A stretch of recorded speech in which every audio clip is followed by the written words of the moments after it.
So you wanna go to war with me? You're talking like you think you're royalty. You think that I'm afraid, but I don't break. I heard you question my stability. You think I'll fall just like a guillotine, but I am here to stay. Won't look away. The storm is coming, so you better start running. No, you can't control, feel it in my bones. I'm coming for the, coming for the.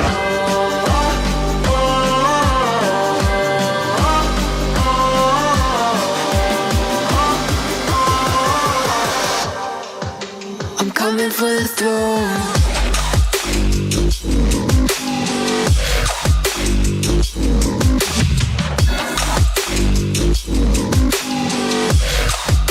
I'm coming for the throne.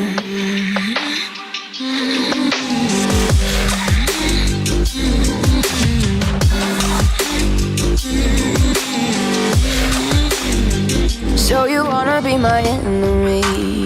You should've known I'd never kiss the rain. Ice runs in my veins, won't play it safe. I don't belong with your nobility. Who died and made you king of anything? You think that I'm insane, it's your mistake. Kingdoms rise and fall, I've come to take it all. I'll take it, I've come to take it. Kingdoms rise and fall, I've come to take it all. I'll take it all. The storm is coming, so you better start running.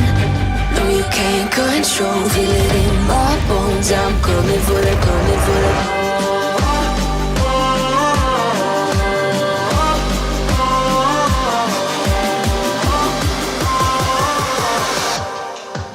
I'm coming for the throne.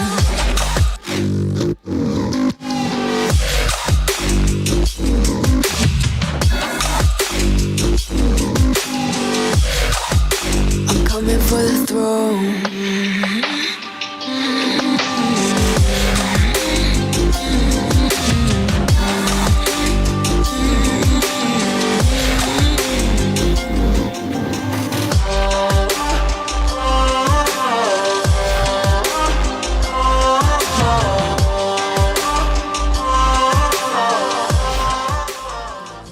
I'm taking the world, you'll see. They'll be calling me, calling me.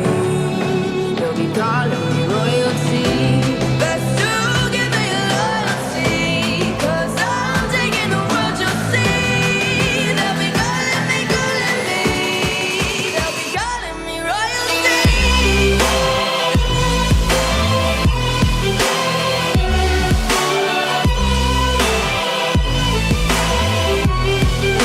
be calling me royalty.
안녕하십니까?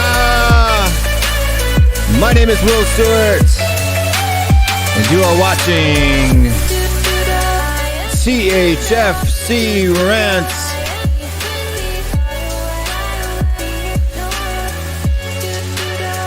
The run is over, but I am not disheartened. I'm not. I'm looking a little dark tonight on the full screen. No, I haven't been at the tanning beds, so I probably just need to turn up this key light just a little bit better. There we go. Yeah, so at home, we lose 1-0 to Brighton, again with a stoppage time goal due to a breakdown in concentration. Kind of a lack of a attacking presence tonight, but I think it comes down to complacency. I think we got ahead of ourselves. We got our heads too big, and that's what the boys do when they get full of themselves, in my opinion. But we'll talk about it. I'm sure. Let's pay the bills and thank all the people that support the channel. We've got all of our Patreon members. You can head over to patreon.com/THFCRants. Join up from a membership there. I think $5 a month, less than you spend on a cup of coffee, to help the channel grow and do all the fun stuff that we do over here at THFC Rants. The people who do that: Mama Coates, Wayne Bonner, Tony Go, Gogama, Alex Burleton, Bob Spur TV, John N, William Wilkinson, and I do have a new Patreon member that I forgot to add to the list. So let's bring his name up right quick here. But while we do that, let's think there's another way that you can help support the channel, and that's going through a YouTube membership. Tap that join button. All the way from, like, I think $3.99 to $20 a month at the very top tier, which is Ellie, supporting the channel big through super chats and memberships. We also have Captain Wayne Bonner in tier 2, leading the pack. Williams Rangers, Sai Says, Danny Kiriaki, Tony Go, Dave Jones, Tottenham Tantrum, Gold John Langford, Matthew THFC Collins, Kieran McDonald, Chapster 30, David Yunez, Scott M, Matt Hayes, Tottenham Blog, AMZO, Dazzle Hotspur, Aaron Dub are the people that do that. And for some reason, it says I can't pull up the list of the new Patreon member, but I'll get that up there eventually. Anyway, let's get into the show tonight and say we're going to start bringing some folks in. We always know that that's what we do here at THFC Rant. So the first person that we have on the list today is a good friend who has a great channel, especially if you want to watch all the old school stuff, but they also do new school stuff too, and all kinds of fun stuff. We got Dermot from Tottenham Tantrum Gold here. He's the killer leprechaun. Maybe I need to switch over to Aaron's music for a second. But how you doing tonight? Yeah, not too bad, man. That's me. That's going after Levy, by the way. I've got a bottle of whiskey in one hand and my big hammer in the other. That's good. But I'm gonna go ahead. We got a lot of people waiting in the back tonight, yeah. So instead of doing like a whole your thoughts first before we bring in the next person, we're gonna go ahead and move right on to the next one. You know him, you love him, from that Spurs channel from that Spurs channel that bears his name. My partner in crime, the number 2 American Spurs YouTuber, Mari from that Spurs channel, is in the house. Everybody in the comments, show your love for Mari. What's going on tonight, Mari? How you doing? I'm good. I mean, the hours have passed by, and we just gotta brush our shoulders off, as Daisy would say, and on to the next one, on to the next game. Game at a time, and still believe we're going to win top 4.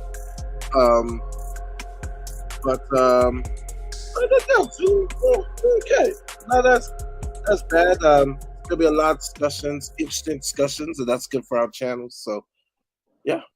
Yeah, it's always good and fun. But the next person we got here in the house tonight is my favorite delusional Canadian. We always give a good time. My favorite. Like there's a meme that says you're my most favorite delusional person, and that's him. He's Dietrich Kane in the house. What's going on, Mr. Dietrich Kane? I hate Emerson. You hate Emerson. Welcome to the club. I hate this killing. Welcome to the club. Welcome to the club. But I'm gonna bring in the next one. We got a lot of people sitting out back here for this one, so we're just gonna go ahead and rock and roll it on into the next one. It's a double team tonight, tag team. They've been watching the WWE for the past week, so they decided to do a tag team show tonight, supporting and repping Canada and Toronto in specific. We've got Bobby K and Brian D. Their names are opposite of the order that they're sitting. Let's go. What's up, people? Let's go. Choose good spots. Choose good spots. I just thought it was funny because I could see like the tiny mini window in the back. I'll do my tech work right here. Super tech work coming up just for you. But I could see the tiny window in the back, and it's like Bobby K and Brian, but Brian's sitting first and Bobby's sitting second. So we want to test your viewers' knowledge. the play musical chairs. But how you fellas doing tonight?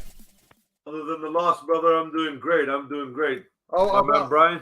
I'll How's that? I'll be a lot better when I get something off my chest. That's for damn sure. All right, we'll get that. We'll get there. In fact, I'll even give you first go once we get everybody in here for the evening. But the next person we got sitting in the back, he likes the funky. He likes to get funky. So you got to get swaying in the back before I bring you on. I'm not going to bring you on until you're swinging and dancing. Yes. From the UK via Italia. We got Iggy from Tottenham Away in the house. Everybody in the chat, show some love.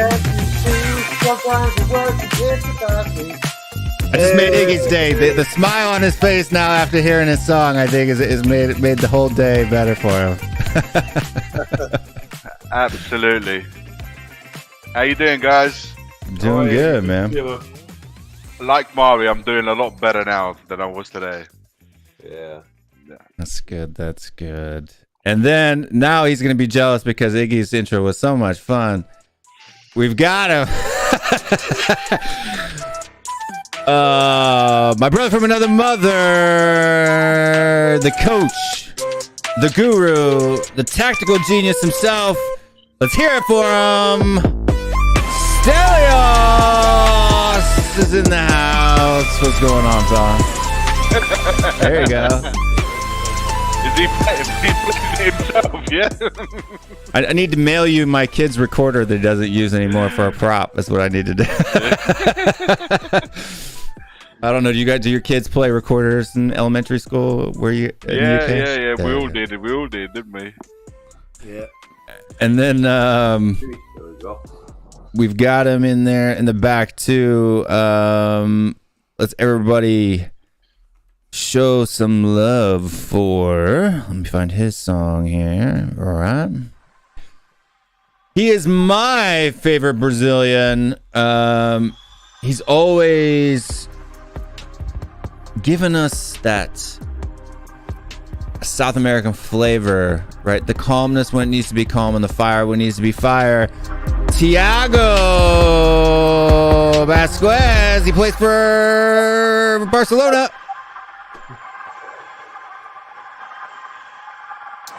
What's up, Thiago?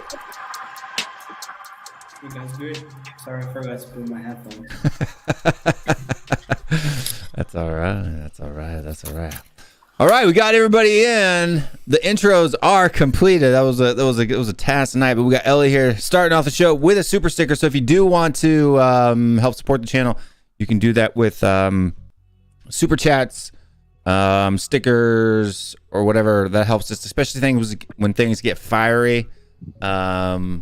My focus isn't on the comments the whole time, so I miss things. So, but we're gonna start off, and I'm gonna give him a special little window here, because I think he's got something he wants to say.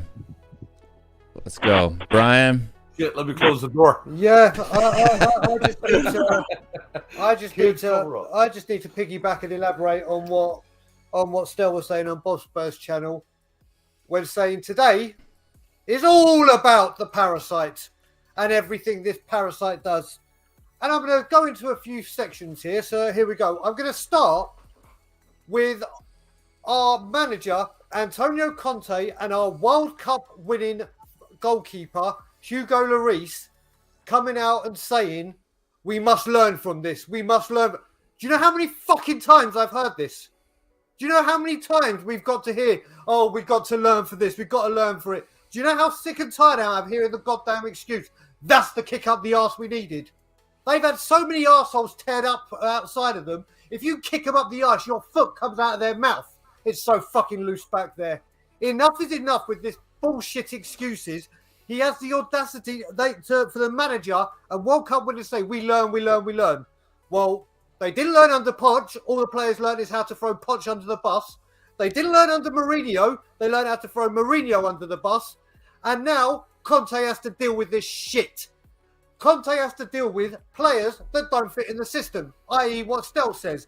Ndombele, bought by Poch, sacked 3 months later, doesn't fit the system. Emerson, bought 3 months later, Nuno sacked, doesn't fit the system. But because we got Mourinho, and Mourinho is what this parasite wanted, he can wave a magic wand and all of a sudden turn water into goddamn fucking wine when he cannot.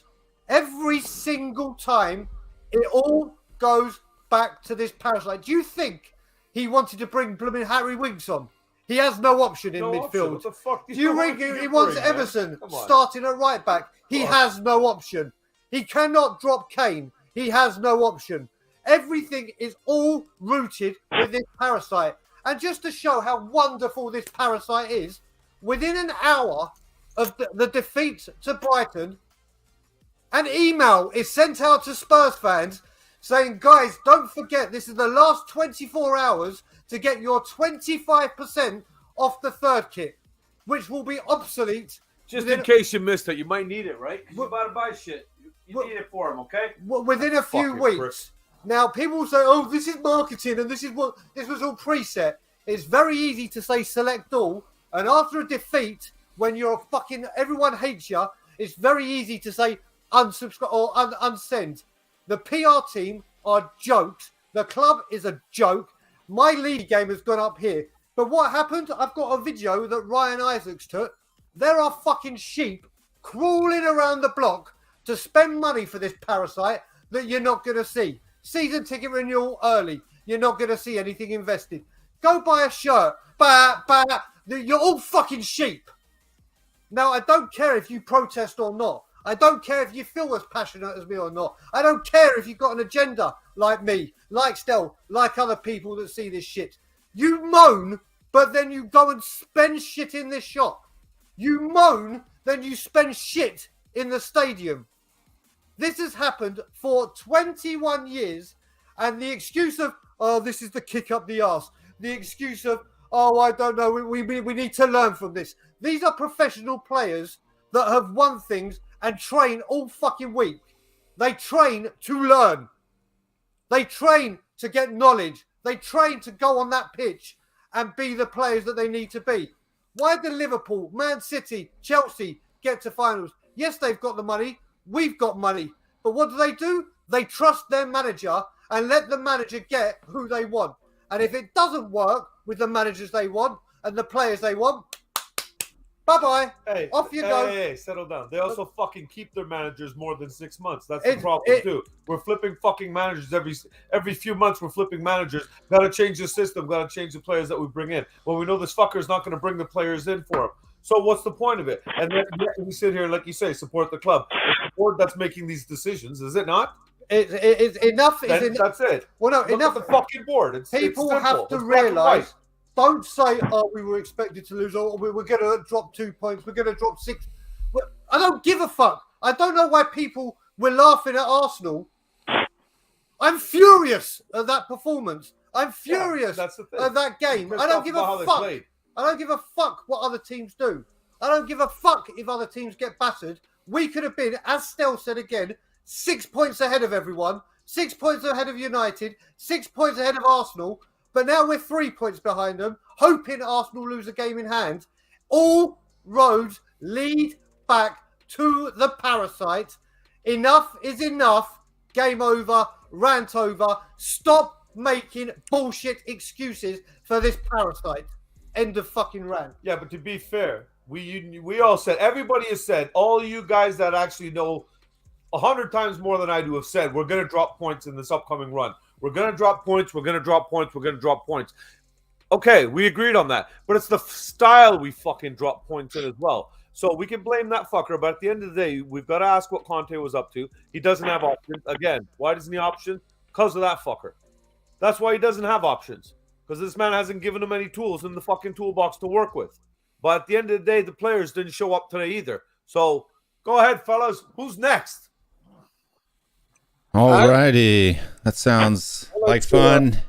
And before we get rolling, I just got to say, sorry. Hey guys, how's everybody? Nice to see you. I am wearing pants, so nice. I'm wearing pants. So this is a new pants cam.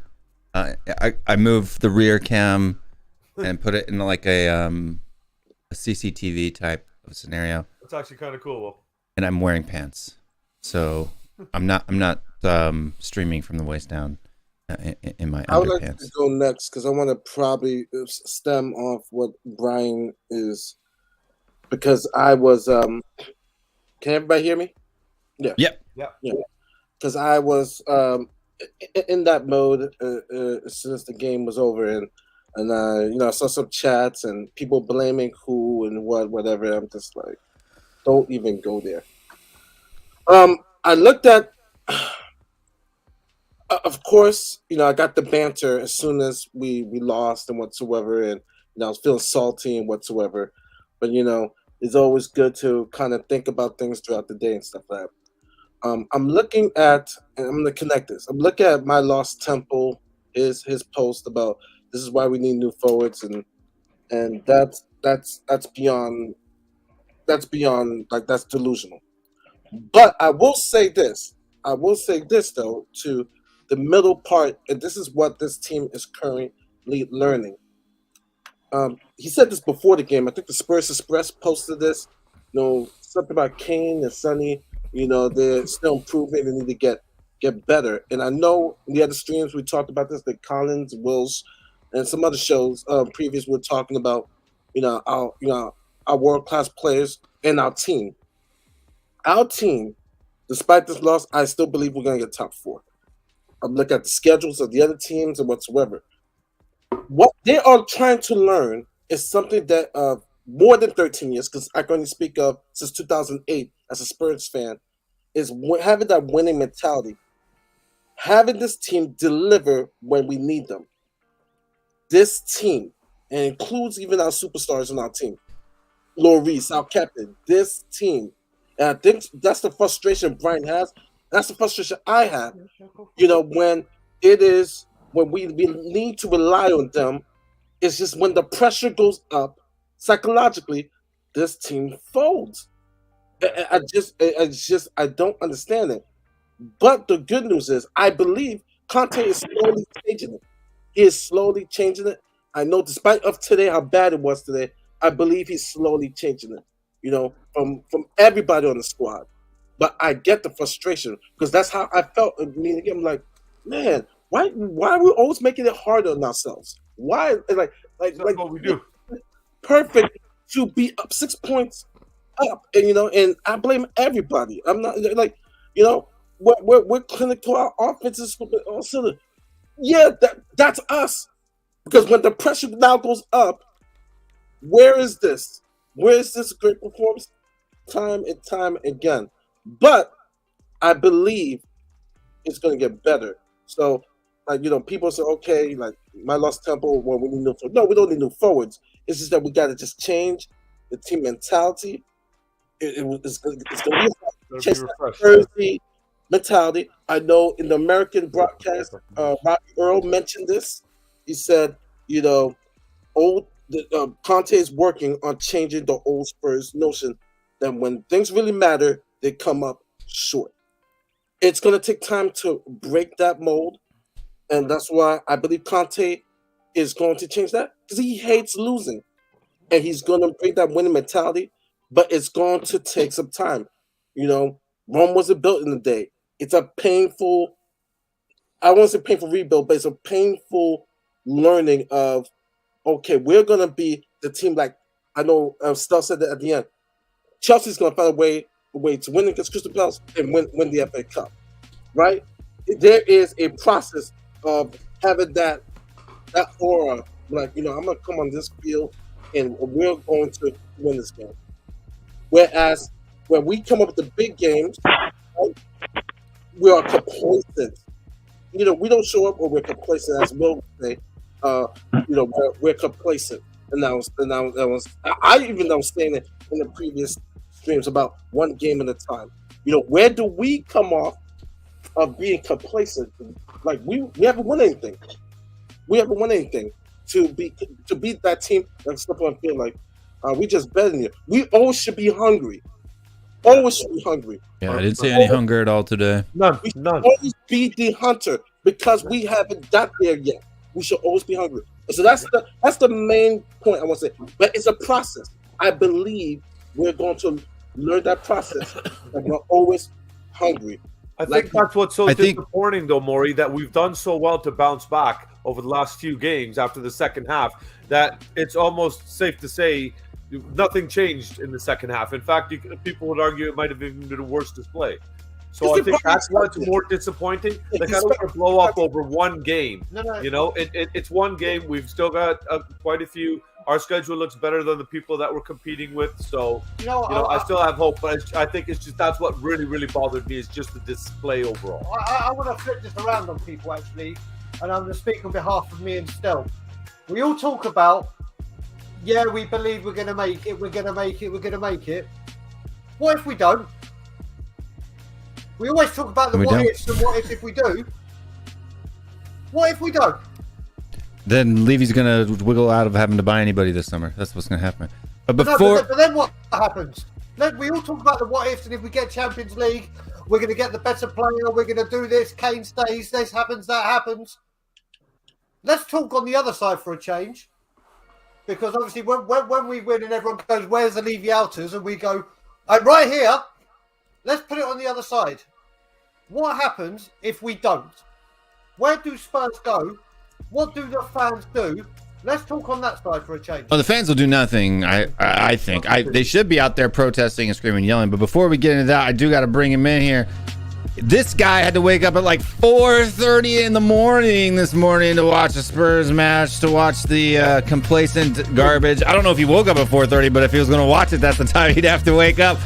L.A. Ian is in the house. What's going on, fella? Been a long time, everybody. It's been a hot minute since I've been on any show, really. But yeah, welcome. Missing all the early morning post-match fan shows all the time. It's too early for me. I can't wake up. Yeah, no, it's too. Dude, I went back to sleep after today's match. So as soon as it ended, I was just like, such a shit game. I nearly fell asleep. Back. I was sitting right there, right over there. When I woke up, watched the game on my TV, nearly fell asleep. That was a really I mean, for me, because I was up to like 3:30 in the morning, and then my son had a soccer match, so I was like, man, I have to go to sleep, and then wake up to watch this match. And then it started raining at like really hard, like 4:30. I was like, okay, cool. The kids' match is going to be called off now, so I can just stay up till 7:30, watch the match, and then go to sleep. and that's what I did.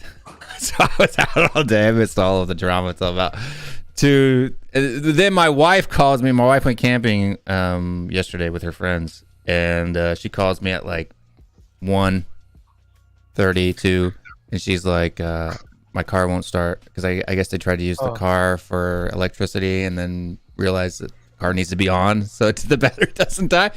And so I had to drive out there and jumpstart her car for her and drive back. But it's a good time. Good times. But yeah, Levy this, Levy that, and Dietrich Kane has this PowerPoint that he'd like to share with us at some point tonight. So you can share that whenever you're ready, Dietrich. Or do you want me to put it up there? You please. Are you? I don't know if you're doing it from your phone or not. Okay, so I'm gonna have to pull up WhatsApp and then download it. Has he seriously got a PowerPoint presentation? He does. He's got a PowerPoint presentation. He's trying to be like his bus driver. Let's see. You're going to show that we need patience and we need to give time. Do what? Is it showing that we need to give patience and give time and knowing Dietrich's probably not. No, it's player ratings. Like, it can wait if you guys want. Oh yeah, we can wait. If it's just player ratings, we can wait until later. I can do the player ratings for you. No presentation needed. Stel's got his numbers ready. Welcome, Wayne Holland. First time ever. That's thanks for reminding me too. If this is your first time watching the show, or if you are somebody else, like, subscribe, share the video with your friends. Right. Wayne is a top man from Leicester. He's a Leicester fan, and Will, I've got a stat for you, Will. That Wayne gave me. I put it on We Are Tottenham TV. I know you love your stat. When we talk about the upcoming games, Wayne is a like I said, a Leicester fan, and he was telling me the other day that for the last few seasons, whoever's won whatever ground the first game, the other team has won the second game. No team's done a double. There hasn't been a draw. If one team wins like we did, and I was there at that game, the other team has won the other game. At Brighton? Say again? With Brighton, you mean? No, with Leicester. Oh, with Leicester. Okay. So we beat them at Leicester, obviously, with the 2 goals from Bergwijn. And let's just hope if these stats are right, then over 5-6 years this has happened apparently, or Wayne will correct me with the right amount. But yeah, if history repeats itself as it has done for the last few years, there could be 3 points making their way back to Leicester. That wouldn't be very good. No. But it'll be the kick up the arse we need. But I mean, I look. I think, you know me, and I like to be rational and reasonable. And while I agree with you on everything that comes down with Levy and stuff like that, I don't think it would have been rational to say that we would have won every single game going out. Right? That wouldn't have been. I said it. Do you remember when I was even talking about when we took over Tottenham on We Are Tottenham TV, and I said Brentford is the one that worries me. And I mentioned Arsenal, I mentioned Liverpool, and you're like, that's back in August. And I was like, yeah, I know. But these are the things I look at when it comes to these games. And now Brentford are playing bloody well. They've just put in a great performance away to Chelsea. This game, like Stel said, but I've been saying this for weeks. Brentford, I'm more concerned about Brentford than going to Anfield. Yeah, Dermot, you got some monster background noise. I'm gonna mute you. Just unmute yourself next time you want to talk.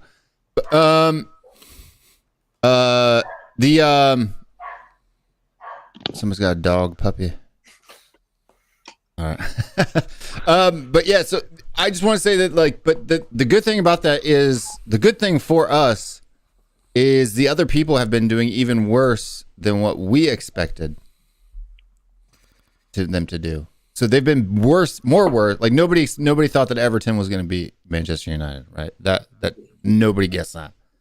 Nobody thought that Arsenal was going to lose to both Crystal Palace, Brighton, and Southampton, right? We probably, maybe 2 out of those 9 points, we thought maybe they would drop 4, right? Or get 4 points, at least out of that. They got 0. So with the goal differential that we have, and we could lose to Brighton and Brentford, and still be at 69 points, and the next closest person to us would be at 65 at the end of the season. Why?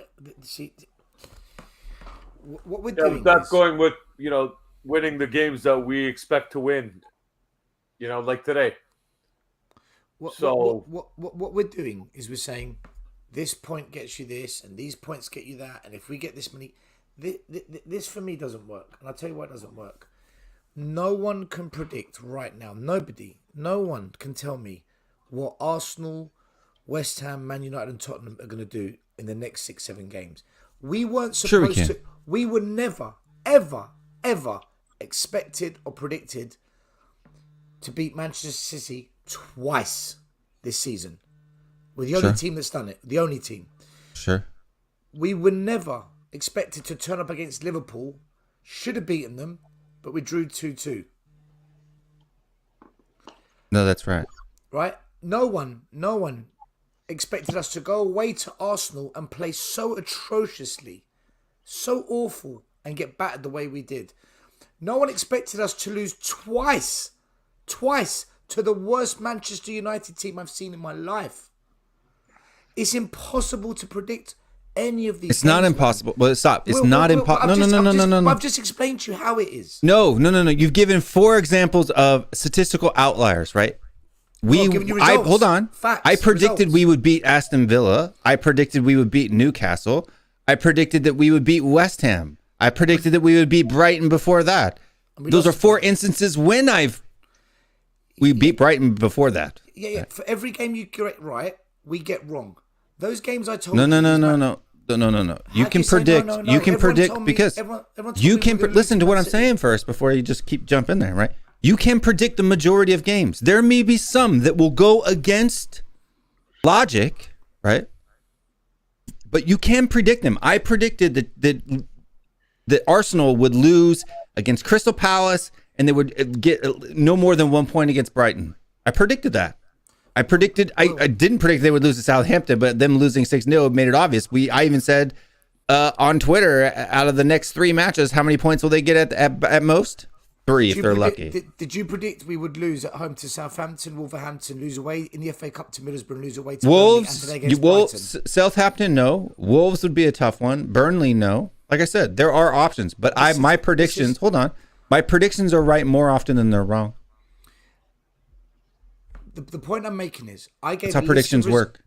I gave a list of results where the majority of fans said what they thought the outcome would be, and the outcome wasn't that. We're now at the most confusing part of the season when nobody is taking the reins and grabbing top 4 and saying, it's mine.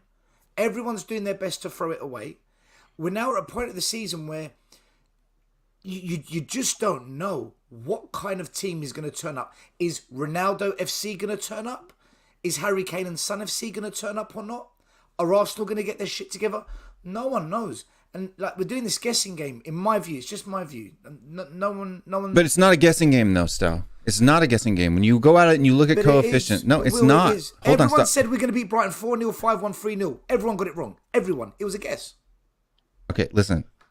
Yeah. Just because you get some predictions wrong, right? Because that's what they are. They're predictions. They're not. It's not facts, right? They're predictions, right? If you have a model, hold on. If you have a model that makes predictions. If that model is more accurate than it is not, then it's a reliable model, right?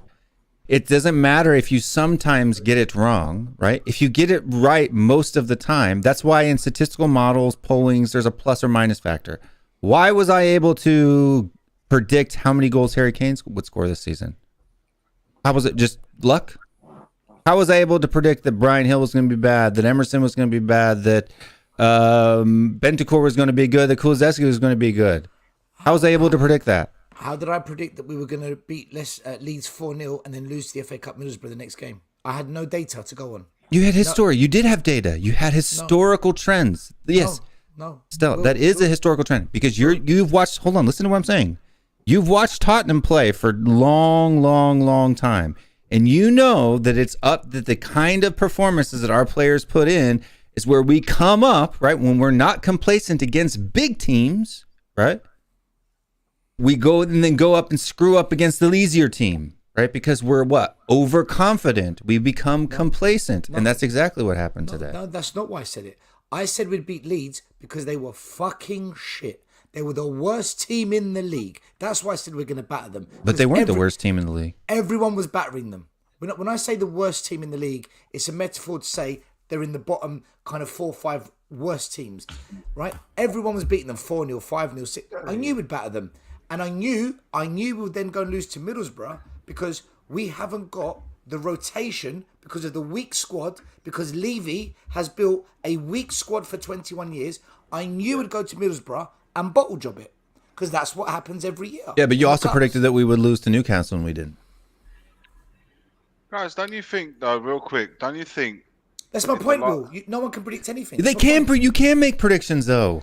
No, you can. Okay, let me change the wording. You can predict, but there's nothing to say you're going to be right. Of course. That's why it's a probability. That's what I'm saying. If I'm right 75% of the time and say another person is right 10% of the time, who's better at making predictions? Yeah, but I don't know how to measure whether or not you're getting it right most of the time or not.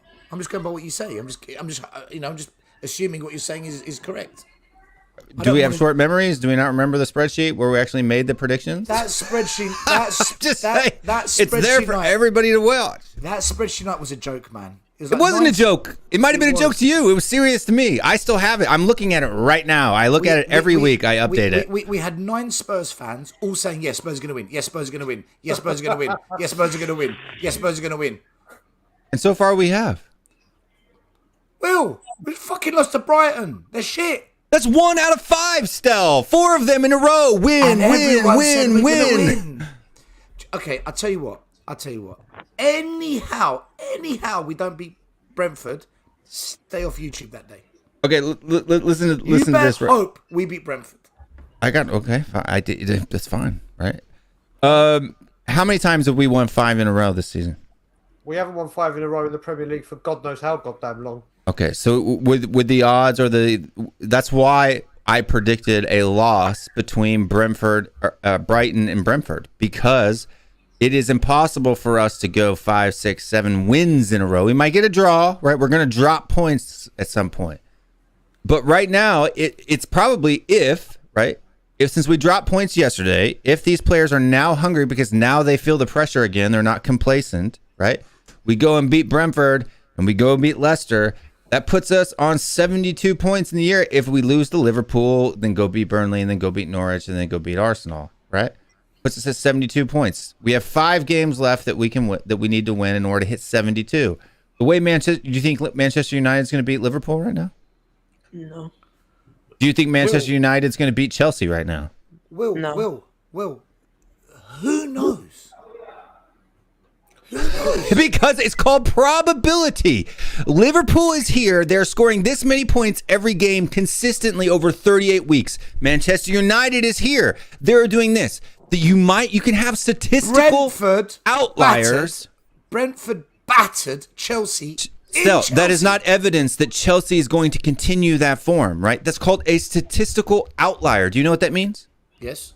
Okay. I studied math stats. Right, yeah. So then you know that's a statistical outlier. That is not the mean performance, right? If you look at a stock chart, the stock goes like this, right? But if you look at it over 6 months, it's going up, up, up, up, up. It has peaks and it has lows, but there is a trend that you can see rising on a good stock. Have you seen Tottenham's statistical analysis over 21 years under Levy? Right, but under Conte, it's up. Right? So if you look at how... We've lost 11 Premier League games this year. 11. Only 6 under Conte we lost. I just want to respond to a tremendous support of all the channels.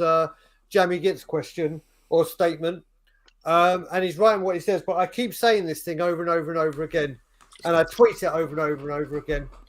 And what I say is, once those players cross the white line, the result and the performance has absolutely nothing to do with the parasite. However, the very fact that they are allowed to wear the shirt, the very fact that they are allowed to cross the white line and put in performances like they did today and get results that they did today has absolutely everything to do with the parasite. That's where it is. It does not matter which way you look at it. Daniel Levy cannot be blamed for the performance on the pitch. The fact that they wear the shirt and they're allowed onto that Hello Turf and to represent us and wear the fucking badge on their heart has everything to do with him. Everything. Because rather than getting rid of these, when these players that aren't good enough and they need to learn. If you're a car salesman or you work in sales or any job, you're given targets. And if you don't hit the targets, goodbye. You're not meeting our criteria. Out you go. We need someone that can. We give them new contracts because we won't spend the money to get them. That's where the problem is. Guys, how many of you how many of you would have thought that post Man United game we would go and get 12 points out of 15? Listen, today was a bad defeat. I'm not saying it wasn't. It was a bad defeat on all aspects. But if you told me post Man United game we would go on to get 12 points out of 15, I would have snapped your hands off. I really would have. Yeah, I mean, we've won 4 out of 5. When that started, right? Right after that Man United game was Brighton, right? In that same time, when top 4 was off, nobody's getting top 4. We've won 4 out of 5, and Arsenal's lost 4 out of 5. I mean, listen, I'm just trying to put some perspective in it. I'm as pissed off as anyone here is about today's game. But then you have to, once you get past the anger bit, which I have done quite a few hours ago now, and obviously we've had 2 streams back to back here now, so we've metabolized everything that we're listening to everybody, and I'm just trying to put now look at the situation, look at the Arsenal losing, Man United. Okay, they've gained 3 points, but we've still managed to get 12 points out of 15 post United game. I don't know where this is going. In the sense of, if we go on to make top 4, hopefully we do, and I hope that we do. Whether we get it or not is another matter. Iggy. But I think we're just losing too much over one game. I really do. No, it's not man. one game, Iggy. No, Iggy. Let me make this clear. In the last 5, it has been, man. Let me make this clear to everyone watching the show, in the panel and in the comments. This is where I'm at with this. You know, when Liverpool closed the gap with Manchester City, all the pundits said, "Oh, good, now we've got a race," and commentators were saying, "Good, now we've got a title race." Good for who? For the neutral. I don't want to be in a race. I agree, but then Man City. How would Man City feel then? Iggy, Iggy. Making up all them points. I don't want to be in a top 4 race. I want to put it to bed, guarantee it. Which means, still can. It is put to bed right now. No, Will, stop. No, Will. We are in a race right now. The league table. We're not in a race. You're talking shit, man. I'm not talking shit. Will, we're 3rd, we're 4th, 3 points ahead of the team below us. That's a race. With what? Points in the table. We're in a top 4 race. We're 3 points ahead of them with a game in hand after they finish their midweek game. Okay, that's a race. We're in the race. We haven't secured top 4. That they will lose. Okay, maybe. My point is this. In January, when Conte, we needed a second striker. Today, when Kane isn't performing, there's no other option. We've got a 17-year-old kid, Scarlett. There's no plan B, nothing up front. When the right back, we wanted a right back, we did nothing. Doherty's injured now. We are fucked because we've got trash chicken royale, right? Then you look at today. Eric Dyer turns his back and allows Trossard in because Eric Dyer is not great. We didn't buy a centre-back. So you look at these areas where we're lacking and you think, if you had bought those 4 players we needed, top 4 is done. He will be summoned for that. He will be summoned for that. Should that eventuality that you're saying kicks in, he will be summoned at the end of the season. But then you missed top 4. But then you've missed top 4. But we cannot do anything about our current team right now. That has to be spoken about again at the end of the season. Should we have not got top 4? But right now, we're not in that predicament. No, but I'm talking about now. We're in a race when it didn't need to be that way. I agree with that part. I do agree with you. I agree totally. So when with I say I'm worried about top 4, I don't think we'll get it. This is why, Iggy. It's because of games like this. We're always going to be like this. No, but hold on. Why don't you? Hold on. Listen. Hold on for a second. 1 second. It doesn't make any sense because you're just saying because of things completely unrelated to our current form now, we're not going to get top 4. That's irrational. It's not. This is Tottenham. It is. This is Tottenham. It doesn't matter if it's Tottenham, right? We're called Spursy. They call us Spurs. That is just a colloquial nomenclature. That is not fact. I don't know what you just said. Well, we're the only team. I have no idea name. what you just said. We're the only team with that name. There's no other team in the Premier League. But when they make a mistake, Yes, there is. Typical City was a thing back in the day. Typical City. Back in the day, but then they lost that. It was a thing. You can watch their own Manchester City all or nothing thing where their own fans say, typical City, typical City. You don't get a nickname out of nowhere. We've had that as well. Typical Premier Tottenham. League. The pundits, the press, everyone know what's. But every time we slip up. Spurs is a team that chokes in the vital moments. That's what that means. That's what Spursy means. When I went to visit my mates for the first time in Manchester, and we were talking about football. They're like, "You're a Spurs fan," and they looked at me. This was maybe 2010, and they looked at me. They're like, "Why do you do that to yourself?" I'm like, "What? What do you mean?" It's like. Look, I'm sorry. I don't believe in fairy tales. I don't believe in fairy tales. I don't believe in fortune tellers. Hold on. I don't believe in fortune tellers, right? I don't believe in like I have to wear the right underwear, otherwise we're not going to win today. Like even when those thoughts get into my head, like we've won 4 in a row and I've done this, so I better do it again or win. It's all dumb. It's all horsewash, right? None of that matters. Us being Spursy is because the players think they're Spursy. It's their own mentality. They buy into it, therefore it becomes reality. You just said the key word, mentality. Yes. And our mentality as fans needs to change too.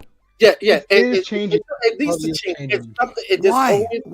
I don't play on the pitch. Why have I got Have a Conte mentality. Don't have a Levy mentality. I'm coming in as a psychologist, as a counselor. There's always a moment, right, where you can break that. It can never always be forever.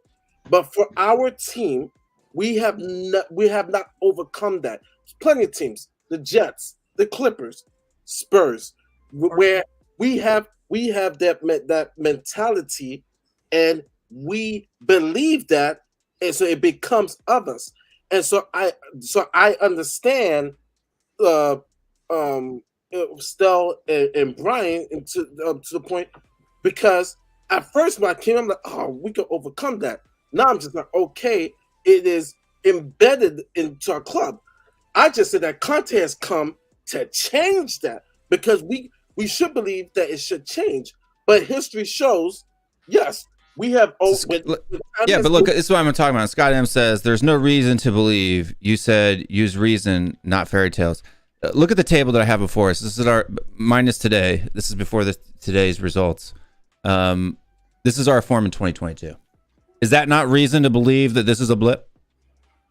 When we are a second. But see that. So when you look at that chart, see that's the good part. You're on mute still. But no, that's the. You yelled and you're on mute. I'm saying this is choke time. This is when the choke happens. But which of those 3 losses was a choke in those 21 points? We have to say that we are fighting, and Robbie Earl said that on NBC Sports. What Conte is fighting, what he's trying to embed, is right. We look at that chart. That's pretty good. We're behind Liverpool in most points gained from a certain point, but the history shows that's the good part before the fall, because we're so used to the good part before the fall, and so this is the cycle or the change that we have to break. And like I said, I believe Conte could break that, but it's gonna take people. He already has broken that. For example, we went 9 to 10 matches undefeated under Conte when he first came in. Then we had several bad results, right? And then we went on another run that nobody said that we could have. We were going to look. Stell was here on the show. We're going to win, lose, win, lose, win, lose, win, lose. We're not going on any runs. This is all ridiculous. We did. We went on a 4-match run, right? One of our best winning streaks ever under Conte. And then we weren't just beating teams. We were battering teams. Hold on. We were battering teams. Now there's one loss within hold on, listen. Then there's one loss, right? Or say 5 losses out of 7 wins, or 4 losses out of 7 wins. And now the wheels have fallen off the bus and the sky is falling, right? Who are we battering? Relegation teams, Everton. That's all we have left to play is relegation teams. But the way you say it, we're battering them. We're battering them. We're not battering good teams. 5-0 is a battering. 4-0 is a battering. 3-0 is a battering. Mid-table teams. Well, we didn't play anyone in the relegation zone when we won. Aston Villa's not relegated. Newcastle's not relegated. West Ham's not relegated. Brighton's not relegated. Newcastle like 16th, 15th. They're not in the relegation zone, are they? We didn't batter West Ham. They're bottom half of the table. Yes. I would say yes and no. All the teams are at the bottom half of the table. We don't have to play any top half of the teams of the table anymore. That's why we don't. Yeah, because we wouldn't batter them. We battered West Ham. But let me interject this. I would say yes and no. West Ham. It was 2-1. So have Popovic says this. 3-1. A game like today. That's not bad. Well, I'll say yes.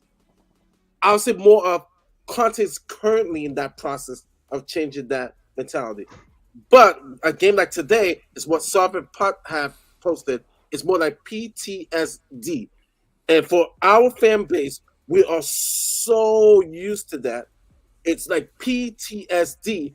Oh, here we go again, where we could take advantage, where we could show up, and we didn't show up. And that has been our history for XX number of years. Like I said, I posted this on Twitter, we're currently in that process of trying to break that mold, but we're not there yet. You know, Conte has made that change, but it's not completed. It's not completed yet. Because a game like today with our players, how Ronaldo saved Manchester United's bacon and got the get out of the jail card against the team in 20th. Yeah, I understand. But in 20th, I understand. But we're still waiting for those moments. I'm hoping for next year, because we can't win anything this year, that Kane would deliver, Son would deliver. I hear you. But this is like this narrative that's going on, that because we're Spurs, we can't do this, we can't do that, is all straight up absolute bullshit. You got a Man United team. If you want to go by the same logic that Stell's using, right? Then Man United is not even in a race with us, because if it takes Cristiano Ronaldo to get a hat trick to beat the team in 20th, right? And we're battering teams in the 15, 16, 13, 12, 5-0, 4-0, 3-1, 3-0, 4-0, right? Then we don't have to worry about Manchester United at all, because that means they're going to lose to Arsenal, Brentford, Brighton, Chelsea, Crystal Palace, and Liverpool. My logic was they're 3 points behind us, so we're in a race with them and Arsenal and West Ham. That's my logic. There's 3 points to separate 4 teams. That is a 4-way race. And you're saying to me, no, it's not a race because we've got to play that team. And how many points at the end of the season? How many points difference makes a race? Well, if you get 4th, you've won the race. Right, I'm saying, but if in contention, how many points makes in contention? I don't know how many points, because if everyone loses all their games and we win 1, then it's what we'll know. No, I'm asking you. You said we're in a race. That's right. You've obviously decided that we're in a race with 4 teams, not 6 teams, not 5 teams, not 3 teams, 4 teams, right? What points differential? Right, but just what amount of point difference? Right, because Wolves is not in this race apparently, right? Well, for us to come fourth, the bare minimum is to be equal on points, but a better goal difference. That's what we'll do. Minimum. I know that's what the minimum is, right? But what I'm asking, how many points difference? What's the differential that makes it a race? Are we in a race for the league? No, to get 4th place, top 4. You're not hearing what I'm saying. You're saying we're in a race with these teams. I don't get it. He's asking how many actual points contemplates a race. It's 3. If the team behind you is yeah. So if there's 4 points left with 2 games to go, it's a race. if there's a team 4 points behind you, you're in a race. Five is pretty good cushion. LA Ian, it depends how many games. It depends how many points are available. It depends how many points are available to be won. I agree with you. We are in a race. So I agree with you. It depends. It depends on how many games, how many points are available. But it also depends on who you have to play, and that's the element that you're just brushing off the table like it doesn't matter. No, because football doesn't work like that. Anyone can. It does work that way, Stel. Will, this is the business end. This is when the pressure kicks in. This is when teams like Norwich beat teams like Arsenal. This is when teams like Brighton beat teams like Tottenham. This is the shit right now. It's unacceptable. This is where Spursy kicks in. Hold on. Listen. Yeah. Still, then there would be no point for every pundit, every newspaper, every YouTube channel at the beginning of the year to say who they think will be. That's why you can easily predict that Liverpool will be in the top 4. You can easily predict that City will be in the top 4. Why? They could lose every single match and get relegated in the same season, but it's not likely. There's a probability. It is most likely. You can be maximally certain, not 100% certainty, but maximally certain. Hold on. Maximally certain that those two teams will finish in the top 4. Okay. I am now, based on the fixture run, the points, and the way that the teams are playing, I am maximally certain that Tottenham will finish top 4 as it stands today. Okay, and that's your opinion. I don't argue with your opinion, but my opinion is different to that. My argument is it's impossible to tell what's going to happen next. If, let's say, for example, certainly, yes. If Heung-min Son or Harry Kane gets injured next game, I would say top 4's done. And if the moon falls out of the sky and smashes the Tottenham Hotspur Stadium, top 4's done too, right? So, yeah, I agree. Yeah. I mean, anything can happen. What I'm saying is what is probably likely to happen and what is probably not. Will, exactly. Anything can happen. That's my point. Anything can happen. Yes, anything can happen, but not anything will happen, Stel. But you don't know what will or won't happen, and nor do I. This is the point I'm making. No one can. You can know. You can have high levels of You just said certainty. You don't believe in fortune. You just said you don't believe in fortune. I don't believe in fortune. I believe in math. Okay, what math tells you if Harry Kane's going to get injured? How many minutes he's playing, the amount of time. Stop. Now you sound like Dietrich's. What are you talking about? What do you think sports scientists do? What do you think sports science does? Why do you think they have them wear trackers and trainers and they how many minutes they've run, expressions and this and that, how much time it takes to recover? Why do you think they do that? So there are sports analysts at Tottenham that have got the correct formula to determine when our players are going to get injured. Is this what you're telling me now? Hold on. It's not 100% accurate. Of course it's not. Hold on. Of course it's not. Otherwise they'd do it. And For fuck's sake, Stel, you're not listening to what I'm saying. If anytime I try to explain something, you just go, of course it's not. Well, look, you're not being informative. It's not certain, right? It's not certain, but you're not hearing what I'm saying. Maximally probable, right?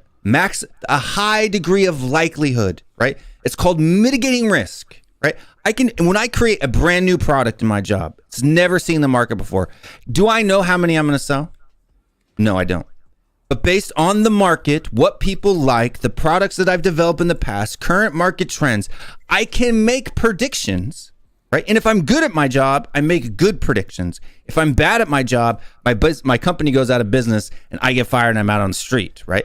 That's how things work. You can make reliable predictions based on evidence, right? Evidence-based predictions, or you can just say, "Fuck it, we lost today. It's over. We're all going to hell." On products and services, I agree. On products and services, I understand that. But on determining if a player's going to get injured or not in a game, no. Yes, you can. How do you know if someone's going to two-footed challenge you and break your leg or not? You don't know. Still, you can make predictions that show high likelihood, right? Based on how many kilometers this player's run, how much rest time they've had, the degree of intensity of their training, right? How susceptible their body's been, their past injury history.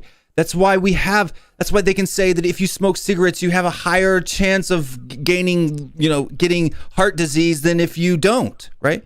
It's not, you could smoke every day of your life for 100 years and never get heart disease, right? It's not a guarantee. It just means it increases the likelihood. Well, can I ask you a question on that then? So based on, if you look at the last two games, the Villa game where they were battering into Harry Kane big time, Okay, and they right near the end where players should have been sent off. And then today he picked up another one.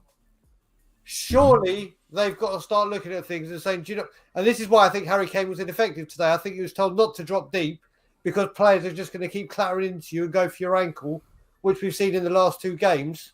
They've got to start thinking, right, how are we going to play Harry Kane now? Because we need him to drop deep, but we can't risk him dropping deep because if he drops deep, someone's going to clatter his ankle. Based on that predictions and data and everything, they're now going to have to come up with a new formula to try and find a way to get Harry Kane involved in the game. Because in the second half, he was nowhere to be seen. Because I feel they said don't drop deep because they're just going to keep clunking into your ankles. So sorry, bro, I'm not laughing at you. I'm laughing. No, at you're not. I know you're not, brother. But that's another thing that's got to be looked into. Like, still, I honestly think he's picking up an injury before the end of the season. Just the way that players are hammering into him. Yeah, but what I'm saying, it's perfectly right. You can't say that. You say because he had a knock last week and he had a knock this week, that he is at a higher risk of getting injured against Brentford than he was playing today. You can make educated predictions like that. Does it mean it's going to happen? No. You're talking about likelihoods, right? Just like this, too. No one predicted Son was going to break Gomez's ankle. First of all, Son never even touched Gomez. Gomez's ankle broke on its own, right? Because it was a freak accident, right? So that's what I'm saying. You can make predictions. It does not entail. A prediction is what? Is a prediction certainty? No. It is called likelihood. We're talking about probability, right? Not certainty. I agree with Will on this one. What's the point of this debate? I don't get it, honestly. Because the point of the debate is you have people, right, who emotionally, based on emotion, when one thing goes wrong, the sky is falling. Right? No, the sky is not falling. I've been saying for 2 months it's going to happen. For 2 months I've been saying this. 2 months. One of you is worried and one of you is not.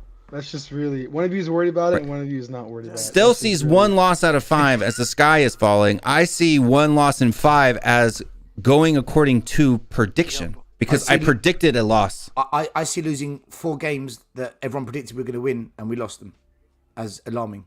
I see 4 games that you predicted we weren't going to win, us winning them. Okay, and there we go. One of you is half glass full. One of you guys is half glass empty. So what we can do is we can timestamp this. We're sitting at 1 hour now in the show, and we can say Will's predictions, Stell's predictions, and we'll come back to this, and we'll go over the receipts come May. That's what because this is what always bothers me. Everybody always does this, boom, boom, boom, and then when I bring up the receipts, what do people tell me? Oh, Bill, you're being. Will. I've made my point clear from January. And I stick to what I say. Yeah. I feel we won't get top 4 on the one ground, the one argument, which is I don't trust these players. As long as Sessegnon, Winks, Dyer, Davies, Reggie, Emerson, Bergwijn, Mora, as long as these players put on a Spurs shirt, I don't trust them. And that is my analysis. That's very fair. I'm simple. That's my analysis. No stats, no data, no history, no trends, because these same fucking players have done it for 3 years. Okay, what I'm saying, how is that informative though? It's not. And it's not. That's my point. I'm gonna have a nervous breakdown. Someone take over. No, it is informative. Because how is it informative? Because they've been doing it for 3 years, the same players. They've bottled it every time. Even Son and Kane have been bottling it, man. Because they're let down by the other players that aren't at their level. This is what happens to Tottenham. This is Spursy. That's why we're called Spursy. And until they're all gone, until they all fuck off, and we've only got Romero, Bentancur, Højbjerg, Kane, Son, and Hugo left.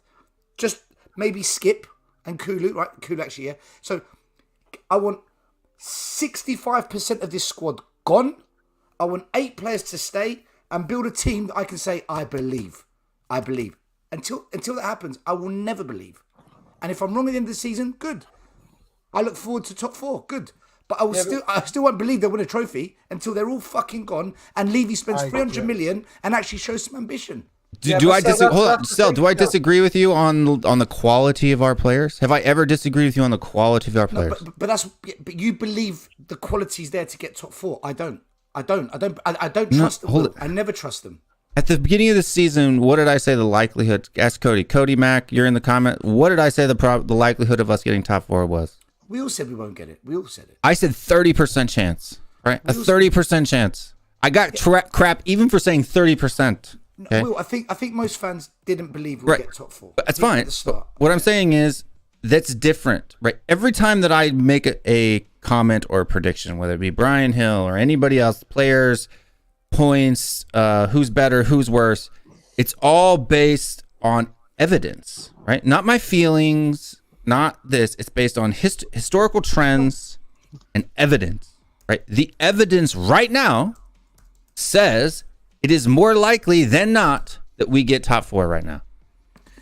Okay, I've set my stall. I've said my piece. I've spoken for almost 45 minutes. There's 8 other people. I'm not here to take over the show. I hope I'm wrong at the end of the season, but these motherfuckers always let me down, and I think I'll end up being right. I hope I'm wrong though. And time will tell. So someone else step in now, because I am literally, my head's gonna just blow up. Time will tell. No, guys. In reality, I think you both, like you said, it's predictions, but your predictions are just on the other ends of the spectrums. There's no argument really. It's you both have proper valid exactly points for each of your arguments. Not valid. Not valid. Not valid. Well, in your mind's valid from your points. No, because that word has a very specific meaning. One thing, like you're looking back at the last few games, how we've done, the run we had, like you said, going on the 4 after the win loss. Again, yes, a lot of us are overreacting with how angry we are at this result. For me personally, I'm just really angry at the result because of the performance and how well we did in the second halves coming out. Okay, shaky first halves and stuff, but then in a way we almost should have expected this, and a lot of us did, because when we look at the first halves we've displayed over the last few games, we've not been stellar, and we can't say we played well. The end result, yes, we got very, very lucky, and we blew the teams out by the end of the the finish line. Great, got over there well, but today that was all missing. Everything was missing today. So I think just personally for me, that's what kind of bothered me. Like Moriarty touched on, that comes back to the mentality and everything. Something was missing today.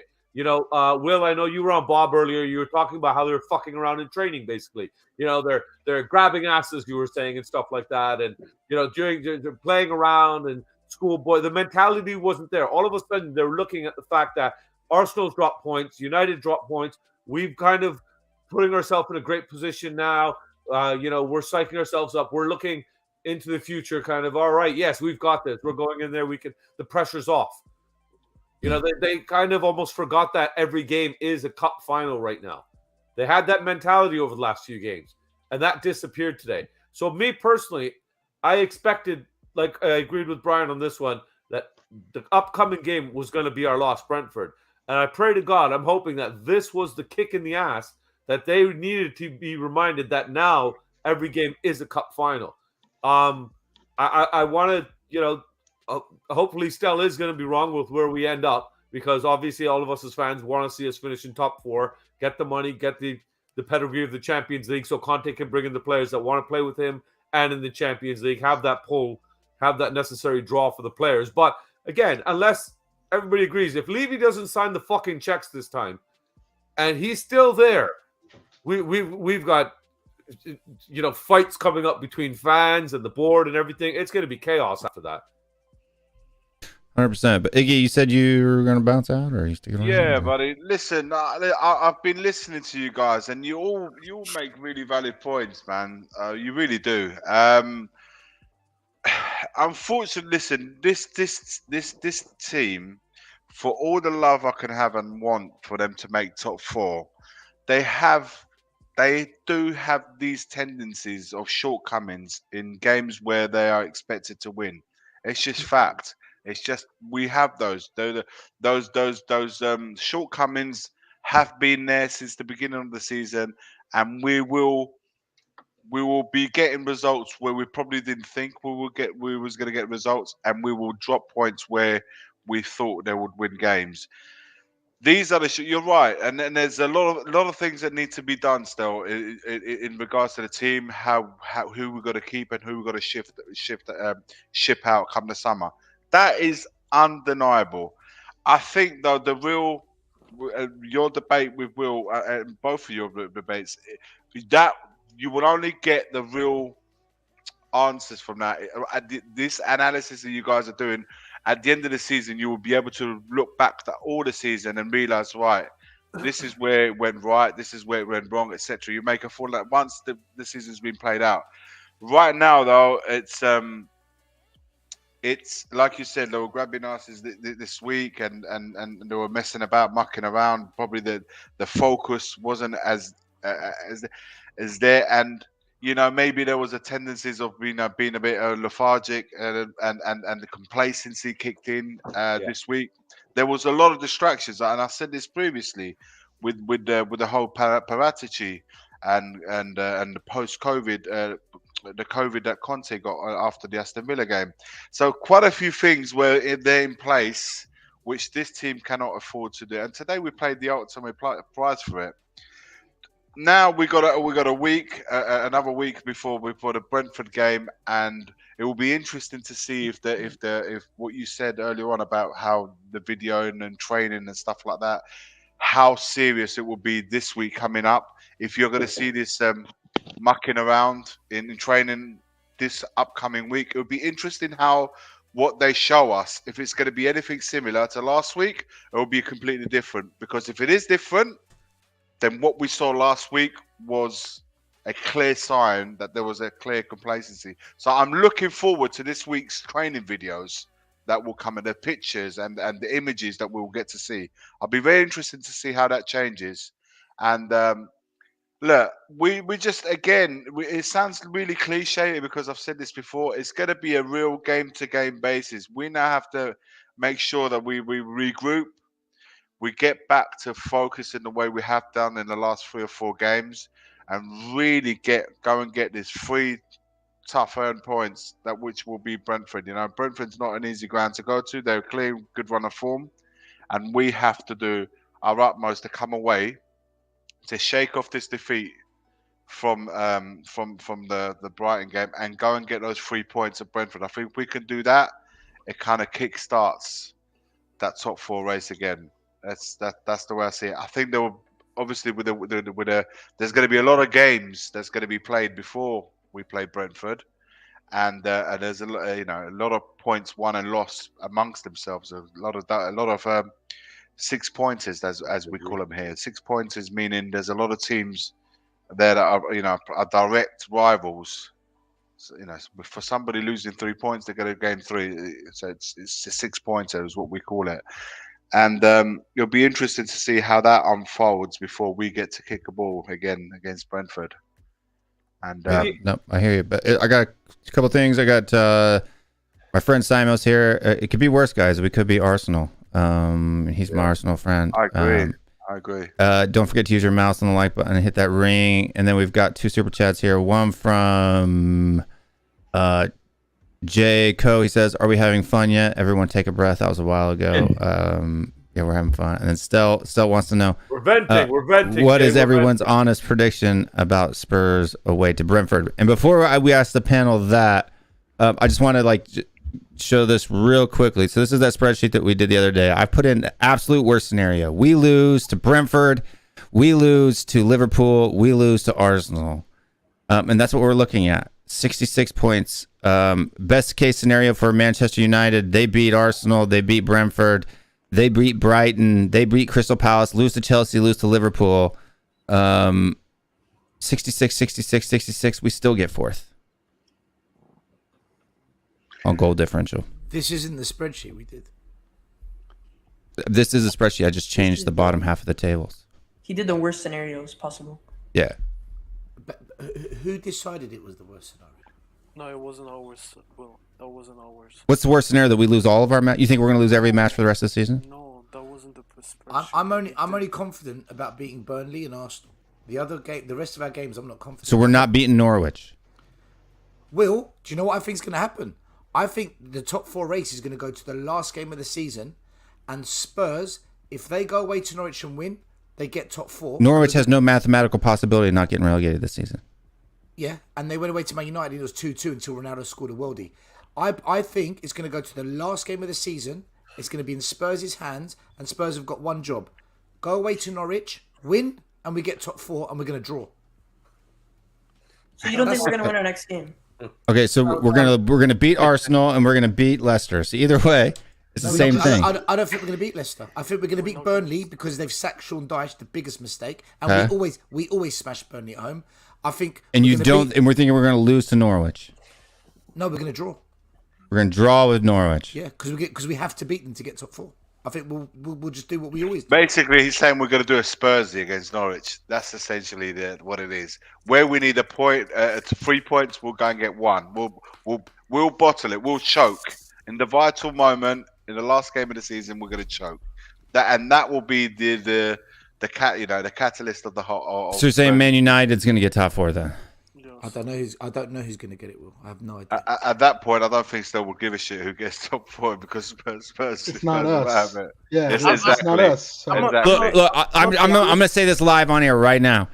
I will super chat Stell's channel $100 the day after we don't beat Norwich on the last game of the season. No, don't do that because YouTube takes 30%. Just transfer it to my account. I want it to be public though. I want that super chat to sit there the entire show. I would publicly tell everyone you gave me £100. I want it to sit there for the entire show. I will say this, and just look at the schedule and look at the form.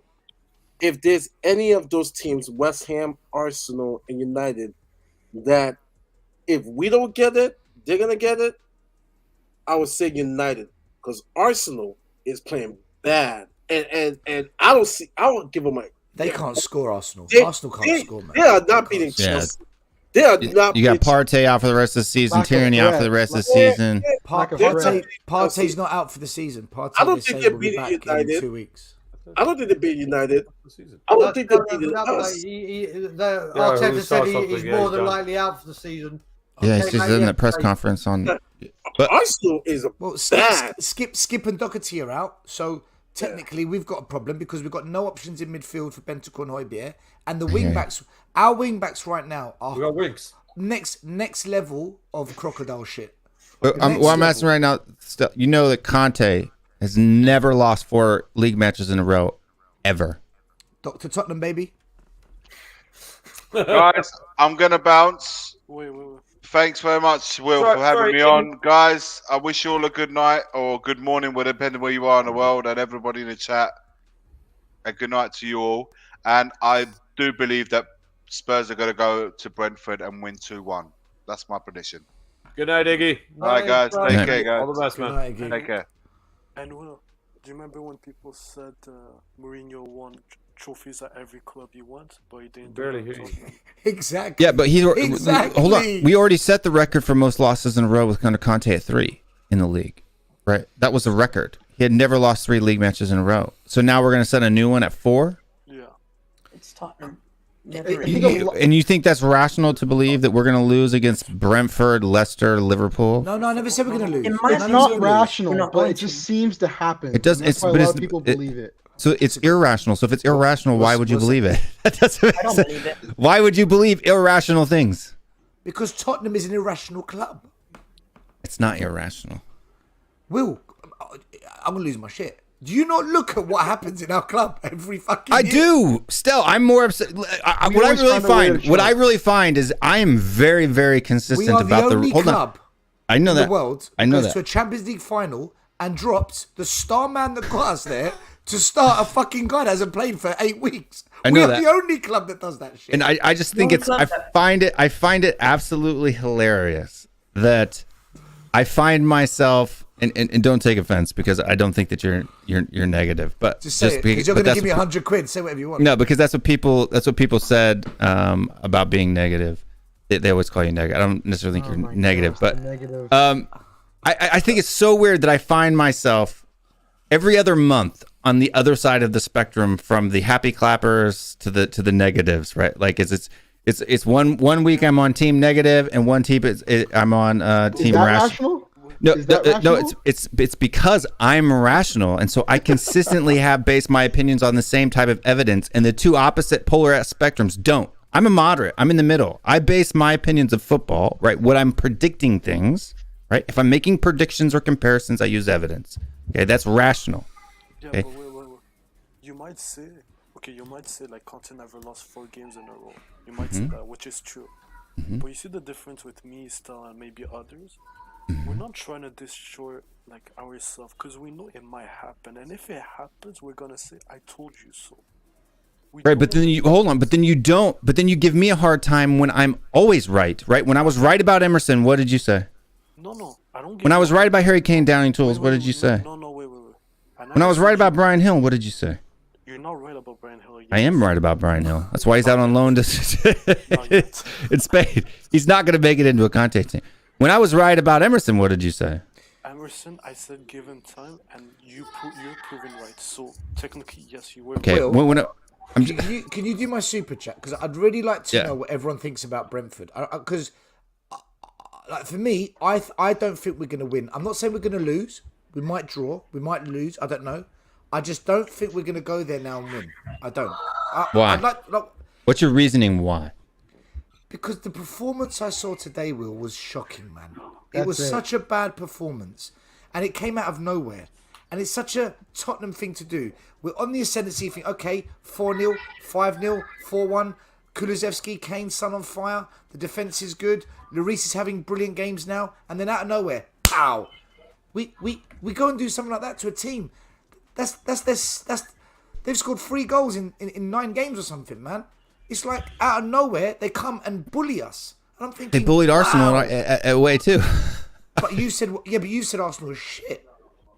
Right? Yeah, so and we got complacent. Shit. Look, still, I could feel this one coming. That's why I think all week. That's why I think we're not gonna beat Brentford. But I want to see what everyone else thinks because I'll tell you mine, and then we'll let the other people go. So I think we will beat Brentford because I can see us knowing our team and knowing we're Spursy. We always do better when there's a target for us to reach.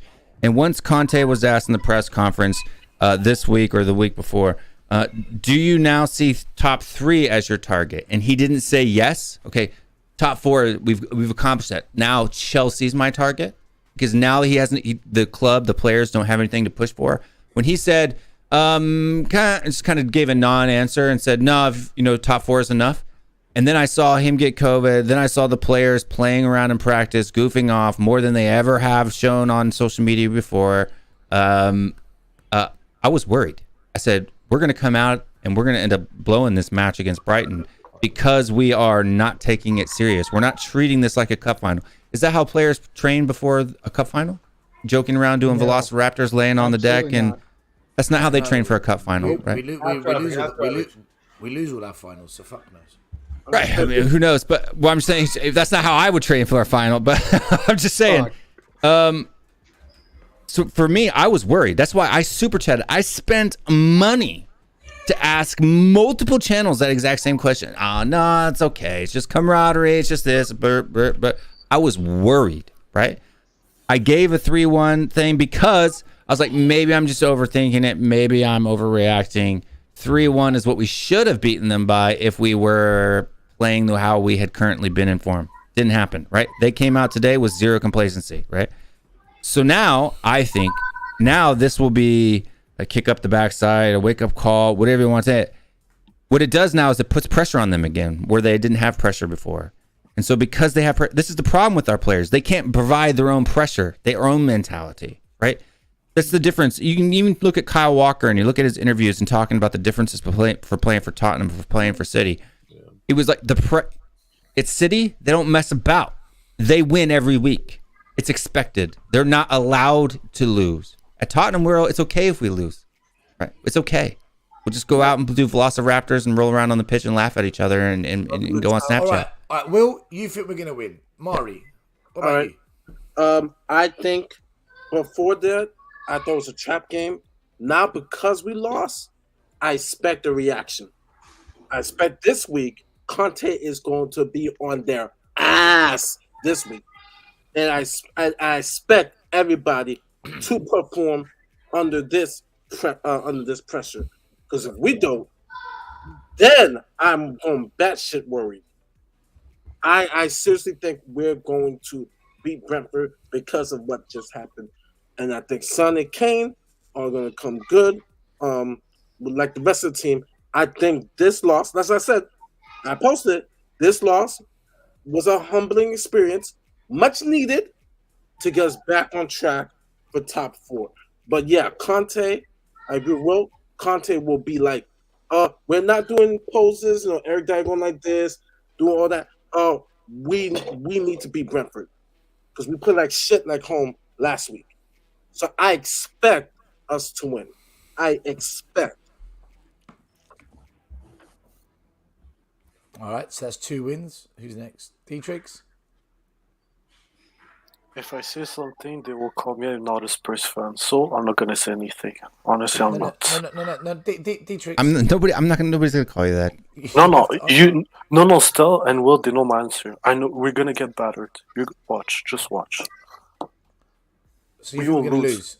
Yes, 4-0. All right, okay. So that's so. I think we're gonna draw. So it's 2 wins, 1 loss, 1 draw. Right, Brian and Bobby. When you go first. I'm actually 100% on the Maury boat right now because I think after this that with what Will's already touched on with the fucking around and the training and everything like that, they're gonna get the whip cracked on them. They're gonna be raked over the coals and everything like that. And I think they're gonna have to come out with a reaction. It's all on the players now. Conte's gonna be there. Conte's gonna do what Conte does. He will get them fired up. He will get the fire relit. Something diminished this week, obviously.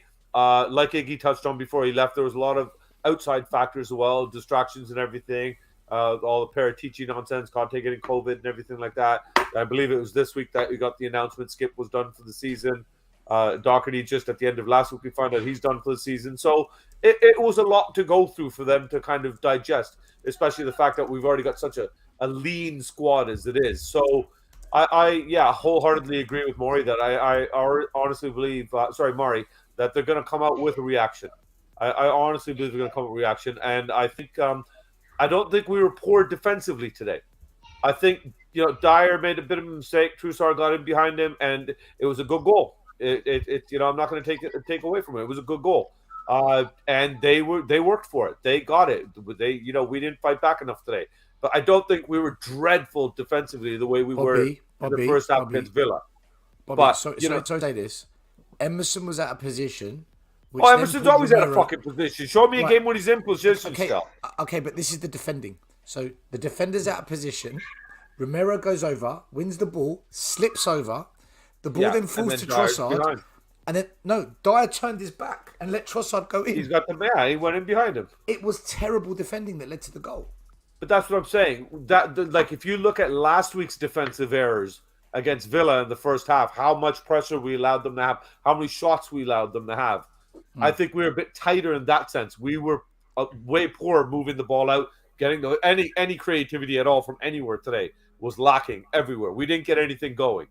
But I honestly believe that before we could get under the Conte regime, the whip's going to be cracked. 2-0 Spurs. Brian? 1-1, 2-2 draw, Christian Eriksen to play a blinder and probably score a free kick past the first man into top bins. I've said it for 4 weeks, it's a draw, and I'm not backing down now. This is a draw, 1 or 2 or Desmond. So that's 2 of us with a draw. So it's 3 wins, 1 loss, 2 draws. Thiago?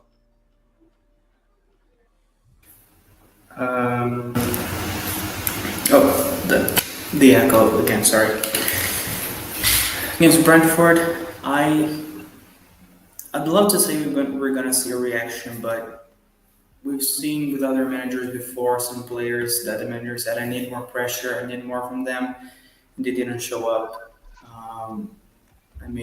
What we saw from Eric Dyer today, the goal, is just what we've been seeing since he's been here. I think we're not going to win. I'm going to go with a draw as well.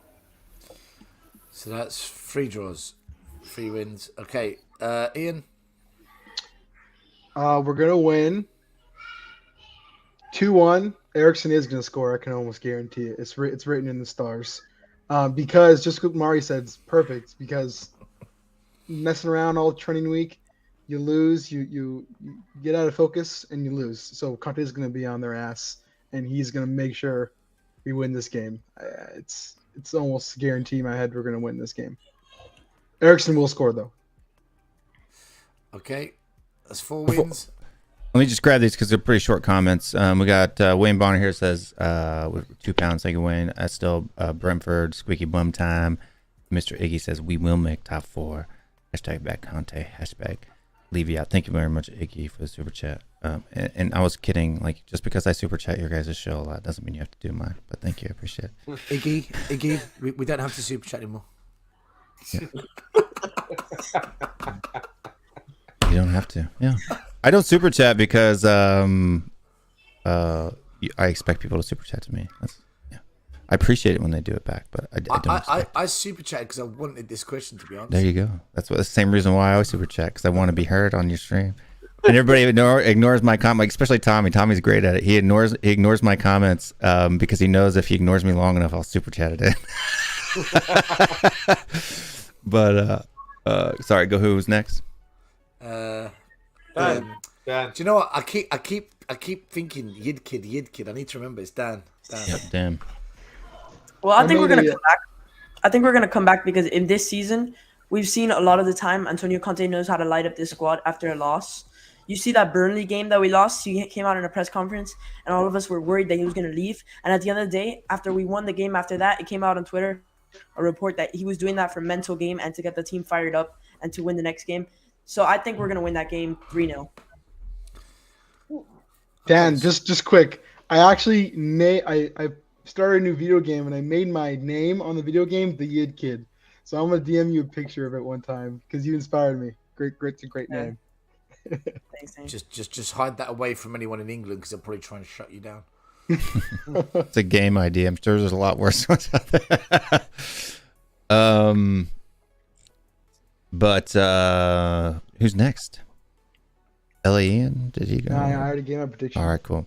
So 1, 2, 3, 4, 5 wins, 1, 2, 3 draws, and 1 loss. Okay, so most fans are more confident than not. All right. Even a draw would be great. I was confident today to be draw today would have been how great. can you just great do you today. see what he did? Do you see what he did? He's such a son of a gun.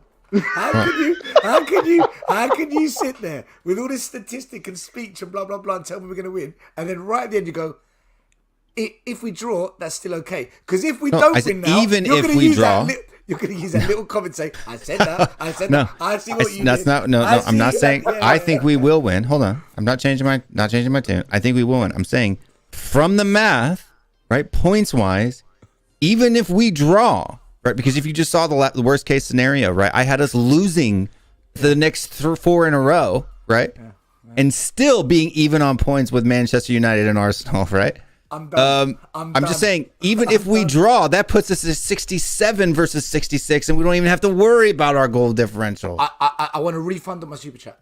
On my super chat. I'll send you an invoice for the super chat I sent yesterday about the $100. That's not Bryce's comment.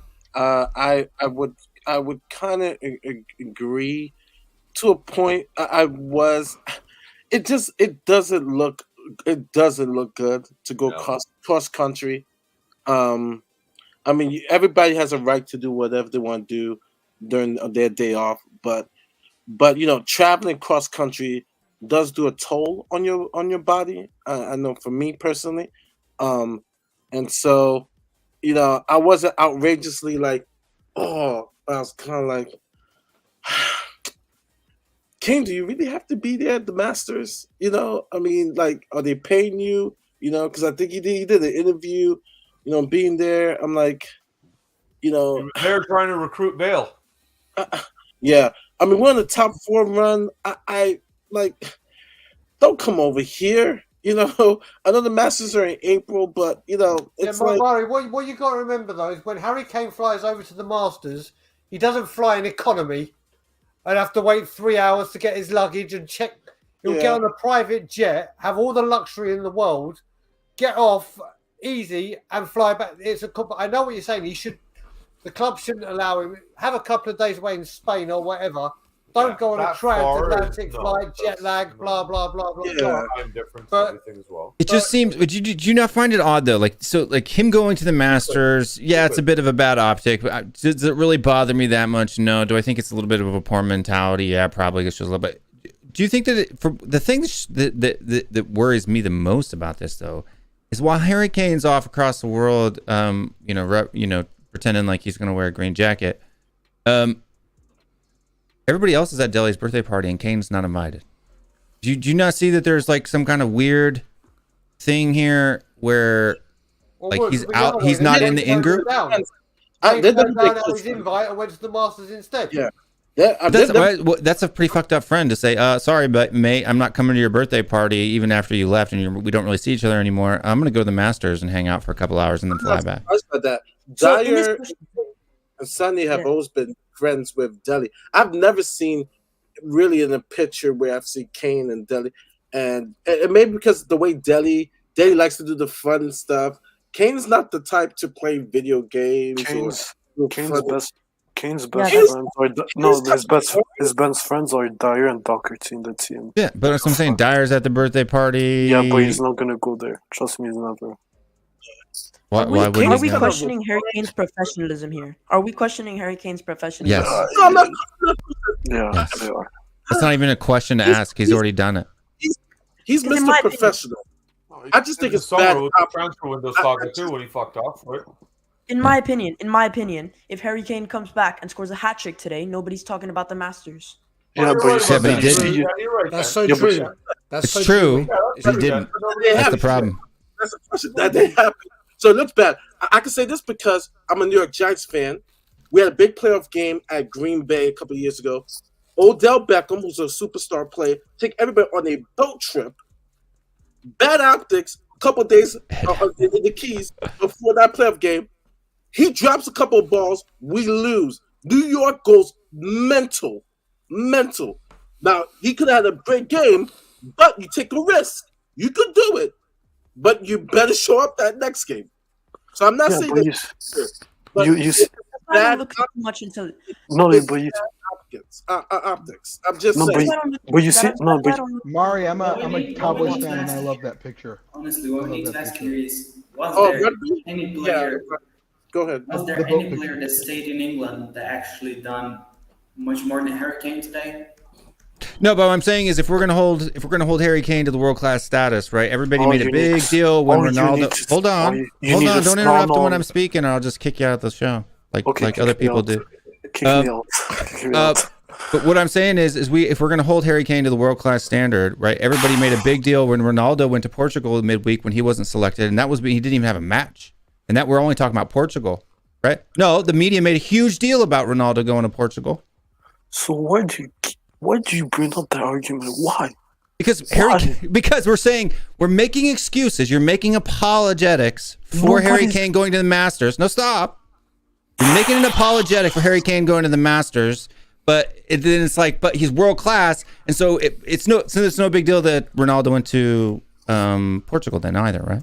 But if Son went to the same thing, I promise Son wouldn't do it, first of all. No, wait. Let me talk.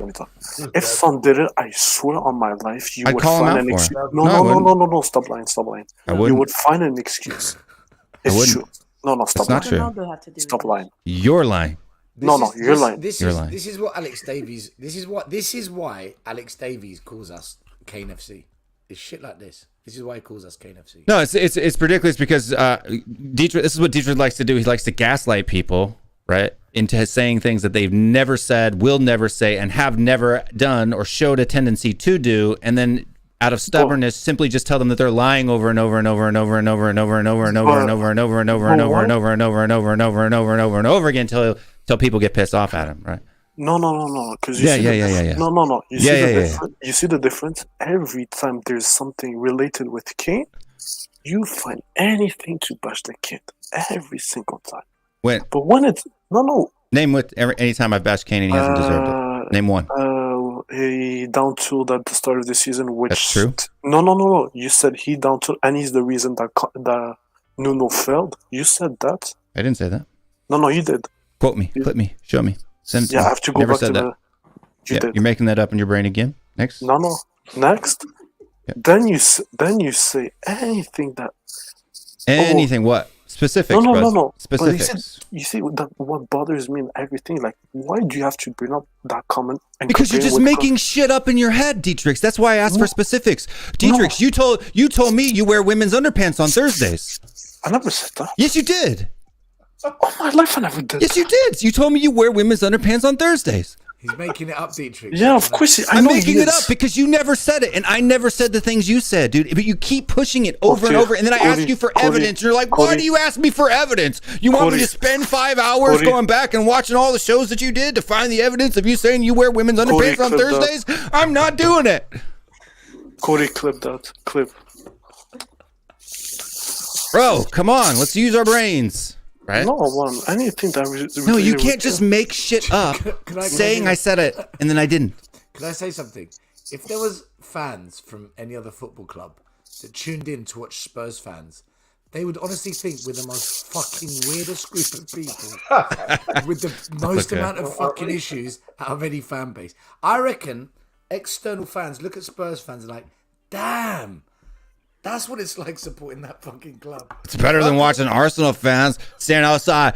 What, bro? Bruh! Bruh! when they haven't won. Will, did you see Ty's recent one with Robbie when he brought up Ryan Babel? Yeah.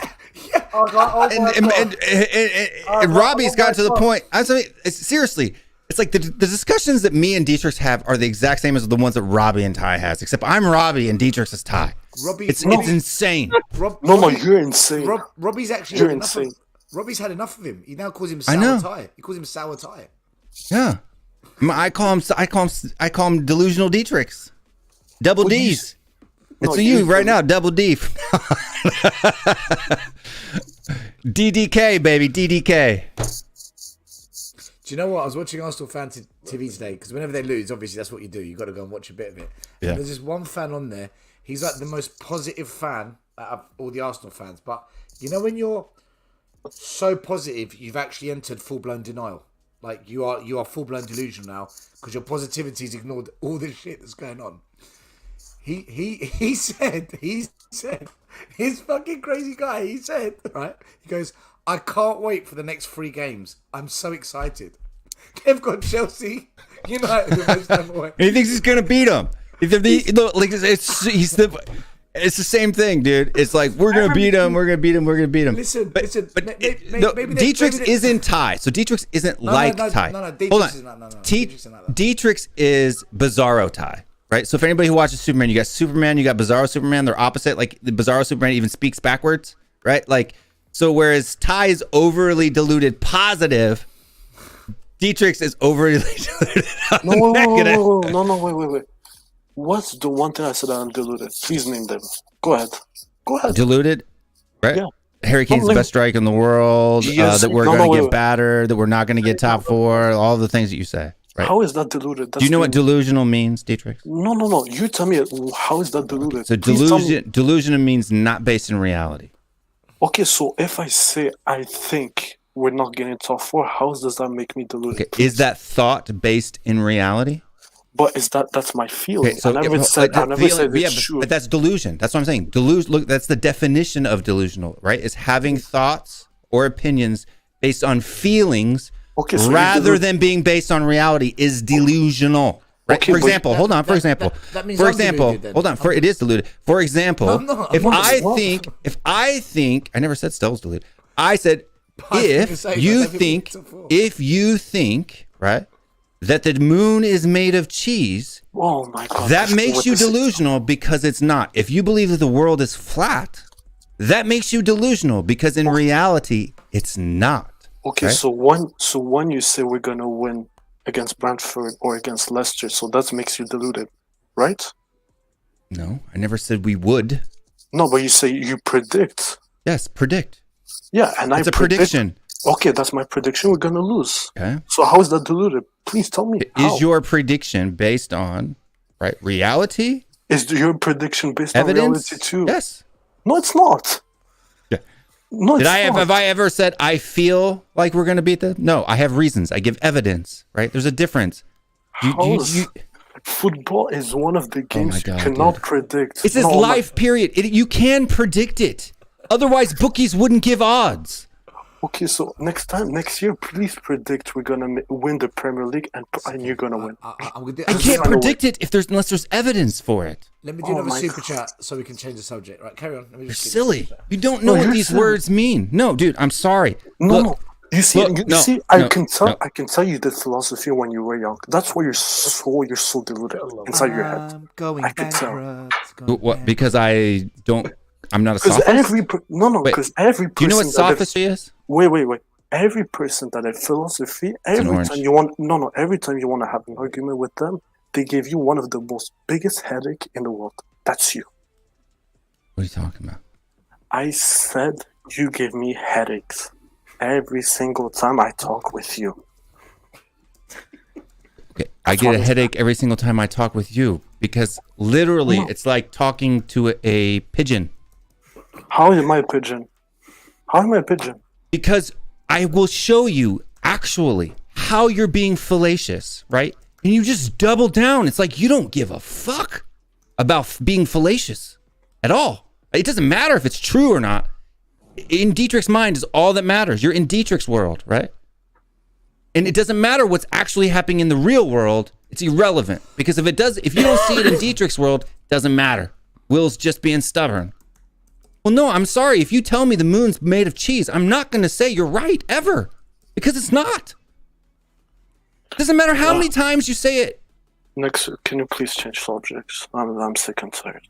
Next subject, please. I'm tired. What always happens here is that we start debating something, and then afterwards we start debating on how we debate. Yeah. Honestly, next. That's how your show always turns out. No, look, it's funny. Hold on, stop. It's funny. Right, hold on, stop. Hold on, stop. It's funny, but people give me a hard time. People mock me. Stop. People mock me. Hold on, stop. People mock me. People mock me on my own show in my own chat because I'm smarter than them. Because I'm the only person who takes the time to go look up the data. I'm the only person who's actually read philosophy books. So because I use actual logical arguments rather than fallacious waffle, I'm somehow being an asshole.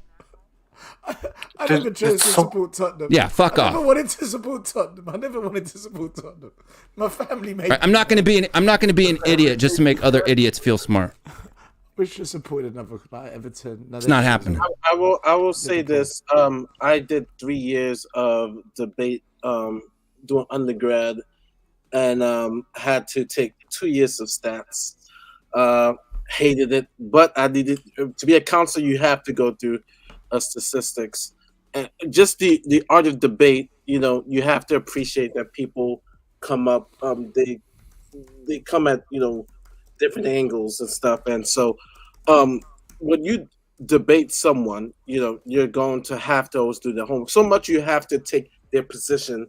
A real good debater can debate the other person's position, and for me, I was successful because I had to embrace the other person's position, so I know how to better combat that. When it comes to sports, what I love about it is just, the data could tell you, we can make a hypothesis or an educated guess. This is going to happen. And just like in sports, an upset can happen, something can happen, and it's just like, oh, it doesn't happen. And so I think sometimes, the misunderstanding, because my job is the art of communication, it's Will saying, because I know it can sound like, all right, it's deluded that someone's predicting an upset. So basically, Dietrich, this is from what I'm hearing, Dietrich is picking back-to-back upsets of happening. Whereas Will is saying, well, stats show we are the favorites to win these next two matches. Facts show that we should win next two matches. Whereas it seemed as deluded, okay, we're going to lose the next two games. All right, so Will's asking, what is the evidence of it? It's more of he's asking, are you predicting an upset? Yeah, I'm saying, what is your rationale? Like, I don't have a problem with you saying we're going to lose. I just want to know what your rationale is for it, right? Yeah. And I think the people to mock me, right? Like, look, if you're in the audience and you think that fallacious has anything to do with penises, you need to go back to school. I'm sorry. I'm done with this. I am no longer going to dumb myself down to make other people feel good about themselves. It's not happening. You can call me a jerk. You can call me an asshole all you want.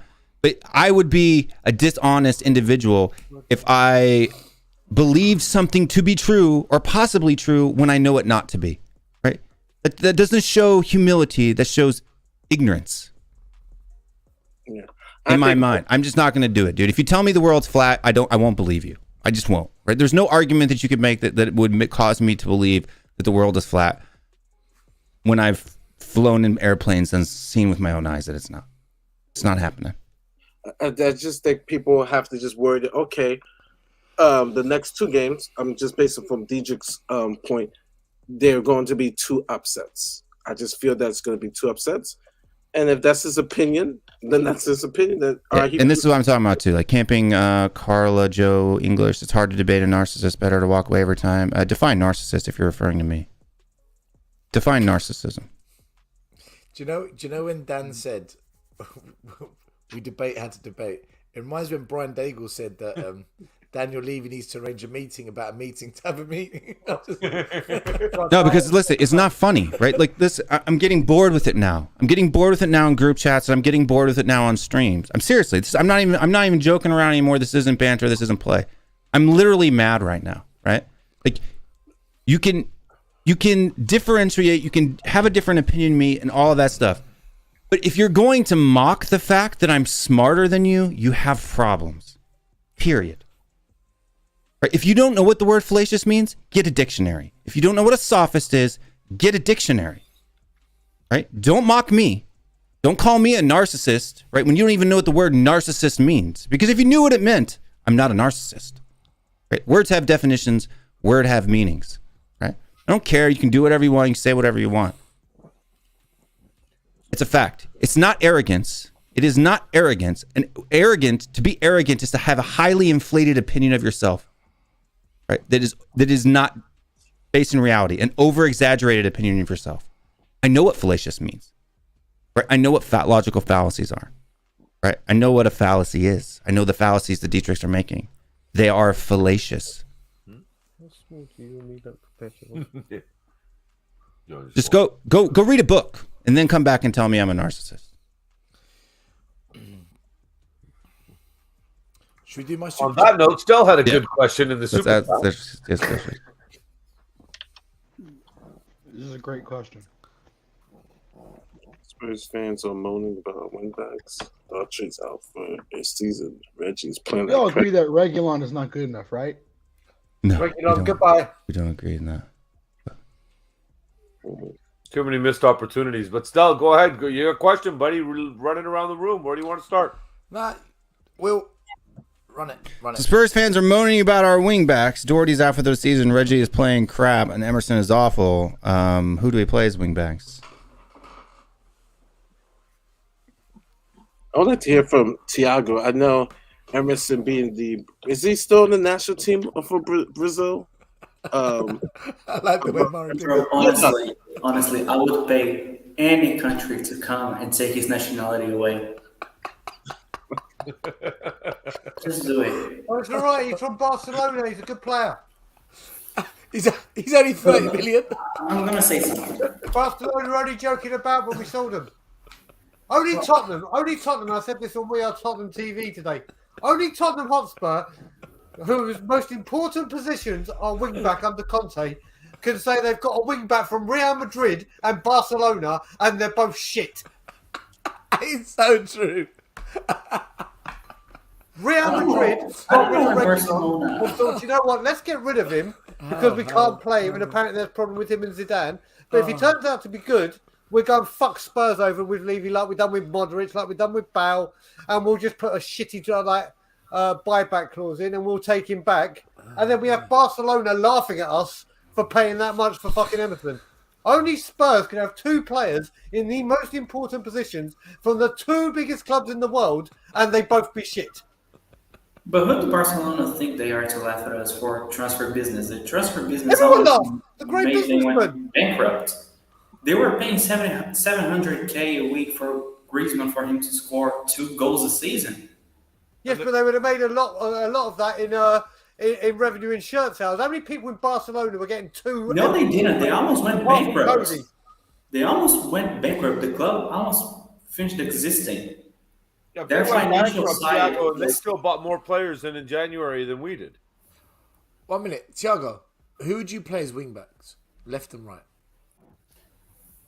Okay, left wing back, Sessingham. I cannot stand Reguilon anymore. Just sell him. Please, Real Madrid, come and take him. You know, on my knees. Right wing back. Damn, we're fucked. Bergwijn. Where do we sign in from, Thiago? Oh man. What? Where do we sign Dan we're fucked from? New player.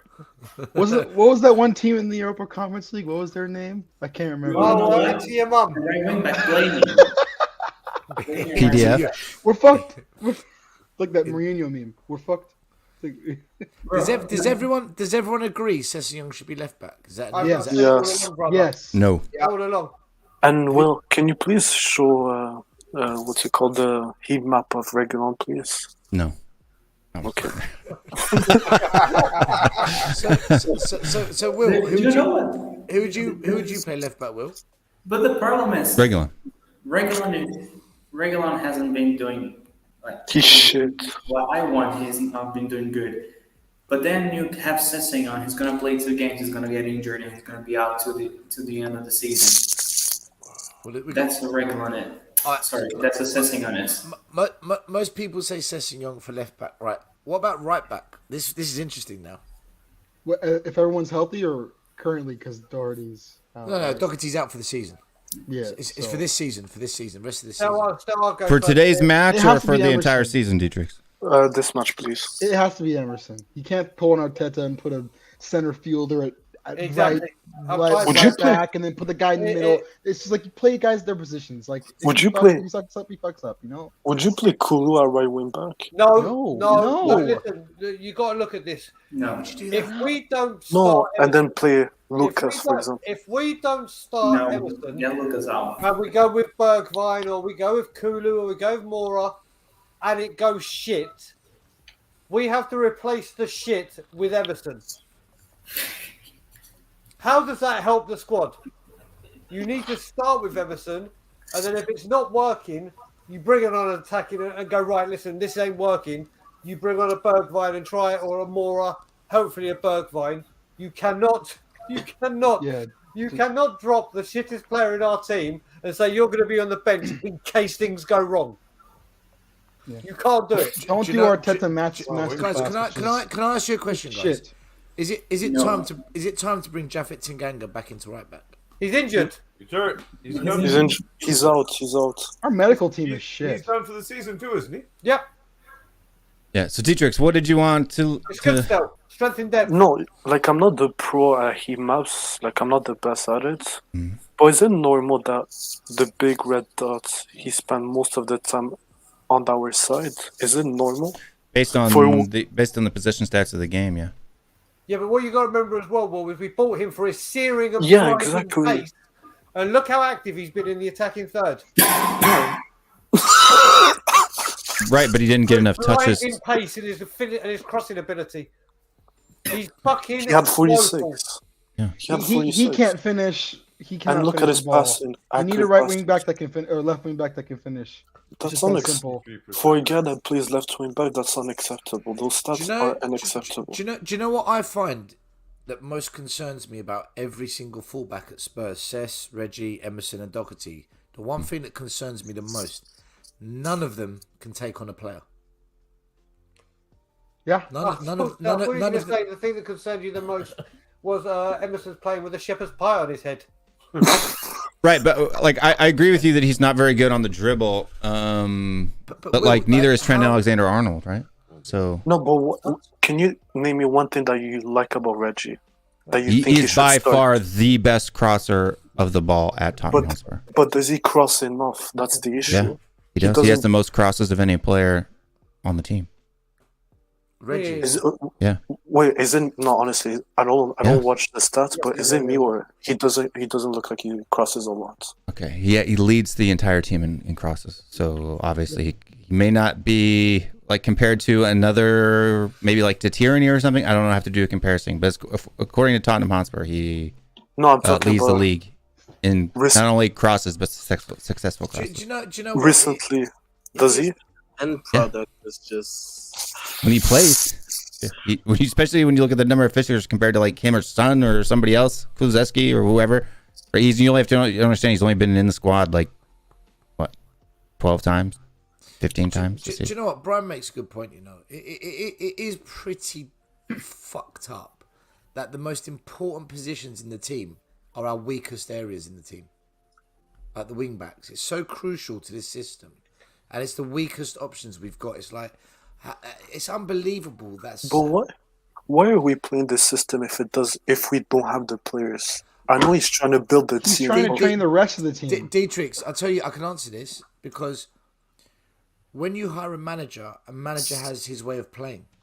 So you need players that accommodate the way the manager plays. But like we've said before, when you keep firing, managers are inheriting the previous system of players, and this is the cycle. We're always. So if Conte walks out in the summer, we're fucked again. Probably. But in two he played the 3-5-2. But why is he still forcing with only 2 midfielders? And clearly this game we needed 3 to win this game. Because we don't have Ollie Skip. We don't have Ollie Skip. If we had Ollie Skip, I guarantee we would have played 3. And Bentancur wasn't 100% fit today, man. You could see it in his play. That's why he came off. He's carrying an injury from midweek. Yeah. Thin depth. Sorry, fellas. On that note, I'm going to go and tuck the little ones in and everything and skip out here. I'll leave this guy to carry the torch with you guys. So have a great night, fellas. Unfortunately, bad result. Hopefully, we'll get it back next week. Will, thanks for having me on, buddy. Yeah, really plug your stuff if you have anything to plug, man. The boys got their channel going now. So it's the 3 Spurs boys, the number 3 Spurs boys. I'll steal from Sean Butler. # no spaces. It's all one word. So, yeah, if you can get over and just give the boys some love and support, much appreciate that. And great to see all of you. Ian, nice to meet you. You new face to me. So everybody else, I great see to meet you. Have a great night. All right, it's a pleasure. Thank you very much, Will. All right, man. Have a great one. Thanks for coming on, dude. I appreciate it. Good night. I think there's 2 problems that we got going to the off season that we have. Number one, of course. Only 2? Well, no. There's more, but there's 2. I don't know. Yeah. I get you. How it's going to be solved. Tanguy, getting rid of Tanguy is going to be extremely hard. And then the second thing is getting the wing backs that we need to get back, because the market there is not plenty. The one I want, I mean, that are for sale, yeah. The one who got named for player of the month of the EC, gosh, I'm forgetting the league. Jared Spence just got named player of the month, whoever. But then people want a veteran in front of him, so I get that. Though I think you might as well play him. I like the kid, but I think that's one of the 2 hard questions is because as much as I say, okay, I want to get rid of Reggie. Who can we realistically get that's going to be better than Reggie? My grandma. Then Reggie. Yeah. Kostic, 29 years old, 1 year left in his contract. More than 100 goals and assists from that position. Easy. Angelino, 45 million. Grimaldo, Pedro Porro for the right. He's absolutely amazing. The get up plays for Atletico Madrid. What's his name? The Brazilian. What's his name? The Brazilian guy. He plays for Atletico Madrid. I know what you're talking about. Yeah, but nah, I don't think so. Are we gonna pay for? I don't know. If I'm a betting man, I see Reggie's gonna be there next year. If I'm a betting man, Mario, I don't think so. Because I don't think so either. I don't think Conte is. If liking Conte, that much. if Conte plays Cess instead of Reggie, tells you everything. Cess can stay. You guys were talking about delusion earlier. There's nothing more delusional than Harry Winks getting 200 games for his club. Like, True. how the fuck do we get to 200 games? It's leaving the upper office. If everyone knows that, what the issues Dude, are. when I saw Winks coming on today, that's when I knew we weren't winning the match. The way that game was going, when Winks came on, I thought, we're not winning this match. This is the wrong player for this move. I didn't even feel like that. To be honest, I felt like that when I saw Lucas coming on. Because I just have no trust in any player on the bench. When I saw Lucas, I was like, really? Does it have to be him? And Lucas is... He created our best chance today, but I guess it doesn't really matter. He's not good enough overall. But then This This system doesn't suit Mora. Our system doesn't suit Mora. I don't think so. With the extra substitutions next year, do you think him and Bergwijn and the players like that will actually be used more in certain situations, or no? Ian, so this extra substitutions benefits teams with big squads of quality. It's going to hurt us. It's not going to go in our favour. Like imagine you're beating Man City 2-0 and they can make 5 subs and they bring on 5 top players. I mean, how does that help us? And then we look at our bench. We've got, Joe Rodon, Davinson Sanchez, Dane Scarlett, who's the next big thing, who never ever plays for us. Harvey White. Lavernier was on the bench today. Don't forget, Troy Parrott's going to be the next big thing as well. Parrott's coming. Ndombele probably back in the club because Lyon are out of the chair. They can't afford to buy him now, so he's coming back. Who's going to fucking buy him? Because Levy's not going to cut the price, is he? Nope. No way is Levy going to drop the price. Well, at least Lo Celso's going. That we know. That's one good one.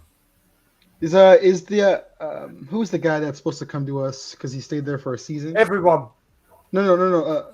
Pape Sarr. The whole world there. So Pape Sarr is actually a very, very good player, but unfortunately this season he's gone back to the club we bought him from on loan. They've hardly played him, and he's actually gone backwards now. We've actually. You're right there, Tiago.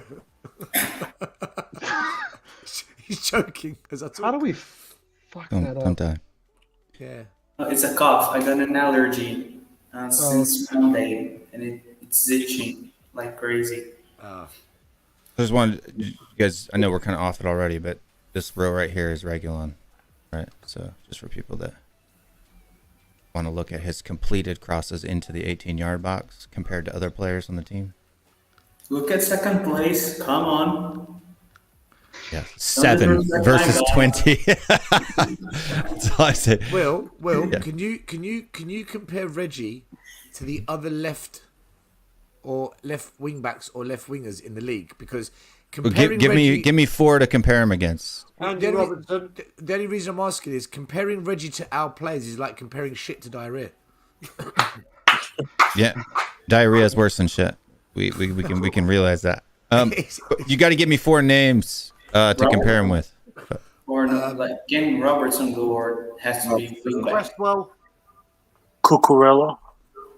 Okay, so hold on. He was good. Cucurella Robertson was good. and by the way, Kulusevski should have got a red card today, man. 100%. Yeah, 100%. I agree. We're so lucky with that. Everyone knows that contact doesn't matter. Remember when Son had in the chest? He's in the ground and he thrusted his boots up towards the way he did it. He was like, ugh. Yeah, he should have got the red. He got lucky there. I'm not gonna lie, man.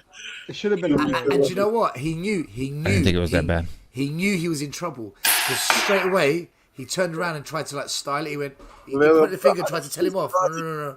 He tried to. I see what he did there. I see what he did. Today. Contact shouldn't matter. It's the intent that should matter. It's a red card, man. It's a red card. But the only reason he didn't get a red card is thankfully the Brighton player didn't go down rolling around like Neymar. True. Yeah. This season alone. VAR would have called it and he'd gone. Yeah. This season so far. Okay. The midfielder for Brighton should have got a second yellow for the stamp. Yeah. On So you said if Lamela had taken that elbow from Kulu, He would have joined the rest more than easy. That's true. Yeah. Oops. I think Cucurella was a bad actor. If he worked on his acting, he would have. Yeah. This is what I don't understand about our scouting. How did we not see Cucurella? That guy would be so good for us. I watched him playing for Getafe years ago. They were almost getting Champions League football. Tiago, I think our scouts probably did see him, but it's that bit where the scout tells the owners, "I advise you buy this player," and the owners say, "No, we've got another plan." Cucurella would literally be cheaper. It's like 50 million. It's like how do you spell Cancelo from? Cancelo. It's Cancelo. It's like when Hitchin. Like cancel plus an O. Gotcha. Yeah. It's like when Hitchin said to Levy, "Buy Bruno Fernandes. This is the price." And then Levy says, "Okay, let me take 10 million off the price." And then Benfica said, No, this is the price. And Levy goes, "Okay, let me take 15 million off the price." and then we end up buying Lo Celso. That's kind of how it's been working for 20 years. Who's Chelsea's left back that's been playing recently? Oh, Reece James. Cresswell or Alonso. No, he plays right blank. Chilwell. Right back. Ben Chilwell. Yeah, Ben Chilwell. Chilwell's injured, but it's been Alonso, isn't it? Chilwell's been injured for What about Tierney? What about Kieran Tierney? He's good. He's a good left wing back. Yeah. He's a very good left back. He's good. Kieran Tierney. Mate, did you see Brighton's wing backs today? They're both better than ours. Brighton. That's not surprising to me. That's what you do. That's what you do when you have good scouting networks. Brighton. And you got a chairman that backs their manager. It's incredible what can happen. Still, their midfield is better than ours. Look at Bissouma; he's better than anyone we have. No, I think. Do you know what? I'd love Bissouma at Tottenham, man. I said it. You know that second half of the FA Cup when Brighton came at us and they scored the goal. That's the first time I properly saw Bissouma play a whole game, and I thought, man, this guy fits. Bissouma and Bentancur would be brilliant. Bissouma and Bentancur, my days. And then Højbjerg to come off the bench if we need him. I mean that. Not Winks, Højbjerg. You know what I mean? That's. You guys aren't gonna like. Is Reggie top? If he's top, he's not. Top. He's not top, but he's close. Top 3. Here I'll share. Top 3 out of 4. That's not really. No, out of 6. Oh, out of 6. Okay. It's a shame we can't get all the teams in the Premier League. I don't know who plays left back. Yeah, this site only lets me compare 6 people at a time, so I picked the top 6 left backs. But if you're just looking at goals right now, he's Sorry, well, just before you speak, I just have to say my eyes are so fucked I can't see where. Yeah, so he's 2 goals. He's leading these. So Reguilon, Cresswell, Alonso, Robertson, Cancelo, Tierney. He's tied for first with Cresswell and Alonso for 2 goals. And he has the 3rd most assists. Will, do you think? Will, how many assists you got? 3. Robertson. Will, you're such a fraud merchant. You're such a fraud merchant. First place is 10th, 10 assists. Second place is 6, and then the all remaining 4 are tied on 3. Yeah. Yeah, but you said he's like the 3rd. He's tied with 4 players.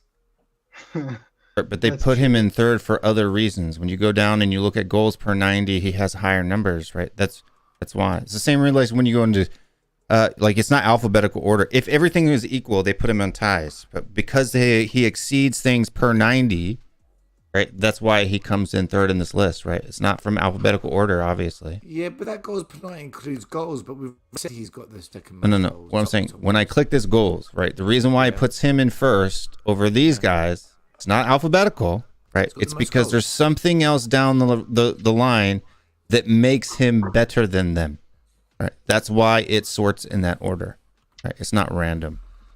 That's probably it right there. XG 0.014. Yeah, the thing is, he may be 3rd in that list, but he's still not good enough. And then that's what I was going to ask. Passing. Will, you obviously think he's the best. Crosses, most crosses out of the top 6 by far. 20, 16, 11, 11, 11, 10, 8. Why did you skip shooting? Why did you skip shooting? 1 minute. Did you say the most crosses or the most completed? Completed crosses in the 18-yard box. Where's the completion percentage? Right here. Completed crosses into the 18-yard box, not including set pieces. It has 20. Okay. Yeah, and completed crosses into the 18-yard box, not including set pieces. That's what CRSPA is. Antonio has been injured this season. 20. So he's been more than Robson, but the Robs had more assists. What? Wow. Because he's playing the better finishers, right? He plays on the same side as Son. Yeah, that is true. Yeah. Okay, Will. I've got an interesting question for you, right? Mm-hmm. If Reggie comes high up on all these stats, if I was to say to any Spurs fan, who would you want us to sign as a left back? Reggie, Cancelo, Tierney, Creswell, or Robertson? I think Reggie comes bottom of everyone's opinion. I see him crossing. That's all. He's tops in crossing, right? So, for example, those are completed crosses. That means that it got onto the foot of somebody. If you look at key passes, he doesn't have that. It depends on what your attribute is, right? What I'm saying is not that Reguilon, because if we were to go through here and we were to say, what are the highest attributes of a fullback or wingback, right? Modern day fullback or wingback. What are the top 5 criteria? Reguilon's probably not going to come out on top, right? He may come out on top in one category of those 5 key elements of a guy, right? But what I'm saying is, but he's not going to come last, and that's why when we asked before I even looked at the numbers, people said, "Are we all in agreement that Reguilon's trash?" No, I don't see him to be trash. No, do you know what? No, well, I didn't say trash. I just said make my point clear here. I don't think he's. I think he's woeful for Conte's system. I think Sessegnon's got the better understanding of it. I think Sessegnon, you saw with the goal that he set up for Doherty with Fulham. I think Sessegnon is a better wing back than Reguilon and a better player to adapt to Conte's way of play. That's why I want him out, because I don't think he can play under Conte. When he played left wing, when he was under Mourinho and he won that ham and Mahrez couldn't get past him, left back, that's a different position. That's a different proposition. But right now, we know we're playing with about 3, 5, whatever you want to call it, and with wing backs. And as much as this blistering pace that he's got, whatever, he does not fit the mould for what Conte wants. I think Sessegnon is and can and produce, but I still think we need another left wing back, not a left back. What's his defensive stats like, Will, compared to the others? Like defending? In what particular thing? Tackles, presses, pressures, blocks. The key defensive stats. So, I mean, tackle wise, second. Tackles versus dribbles, second. Number of pressures, first. In the defensive third, first. Middle third, first. Attacking third. There's no way this is fourth. This data's wrong. It's not wrong. This fucking data. Blocks last. First and tackles. Yeah. Dude. In interceptions, fourth. He's mid pack, man, in all key metrics. Well, let me ask you a question. Let's say you never watched Reguilon in your life. If you looked at the data, would you say he's a decent good player or no? If I never watched in my life and I looked at it, I would say yes, he's a decent good player. When compared to these players, I would say he's middle of the pack, which is what he is in real life too.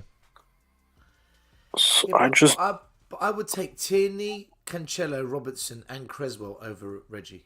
Only Marcus Alonso is the one I wouldn't take. I mean, this is just this season, right? And Tierney's been injured a lot, right? So this is why, first of all, this is just one season. If we were to pull like 3 seasons into this, it would probably become a lot more of a clear picture. Let's do 3. All right. Well, he actually had a really good season under Mourinho, though. No, he didn't. So still, he started off well, and then after Christmas, when he got caught out with Lamella and Celso, he was fucking horrific, and especially that game against West Ham, Villa, where he scored a screamer of an own goal. Oh, Jesus that Christ. Was terrible. Oh my god. I mean, only a Real Madrid player can score a volley when he's trying to clear it into the top corner of his own net. Only we can buy what they call the Galacticos. I think Robertson was out a lot of the season, first half of the season this year too. We bought Calapsico. Yeah, Danny Levy went out for Calippo and he came back with a Calapsico. A Craptico. Mate. See, this brings me peace. I feel in my element now. Looking at numbers. Yeah, I'm falling asleep. Middle of the pack, goals wise, assist wise, middle of the pack. Third in assists, third in goals. If you look at goals per 90, third, assists per 90, second. Wing fullbacks don't take G plus A. That's what concerns me with this? It's like if you look at it, Robertson went to Liverpool from Hull, proper scouting network. Look who he's turned out. Lamptey at Brighton, they did their scouts, bought a nobody, and we got all excited. Now, Alistair Gold even said, "Yeah, Spurs weren't going to go for a left back unless Reguilon becomes available." They had their eyes on him, and look what we get. Well, Lamptey came. He's from the same class as Gallagher, isn't he? From the Yeah, but you know what I'm saying, still? It's not about going and spending at Real Madrid and 30, 40 million. I think Robertson went to Liverpool for 5 million, or I think it might have been 8. God knows what. They are out there. But for some reason, we have to go for the glitz and glamour and the names of Real Madrid. I think when Paul Mitchell was our scout, he got the right players in, man. Correct. But I think Cody's right here. He says middle of the pack isn't good enough for this manager, so relative to what's needed, Reguilon isn't a great squad player. But the problem is we're looking at middle of the pack of the top 6.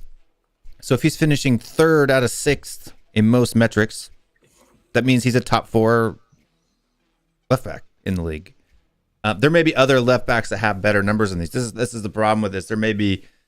I would have to go into like FPL and pull up for that position and see who's pulling in those points, because there's probably other left backs for other teams that are getting better numbers than these. But just out of the ones that are starting right now for the top 6 sides, he's a top 4 left back. Which I think is accurate. And I think this is the key one. This is the one that bothers me. So, I want to explain to people why, like, Will, why don't you just use this first one, goals here? Why do you look at the 90-minute one? Well, because as you can see here, there's a huge difference in minutes, right? So, for example, Marcus Alonso has only played 4,000 minutes, right? Andrew Robinson has played almost 9,000 minutes in the last 3 years. Is that a fair comparison? Because if you look at goals, Alonso's got 8 goals in half the time. If he had played as much time as Andrew Robertson, how many goals would he have? He'd probably have 16 goals, right? So you can't really go by totals. You have to go by 90, because what that does is it averages out. And then you see Marcus Alonso, being almost 3 to 4 times better than Andy Robertson at a particular thing. And then goals and assists, because that includes all goal contributions. And then you look here. This is the key. Andrew Robinson can be more successful. That's why people think he's better than Alonso, is because his goals plus assists is higher than Alonso, even though Alonso scores a lot more goals, right? So that's why I use G plus A, or when we're talking about forwards, G plus A minus PK, because not all forwards are on penalties. The Case Show has just put a comment, and I'm hoping this really is untrue, that we're getting Paul Mitchell and then hashtag Manchester United FC. I really hope that's not right. Yeah, I don't know. That's all we need. No, Ragnick's their director of football. Paul Mitchell's a scout. Exactly, he'll go down as chief scout. Oh, I really hope that. And you know what? This makes sense. Because Ten Hag. Ragnick was the sporting director of the RB Leipzig group, and Ragnick brought in Mitchell to Leipzig. Yep. Yeah, yes, I would let it go. Fantastic. It depends on if what you said was true or not. If they put Ragnick as director, Mitchell as scout, and Ten Hag as manager, and with Man United's investment, they'll be back in 3 years. That's what I've been saying as well. Still, if they get in Ten Hag, I've been saying the Man U fans will take 2 years of rebuilding and getting rid of the shit, and they'll get invested and they'll match. Like I was saying when we were on Tottenham away, still they'll let Ten Hag do his thing and say, right, I need coaches, I need this, I need that, like the Ajax setup. Not the Ajax coaches, because Ajax won't let them take everyone, but I want exactly mirrored what Ajax do. Give me 2 or 3 years to work with the youngsters and get rid of this shit. And with Paul Mitchell behind them, in 2-3 years, that's it, man. You'll be back. Can I just say to Dr. Tottenham, you're having a go at Mitchell because he brought Nkudu and Sanchez to the club. That's why he left Tottenham, because Levy stopped listening. That's all he to was his allowed to bring in.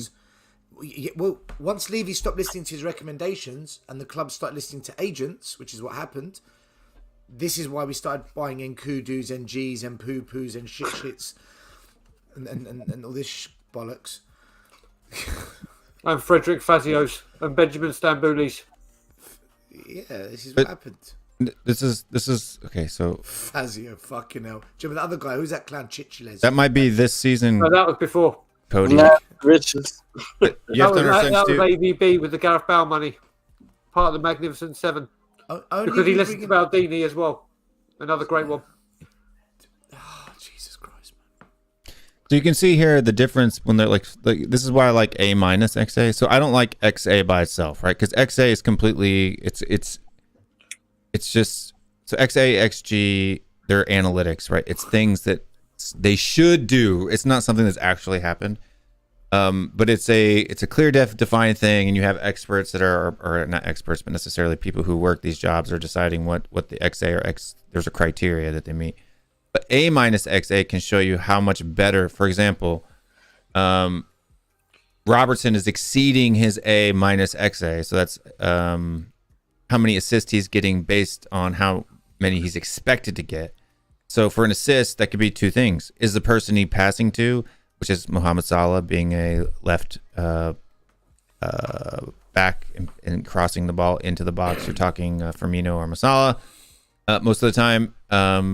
So he's exceeding his A minus XA. When you go to G minus XG,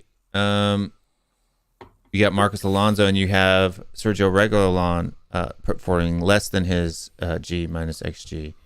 So he's not doing too great on the goal aspect, even though he is on totals mid of the pack, right? So that's why I think this number here, G minus XG, is more important than just the regular based goals out of context. Because this is no context here. This is just totals, right? This number has context, which shows a picture I think most Tottenham fans would more agree upon. If you look at his G minus XG, that puts Sergio Reguilon, down at the bottom when it comes to goals. Because we all know that that's his problem, right? Is finishing, right? True. So what you're saying is he doesn't convert as many chances as what he's presented with. Right, as he should. Right.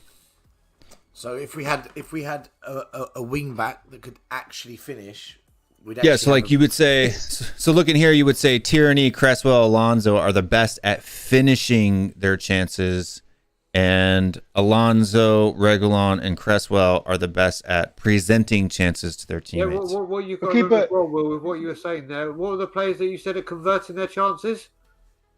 Alonso, Cresswell, and Tierney. And the first two you mentioned, the set piece specialist. So a lot of their stuff will get, a lot of their goals are late or conversion. The chances that these are has just from regular play. Are absolute sitters most of the time. They're not like, okay, he's in front of goal, just put it away. I'm talking like absolute sitters that he's missed. Well, when he's running to the far post, most of them are sitters, right? I mean, it's just the position, the nature of those goals. His decision making, right, is awful when it comes to hitting a ball. He always picks the wrong foot to strike a ball with. When he should shoot with his right, he hits with his left. He should use his left, he uses his right. When he should use the inside of the when he should use the inside of the boot, he tries to curl it with the outside. Every time I see him shoot, his thinking to shoot and his effort to shoot is right. His absolute error is the execution of the technique required. Yeah. His technique is. Did you see today the way Trossard? Did you see the way Trossard struck the ball? So smooth. It was outside the ball and he curled it. Right. You will never see Reggie use that technique in that moment. He'll always do the wrong technique. He would have shot with his left foot and tried to drag it to the far post. That's what he tried. That's what he would have tried doing, and it would have been easily saved. He always does dumb shit. What's the point? Yes, I mean, I think But when you're going to the passing side of things, when if you're looking at completed crosses and stuff like that, or even providing chances for players, he's doing well. He is. Yeah. So assisting wise, I think if we had a Son on the right hand side, you'd probably see a little bit more assists out of Reguilon. I think that's why too. Like Doherty, I think has assisted 2 or 3 out of Son's goals this season, and that's out of his 6 assists that he has. 3 of them I think are from Son, right? Because you're looking at Son, who's a super clinical finisher. So when the ball is played to his side, that benefits Doherty. Whereas you have Kulusevski, who's a very assist-minded player rather than a goal scorer himself. Also providing for Son, Kane providing for Son, and that's why Son's doing well. When Son's on the end of it, the assists go up. Son's not on the end of Reguilon's assists, so it makes it difficult for him to... When do we next play? Is it Saturday? Sunday? Spurs play Saturday, 5:30. Is it Saturday? I thought it was Sunday. Saturday, 5:30 kickoff. Saturday, 5:30 kickoff. Fuck off.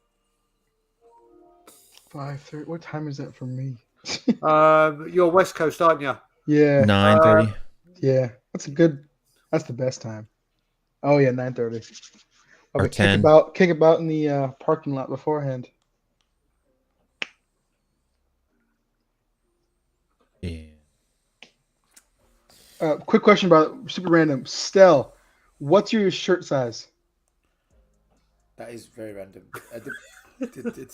When I come on May 15th, I'm gonna bring you a LA Spurs shirt. That's why. A Spurs shirt. LA Spurs shirt. LA Spurs, the supporters club. Oh, thank you, man. Was it like Fruit of the Loom kind of size? No, Versace. No, it's like a t-shirt sort of. Oh yeah, okay. That's what when I say Fruit of the Loom. Okay. I thought the brand was something. All right. Ian, he's 3XL. Just say cotton tee. If it's not tight fit, then medium. If it's a bit of a tight fit, then I'll probably have to go large because I've got a bit of a belly. But okay, you got a bit of a belly. You're fat fuck. Otherwise, medium. Yeah, Greek people eat, man. We don't live off just like leaves and stuff like you in Morocco. So we done well. It took us 3 hours. Ian, it's 12:30 my time. Go medium. Do you know what? Saturday, Brentford at 12:30. It's the last game on Saturday. Yeah, medium men. It's a good one. Arsenal play Man United at 7:30. When are you coming over? May 15th, Burnley game. That's my. So I'll be in Europe before then. So I'll actually miss the North London derby. Check out Emerson's FRF. But I'll be in Europe and then make my way over to London. Be in London for 4 days. Are you? Is this your first time? I'm gonna take Alonso off. First time, yeah. Listen, dude. Let me give you my number in the private chat. I have your WhatsApp. Oh, okay, perfect. Yeah, that's the same. Yeah, you contact me and we'll get Bob Spur. Yeah, I would love to meet. I'll love to meet everybody. Yeah. I gotta get you guys all shirts. If you can, try and get everyone's size. I'll bring like 6 or 7 shirts. However many people. Oh, you can bring one over for me when I'm over there in June. I know. I wish you were there when I came over. Man. Ian, give me Brian's one, and then when Brian comes over, I'll meet up with him. I'll give it to him. Fantastic. Medium. Yeah. Medium. Okay. Thanks, brother. I got 2 mediums on the list. Toronto Spurs scarf out for you to LA. Not that you're really going to need a scarf in LA, but yeah. I have. Sometimes those early morning games are cold.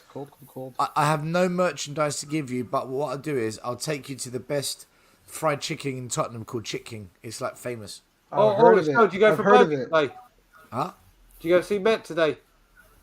No, we didn't. We didn't because Brian, the mood after the game was fucking horrendous. Yeah, but I flew back before the game. Oh no, it was the early kickoff, wasn't it?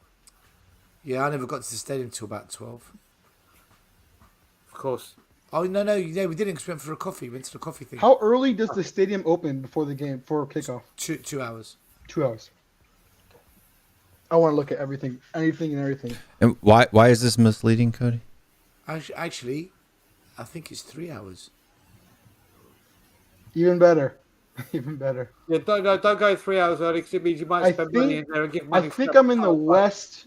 the west stand, kind of like in the corner of the stadium, area 451 or 421. That's where I'm sitting. Yeah. You're where the north stand becomes the west stand. Yeah. Okay. Stel will tell you about a nice bar in there, won't you, Stel, at the west stand? Yep. I will take you to.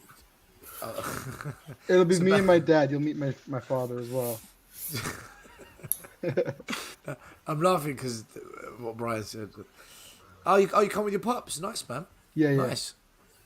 Is he a Spurs fan as well, or is he? Just he grew up. He didn't grow up. He spent a lot of time in Knightsbridge when my granddad was in China for oil, so he would use London as kind of in between home and going to visit him. So he grew up in Knightsbridge. But my grandma didn't let him go to the Chelsea games because she said Chelsea's racist. She didn't want him to go there. So he said, go down to Tottenham. And that's how I'm a Tottenham fan. He went to Chelsea is right near Knightsbridge. Yeah, that's why. She was like, you can't go there. They're too much of hooligans. Go down to Tottenham. And do you know what's funny, though? Do you know what's funny? Chelsea is one of the richest parts of London. I mean, some would say there's a correlation between them. But their fans aren't posh. Their fans aren't posh. Oh, really? Okay. Yeah, Cody, those are fucking shithole. Yeah, so the bar graphs are just percentiles, right? So they're percentiles based on people in the top 4 leagues. Like Emerson had a really good season at Betis last year. So it's not necessarily contradicting, but it's just a matter of the team that he played for, the league. And where he gets a lot of those numbers is in defensive duties, right? And you have to understand that when you play for a team, that's why you want to look at percentages. So like a lot of these, like if you go to tackles, Emerson is top of the list. When you hit tackle percentages, he drops down to the bottom, because this is the problem when we look at totals, right? Looking at totals has no context at all. Percentages have context. And then you see who's better actually defensively, right? Because percentage of dribbles tackled divided by dribbles tackled plus time dribbles past minimum, 6.25 dribbles consists per square is a leader, okay? So the percentage means, right, total, if he's playing for a team that is kind of has a garbage midfield and he ends up having to do a lot of work, his total number is going to be higher. Same way you have a player who takes pens and a player who doesn't, right? A player who takes pen is going to have more goals than a player who doesn't. That's just the facts, right? So it's not apples to apples. When you actually look at the percentage, Emerson goes from being top to second from bottom, right? Because you're actually looking at a context. Him doing that action in relation to something else, right? Not just a total. Right. Same thing with his successful pressure percentage, right? He may have the most presses, right? But he's not very successful with them, right? Because he goes from first to last, right? So we want to look at the statistics that have context in them, right? Not just totals. That's how you make better predictions about a person's, right? So if you look at his total GCA, Emerson's second. When you look at JCA per 90, he goes down to 0. Right? That's goal creating actions, the assist to the assist. SCA, he's third from bottom. You go to SC per 90, he drops down a spot. Right? That's the assist to the key pass. That's how we get context out of these stats, where it looks like he's doing far better than somebody else. Right, so that's why I like to look at goals shot on target. Right, he doesn't shoot a lot, but when he does shoot, he scores. It seems. But that's because he had a lot of goals at Betis last year. What a piece of shit that side. Will, just very quickly, because I gotta go. My throat is the bar graphs are pretty much useless. Yes, I agree. That's why I don't use them. I was just gonna say that I need to go because my throat is killing me. It's really itchy, and I need to try to find something to stop because I need to sleep. But yeah, thank you for having me on your show. Shit result. Yeah, just Spurs being Spurs. Hopefully we bounce back. I will not see you next weekend because next weekend is Carnival, so I'll be drunk by now. And yeah, that's it. Love you all. See you later, Thiago, brother. See you later, Thiago. Yeah. Take it easy, Thiago. What's this comment saying? Let Ian finish his story. Was Ian telling a story? Did I interrupt you? Yeah. No, I was about my dad and how we became Spurs fans. That story was if that was the one. I can tell it again, but I thought he was finished when I talked. I think I did finish it. Basically, my dad used London kind of like in between. My granddad was working in China with the Arco oil, and my grandma was at the United States. And my dad used London as kind of like a go back and forth. Knightsbridge was the town he stayed in. My grandma said you can't go down to Chelsea because she doesn't like them and they're hooligans. Go down down to Tottenham, and that's how we became Tottenham fans. So that's how that happened. Nice.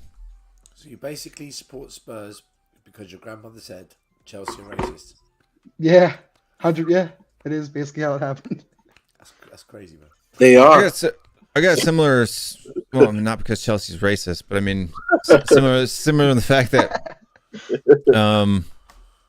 So I started out being just a national team fan, just like I was a big USMNT fan. That's how I got into the game at first, and then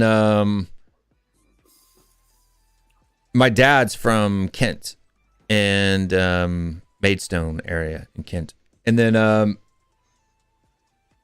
stepdad. And so he's been a Tottenham supporter his whole life. But he probably doesn't. My mom watches the show, but I don't think he watches the show because he'd get really annoyed. He's kind of like that, just old school fan. Some things he would agree with, some things he would get annoyed. But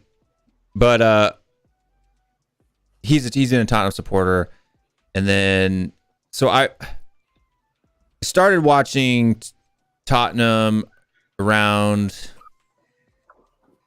just like whenever it was on 2010 2009 because I was in Korea and Korean matches are on at night and they didn't show every single match back then, right? On IPTV late at that time when the games were on live, they would show them live, but it was always like match of the day type of a thing, right? Where it was like United, whoever the big game was. So the only times I really got to watch Tottenham was if it happened to be on in that week that I could watch it. So, and then when Son signed for him, it was on TV all the time in Korea, right? So now it made it easy to watch. So that's when you I guess you could say I started watching week in, week out. And then when we came back to the United States and my son started playing soccer in 2017, that's when I became like a fanatic fan where I just spend thousands of dollars a year on dumb crap, like all this crap back here and all that stuff. So I didn't really have a choice either for Tottenham. I mean, I guess I could have picked somebody else, but I mean, I watched a lot. Like I said, I was a huge USMNT fan. So with Breedle playing for Tottenham and then Dempsey, coming to Tottenham. Dempsey. Those were the two teams. Although I was more of a Howard fan than I was a Breedle. I always spelled. I was going to say Beetle or Beedrill from Pokemon, but I was more of a Howard fan than I was a Breedle fan. But when Dempsey was my guy, dude. Donovan and Dempsey were my dudes. I was just kind of ashamed. I don't remember Donovan ever playing in Europe. If he did, it wasn't for very long. He maybe went down. Did he play for Everton for a little bit? Dempsey actually challenged himself. Donovan didn't. Yeah, Donovan went to Mexico real quick. It was easy for him. He came to Everton twice actually, and did bloody well. Did he actually did challenge himself? Yeah, I always wish to see what Donovan could have done in Europe, but he didn't want to do it. But Dempsey was the man, though. I like to watch him. I'll tell you, was a player. You had Kobe Jones that came to Coventry after the USA '94. Yeah. But now I'm going to say a player that still will remember. Back in the day, he played for QPR and I think Luton. So do you remember Roy Wegley? I don't. Oh my God! What He was a banging player. He was a banging player. He was a good player. Banging player. That's the first American player I remember seeing in England, Roy Wegley. Roy Wegley was a great little player. Will, have you had or schedule like a United States England debate show at some point because we're in the same group? Yeah, we're going to for sure. I need to get. That's going to be hilarious. My son I was going to do a show Thursday, because I actually started a whole new channel called USMNT Rants. Link down in the description below.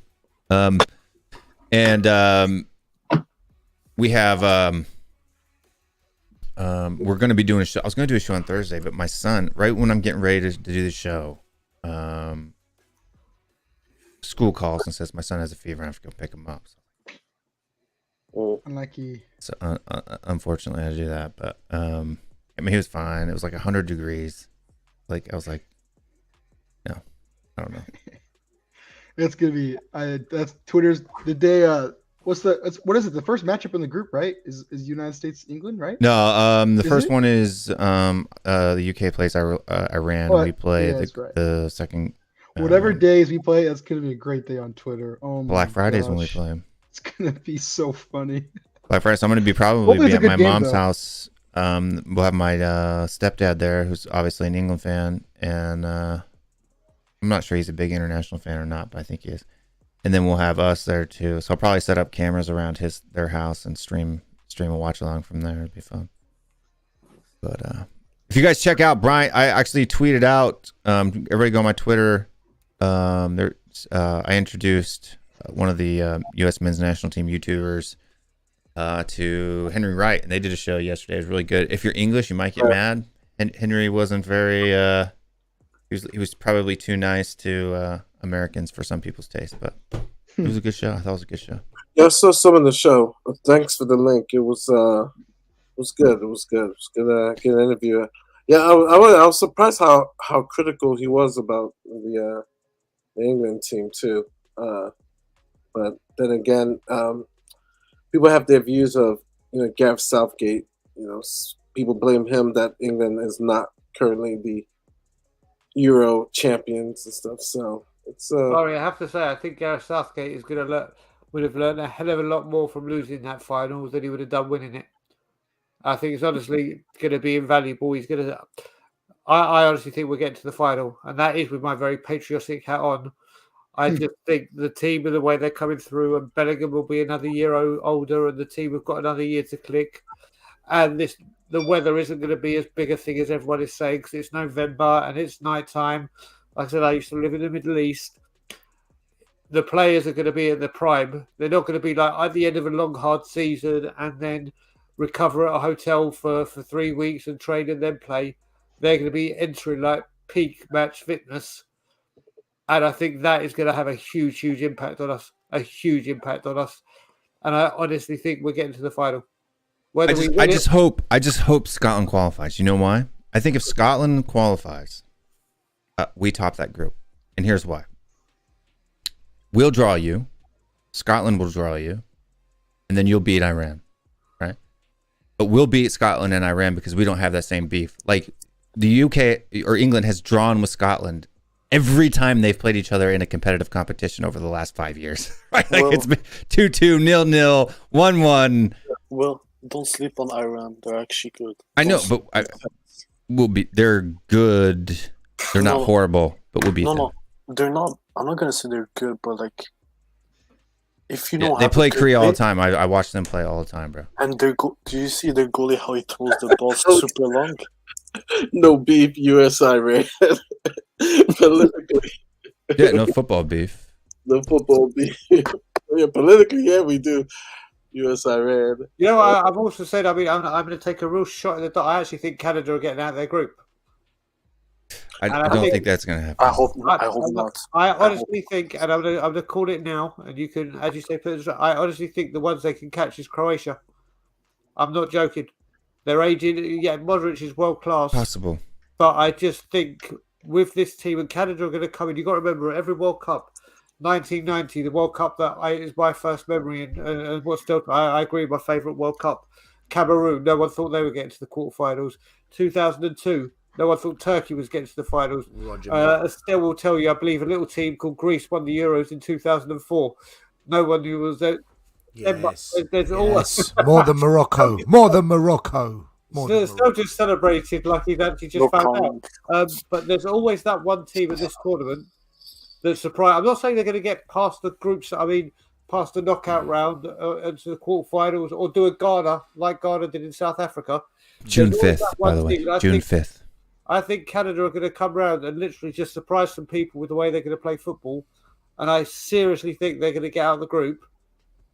I'm looking at the group now. I think Belgium is one of the teams. Oh, Belgium are through. Belgium are through.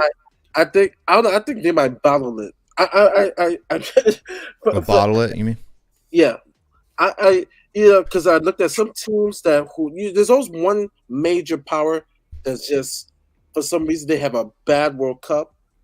I think Belgium is the one team that I just feel that is their golden. They're the other side of their golden generation, and that they're just gonna face out. There's just a thing. It's like a bogey thing with England and Scotland, right? Like there is in the Euros, it happened in World Cup qualifiers in 2016, 2017. It happened. That's what I'm saying. But like, I'm talking about under this generation of these players, right? Yeah. The Tierney and the Kanes, right? Yeah. Like there's just this thing where they just draw. Whereas England doesn't have that with Wales, right? They've beaten Wales like 3-0, 2-0, 2-1 every time they've played them in the last 5 or 6 years with this squad of players. That's why I want Scotland to get through, because if Scotland gets through, the United States has a chance of topping the group like we did in 2010, right? Both of us will get out of that group. It'll just get flopped because we have some draw or some, because all we would have to do is just draw England and beat Iran. And if England draws twice, we go through on 6 points, they go on through, or we go through on 7 points, they go on through on 5. Yeah, top the group. Scotland, John, and PC Matt's beef is too funny. PC Matt? No, yeah, it's always good. It's just about Son usually. And then John's Fitzpatrick, who doesn't even know, look, I'm sorry, to compare Iran with the United States, who has 11 Champions League players and their starting 11 is just ridiculous. I'm not going to sleep on it. They can beat us, right? But there's no way they should be beating us, right? You see what I'm saying? Does your prediction of the group change if like Wales gets in or? Yeah, so it does. So I think if Scotland gets in, we have a chance, like probably a 50-50 chance of topping that group. If Wales get in, I don't think we have a chance of finishing first. I think we finish second. And if we finish second, we go on the opposite side of the bracket, which is harder, which means that after the round of 16, we'll end up either facing Argentina or France, right? So that makes it hard for us because the United States isn't getting past that. But if we end up topping our group, we could end up in a quarterfinal, semifinal. Like that's why for the U.S., that's why I'm pushing statistically, probability wise, if Scotland can get in, the U.S. has a chance to get a quarterfinal, semifinal this year. Yeah, I think Ukraine are going to knock them out. I just think there's going to be one country playing for so much pride and so much passion of what's going on. I think they actually have a better team than Scotland, to be honest with you. But Ukraine. But I just don't. I'm just hoping, right, that Scotland gets through, right? So if Pulisic start, you're not going to win anything. I promise you that. Yeah. So Cody wants to be a little bit snarty and asked me to explain the bogey thing. So you want me to define bogey thing? Sure, bogey thing. Historically, teams have a motivation to perform well or do well against other teams, while the other team has a tendency to underestimate or underperform against that specific opponent. For example, Scotland wants to slaughter England every time they play them, right? And England always seems to overestimate their chances. And so because of that mentality differential, it seems to be historically the case that the two nations draw. Same thing with the United States, right? When we play England in the group stages, that will be our World Cup final. Like if we beat England, I could care less what we could go out of that group as long as we beat England. I don't care. Successful World Cup for me. The last time we played you in the World Cup is when Rob Green made that howler, wasn't it? Yeah, 2010, Dempsey on the ground. Yeah. That was just it had to be. We drew England and ended up winning the group 7-5. Yeah, that's what we did. It was nuts. People were throwing beers whatsoever. Girls were flashing. It was nuts. Yeah, we weren't throwing beers. We were throwing bottles after that game. It was nuts. I think I still have pictures. That's true. I will be absolutely insufferable. It was big screen, and people were on people's shoulders. yeah, USA. And in Orlando, there's a lot of Brits.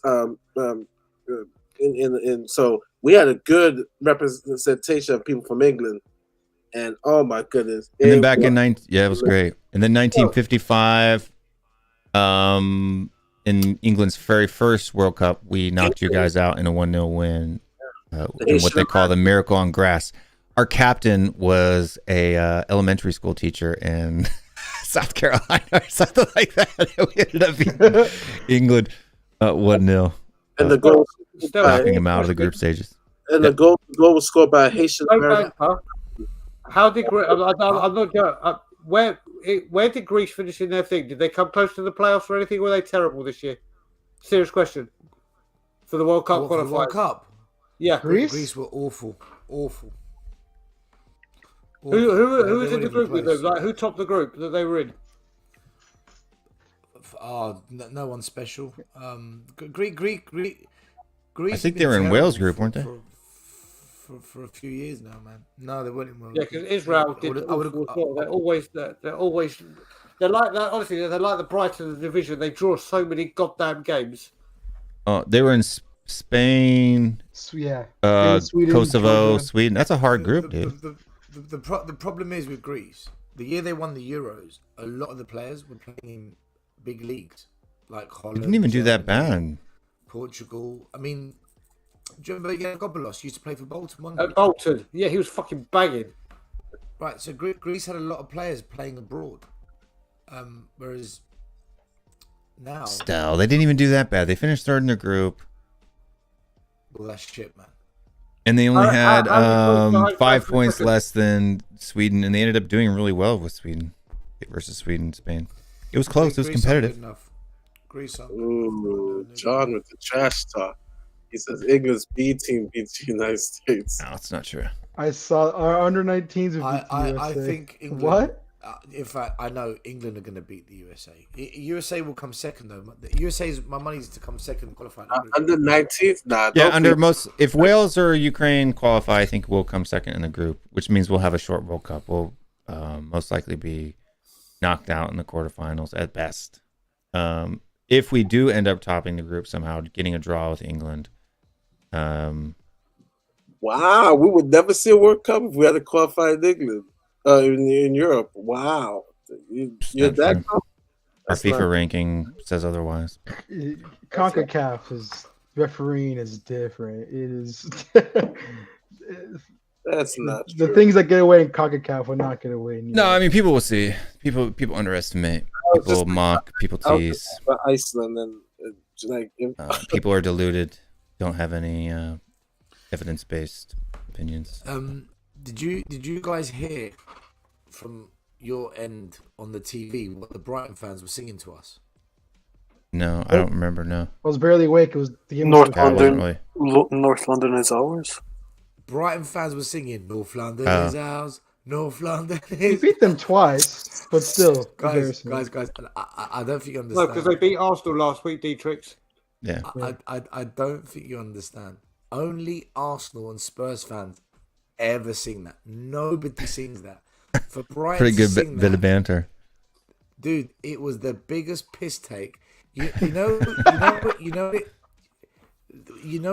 when it's such a piss take, even you laugh. Even you have to laugh at that. Yeah. It's funny.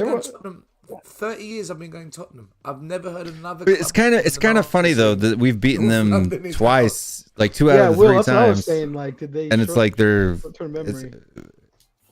English banter is so funny, right? Because in the United States, we'll banter each other, right? But if you just kicked our ass 3 out of the last 4 times you guys played, we ain't saying shit, man. There's no banter going on if you just kicked our ass 3 out of the last 4 times we played each other. That's just how the Americans are. We don't come out and throw shade when you've just made us look dumb the last 3 or 4 times we played you. We don't do that. This will be the last thing I say because then I'm going to go to bed. Yeah, we're going to end the show up, so we might as well just do our outros if we want. But. I was about to say the commentary here outdid themselves again. And I knew from that segment before Kulusevski, they said, you know what? Harry Kane is playing a team for a 3rd time, and every time he's played a team for 3 times, he's scored in all 3 games. And I was like, well, that's it. You've just cursed it. And then there you go. the commentary's luck. But yeah, I am going to hit the decks because I'm shattered. I was up at 3 o'clock in the morning watching Still in the Coffee House because that's what I do in my life now. I wake up at 3 a.m. for no apparent reason. So I am off to bed. Love to everyone. You can find me at Tottenham in Tour. But most importantly, and as always, Levy out. Take care. See you later. Yeah. I'll go next. Brian. I gotta go. Closing remarks for me. We just gotta try our hardest to keep our mentals straight. We really need to just keep it down. If we win our next 4 and we're doing flying high and Arsenal United drop a couple, we still no fucking around in training, jumping around, whatever the hell they were doing. Just keep your head down and keep going. Hopefully Conte can keep a wrap on that. And Tottenham till I die. See you guys. Tottenham till you die. See you. Take it easy. The reason why we're going back to 1950s because it's the only 2 times we've played each other in the World Cup. Can you go? Let me ask you this view on Spurs. Can anybody from England ever go back and find an instance where England has beaten the United States in a World Cup match? I don't care how far you can go back into infinity and you won't find it. I can find instances where we beat you. And the reason why I take pride in it too, I'm American, but my parents are from the island of Haiti. The guy Joe Gattens is a legend in Haiti. They have a statue of him in front. Well, I don't know if it got ruined after the great earthquake, but there was a statue of him in the national stadium. So he's looked upon as a legend. So of course I will always go back to that victory because he scored that goal for the United States. So yeah, I will always go back to the 1950s. And Black Friday too is going to be it's going to be a good thing because that's, for people that don't know, Thanksgiving is a huge holiday in the United States. So most families get together and do whatever. So you're going to have games on Black Friday, dude, like 3 p.m. Oh, yeah, wow. So you got no NFL on that day, right? Because NFL all happens on Thursday, or on Thanksgiving Day. So Black Friday, United States versus England. It's going to be scenes, man. It's going to be scenes. So,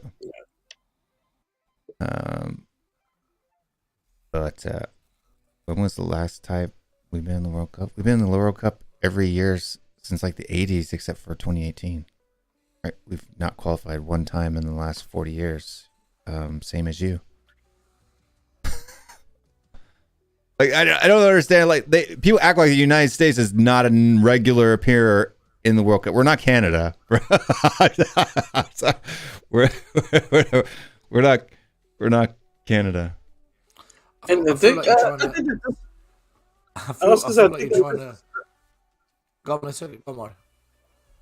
No, I just feel sometimes the disrespect because I remember as a kid, and mind you, my dad. It's weird. We love Argentina, but we also support the United States, and we made a pact. Hey, if they ever play each other, of course, I got to root for the United States. But I remember watching the game against Brazil, Rose Bowl, the first that we went, and just crying because we lost 1-0. And we had a real good chance of surprisingly, going to the final. Forget, we have shown up when we got to the World Cup, And I remember Alexi Lalas, long red beard and whatsoever. I mean, so we do show up in the World Cup. Like we don't we made out of it. You know why? Because we don't play grab ass during training. That's why we show up at the World Cup. Motherfuckers. We sent Ronaldo home. I always get Ronaldo fanboys. We were in the same bracket as Portugal, and they didn't qualify to the next round. We did in the group of death. So like, we show up. It's like we don't, pull our pants down and like. And John, I think it's funny that John says this. He says, "Will, it's going to be the biggest anticlimactic experience of your life." Bro, I'm a Spurs fan. What are you talking about? Champions League final, 18-19. Carabao Cup final last season. There's a lot of anticlimactic experiences in my life. Trust me, that are. I'll be a Spurs fan. Please do watch closely for Gravis. It's gonna be fun. It is gonna be fun, but Stelios, when are you going live next, my friend? Tomorrow with you. Oh, that's right. Tomorrow. Tell people about it. What time is it anyway? As they say. TV. It's called the Sports Corner. It's Will, Henry, Sava, and I. I think it's normally 8 p.m. And then Monday, Tottenham away. Our Monday podcast, my favorite one of the week, man. It's just good vibes. And the two Americans, Jacob and Michael, next Friday. And normally I jump on shows during the week. I think I'm gonna try and go on Murray's this week because I haven't been on Murray's in a while. So I won't do anything on Tuesday, so I can jump on the Wednesday one. And then I feel like there's something I feel like I'm supposed to be doing something. Yeah, I think that's it. You're being sleepy, plus your internet lag makes it sound like you're half drunk. But yeah, I'm gonna switch off. I'm gonna go. We're all going to bed, dude. I'm gonna switch off too. I've been basically. You and I have been streaming for like 6 hours now. We're on Bob's for 3 hours and then straight on here for another 3 hours. I was going to try to do it short tonight anyway, but Dietrich, we'll have to save your player rankings. I forgot about that. No, it's okay. I have nothing much to say. Just I hate this squad. That's it. And then, but what we'll do is our match is Saturday. Dude, Dietrich starts the show. The first thing he says, "I fucking hate Emerson. I hate this guy." He ends the show 3 hours later. I hate this club. Good night. Yeah. I can't take Dietrich. He's too much. He's funny. I love him. He's my favorite. He's my favorite. He's too much. Like people, we go at each other pretty good, but I love him like a little brother. I fucking hate you. It's all good. Hey, listen, good night, God bless. Mari, good night, God bless. Good night. I'm falling asleep here. I'm gonna pass. All right, dude. And then Mari, what about yourself? When are you booty bopping next? Back on a Wednesday, as usual. We'll always make it interesting, even in the loss. I will make it interesting, and we will be on. Pretty sure we'll be on 5 o'clock U.S. time, 10 o'clock UK time, and we will try to draw out some banter and some love going into the Brentford game.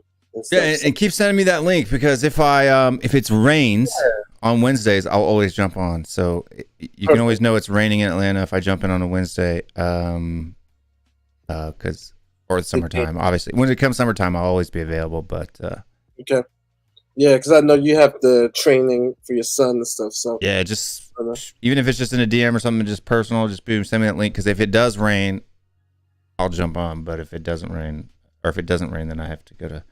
I'm sitting in the truck, and for whatever reason, until I update my phone, I'm not getting good. Because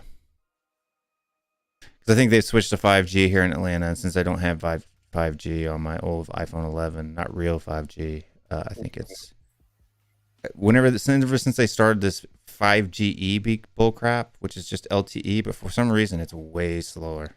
Yeah. I was thinking the same thing because I was like, see, my phone works better with LTE than the 5G. I don't know, and my phone is the 12, so I don't know. It's weird.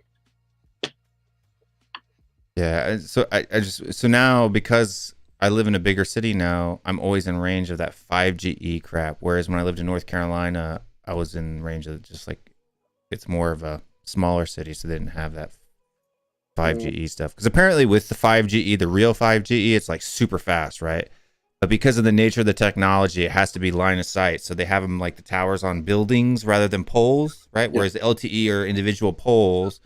So the 5GE, what that is they're using the new towers or poles that they've put on all of these buildings that are closer together, but it's sending out the speed of the old LTE, right? And so they're using the infrastructure of the new with the speed of the old, but because the infrastructure of the new has if you think it's basically smaller circles, and the farther you get on that circle, the weaker the signal is. So it's like you're getting in and out of signals like all the time, and so it slows it down versus being in that strong, spending your whole time in the third ring of a 10-ring circle rather than being in the fifth ring of a fifth-ring circle every 5 seconds, right? You're just continually moving from one circle to the other. But I don't even know if it's like, I mean, I have T-Mobile.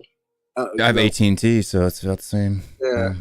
I'm just like, okay, is it a T-Mobile thing? Or is it no, AT&T. Like some people saying Verizon, it's not the case, but I don't know.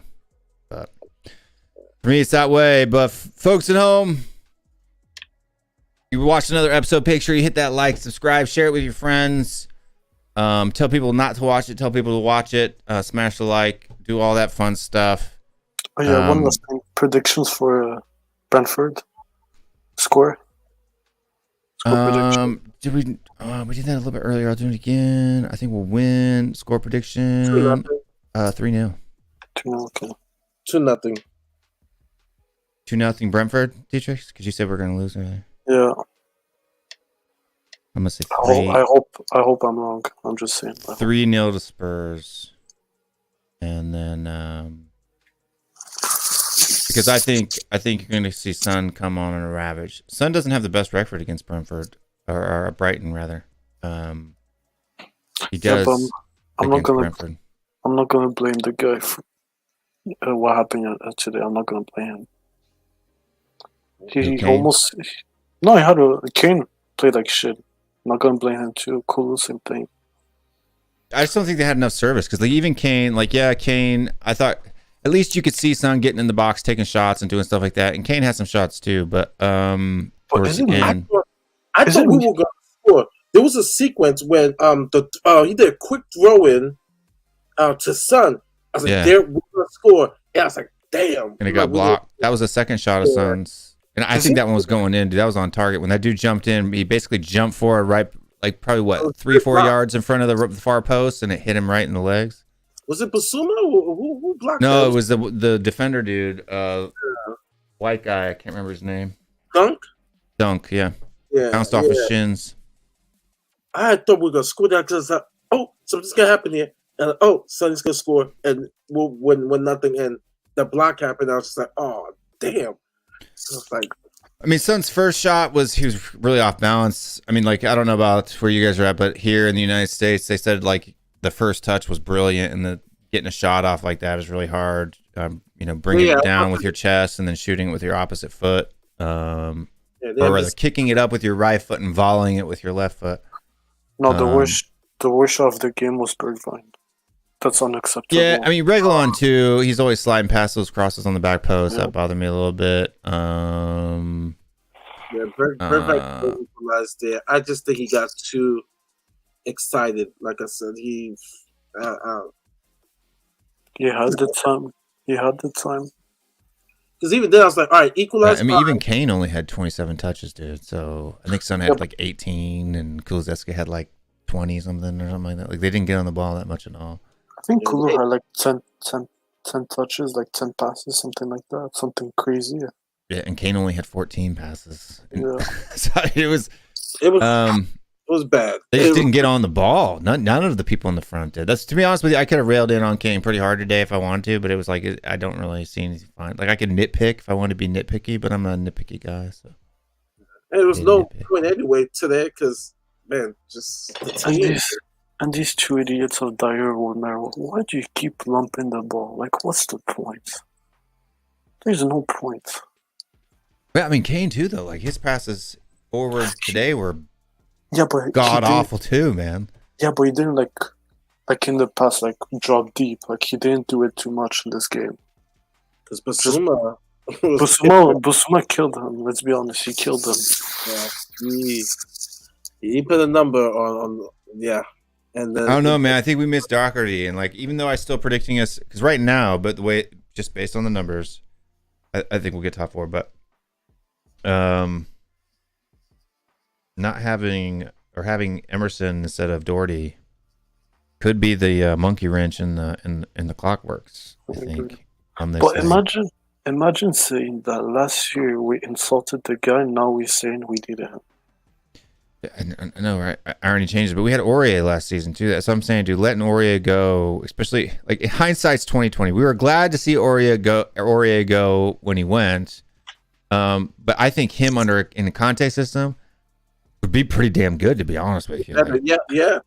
Because his whole thing was defense, and like this is the whole thing. Like people in a Conte system, wingbacks don't have to be good at defensively. They need to be good attackingly, right? We don't need them to be good defensively. We have three at the back that are supposed to be handling their business. The reason why we need our fullbacks is because Ben Davies is dog dookie. He wasn't good at crossing. He wasn't. Oh, he was pretty damn good at crossing, and he was really good at shooting. Like if you compare Trippier and like Walker, like he's not even close.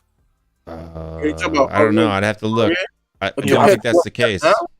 I'm talking about like crossing, like Aurier, Trippier, and Walker. Like he wouldn't be close. I don't know. Oh yeah. But compared to what we have now, Aurier looks like an all-star. Yeah, of course. Yeah.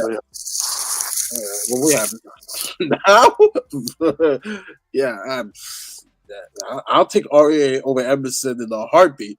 I'm like, all is forgiven. Come back. We just need you to the end of the year, end of the season. Yeah, definitely. Like I'll say my quick piece, like on top 4. I hope we get top 4. Like I'll be super happy, but in my opinion, the players don't deserve it. They don't. Conte, like Kane, Son, Romero, and stuff, they deserve it. For me, the rest should not be near top 4.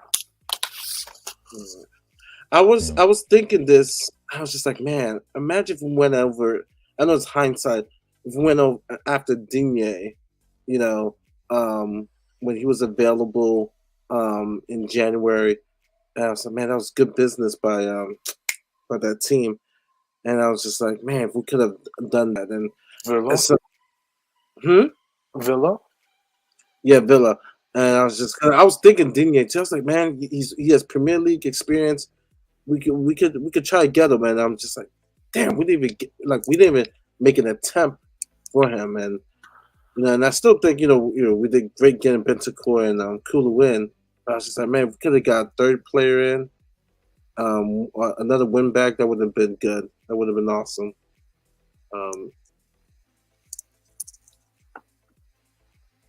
It looks like Courier and Trippier were pretty close on that deal.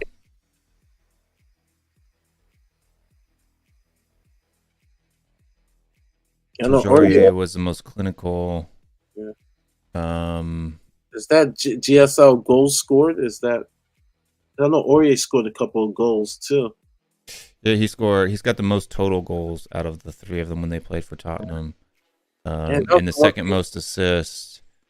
Like goals per 90, he was the highest. Assists, Kieran Trippier had more because he had 14 versus 12.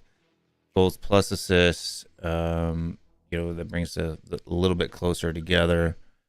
If you're looking at goals per shot, so 1 out of 10 was going in for Serge, whereas like 6 out of 20 was going in for Kieran.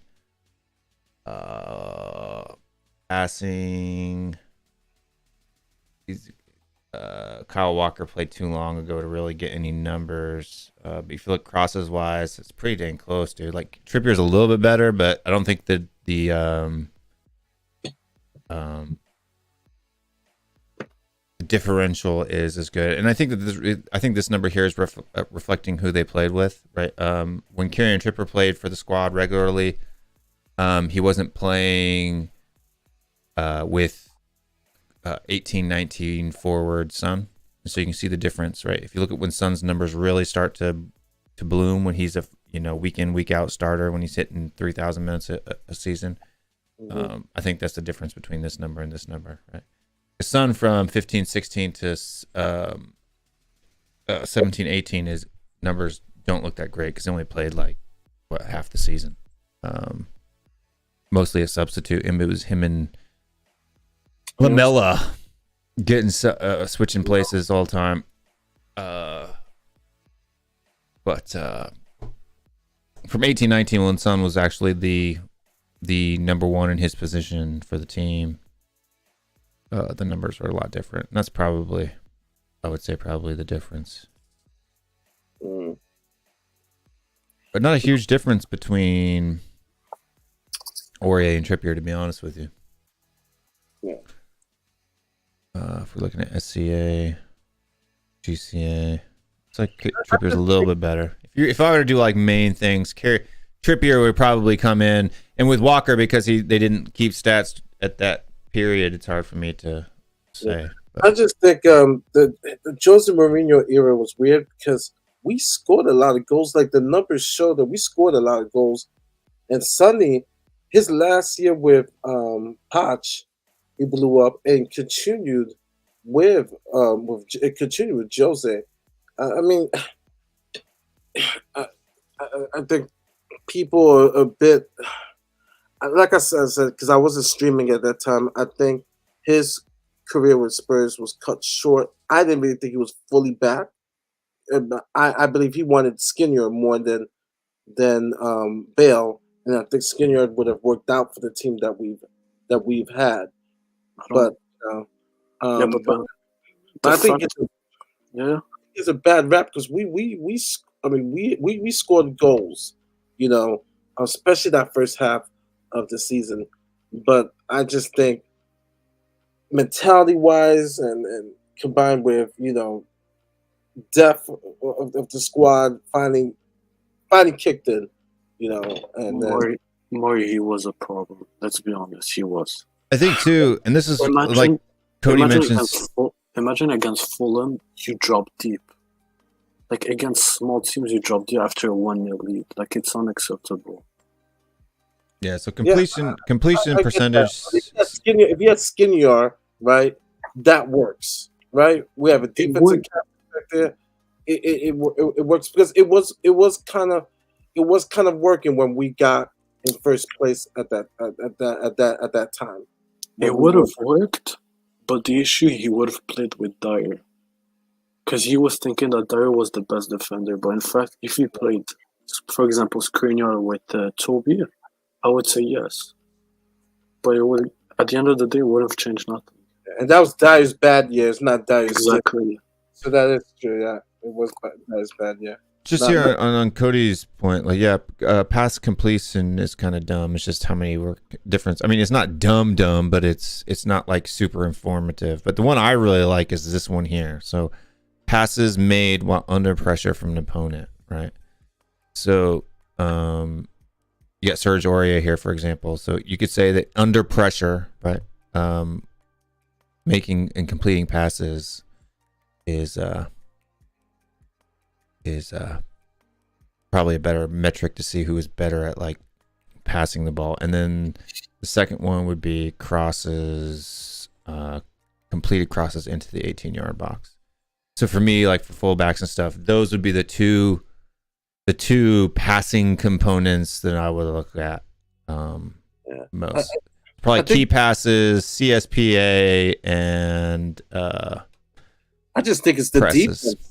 I think it's just the defense with Aurier. The defensive statistics are really weird, right? Like, because even if you look at number of tackles, he's higher than Serge in tackles. Tackles won, he's higher than Trippier. Presses, successful presses, like he tops pretty much everything other than this one. But you know, like I said before, these are the ones that are most important, right? These. But well, when we talk about defensive percentages, Aurier was mainly like fouls committed. Like giving away errors and stuff like that. Yeah, see here, if you look at errors, that's what we were on about with Aurier. Inviting the pressure, sitting back. So of course, Aurier will have more tackles because of the style of play. Yeah, and this is the number that most of us fans were on about, was the error. Mistakes leading to an opponent's shot / goal, right? So, I mean, you can see how different Trippier played for. This is the same amount of years. This is both 4 periods at Tottenham, by the way. So their last 4 seasons at Tottenham, Trippier only had 1 error. So basically, Aurier was due 1 a season. You could pretty much guarantee. And I think that some of those probably happened like 2 or 3 in one season, and that's probably why we hate him so much. Because a lot of the times he didn't really play a whole lot when they played together. He cost us a trophy. He single-handedly cost us a trophy. Yeah. So did. I still don't think it was Sissoko's fault for that handball, because I don't think it was a handball in the first place. But no, I'm talking about the League Cup. League Cup. Oh, the Caribou Cup. Yeah. You know, I look back. Because I brought up the question in Colin's show, and I looked up. Sissoko scored that first goal, and Sonny scored the second goal when we beat Brentford to go to the final. It was funny enough because I was just looking at just the moments and stuff, and I was looking at that game, and I was just like, oh man, Sissoko actually scored. I was like, okay, and then Sonny scored the score to make the game over later on in the second half, but it's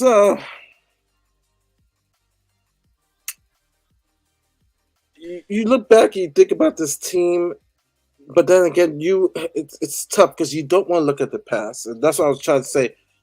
You know, it's tough because we some people higher levels, lesser levels, we suffer from post-traumatic Spursy disorder. But then again, you know, like for me, as a counselor, I'm supposed to have people look upward, right? Overlook, solutions focused. I do a lot of solutions focused counseling, right? Yeah. So when you do solutions focused counseling, the goal is to guide someone in looking at opposite of what to be suffering. Okay, how can we? So the thing is, with Conte is the antidote to change everything, and now we have to, as tough as it is, to look upon him that he's going to change stuff, especially because he's identified. Okay, we don't have this mentality. I'm currently changing it. This is what I want to do. And so it's tough. It's tough. And so, you know, when you hear facts that says, hey, things are changing. All right, we got a blip. But for us, that blip is the constant reminder of constant disappointment. And it's hard. It's hard for people unless it really won't go away until we hoist something. Fair or unfair, that's where it's going to eventually be like, oh, we won the league. Oh, we won the Carabao Cup. If we win the Carabao Cup next year, trust me, people will think different.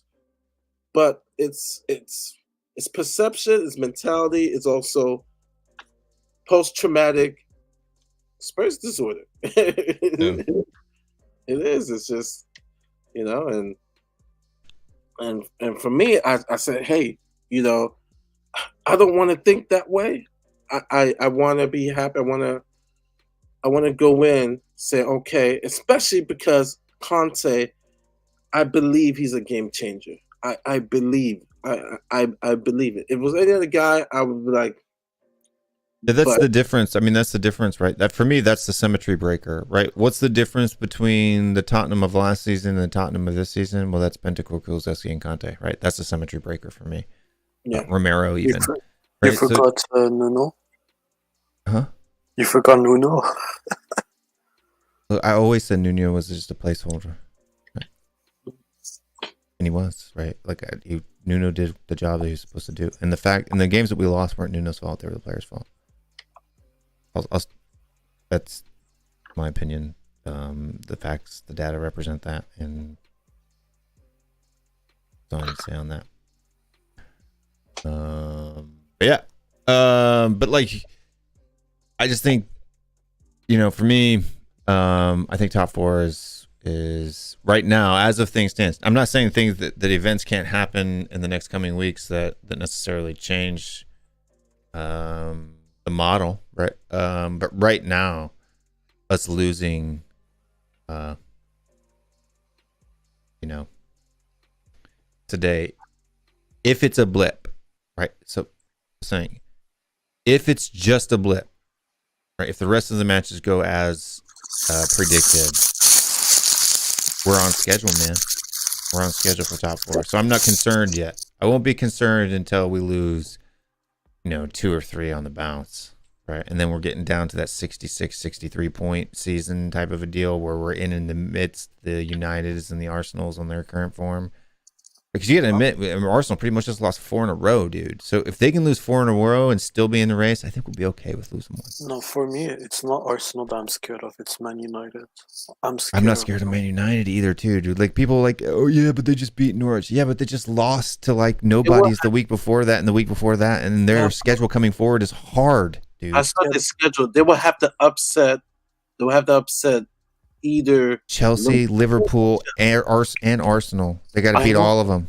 I understand your point, but I'm telling you, the Cristiano Ronaldo factor comes in. Cristiano Ronaldo factor is a factor against Arsenal. It's not a factor against Man City and Liverpool. I'm sorry. Cristiano Ronaldo is great, but he's not great enough to get that Man United team to beat Man City and Liverpool on their current form. It's not happening. I'm not saying it's impossible because he's Ronaldo.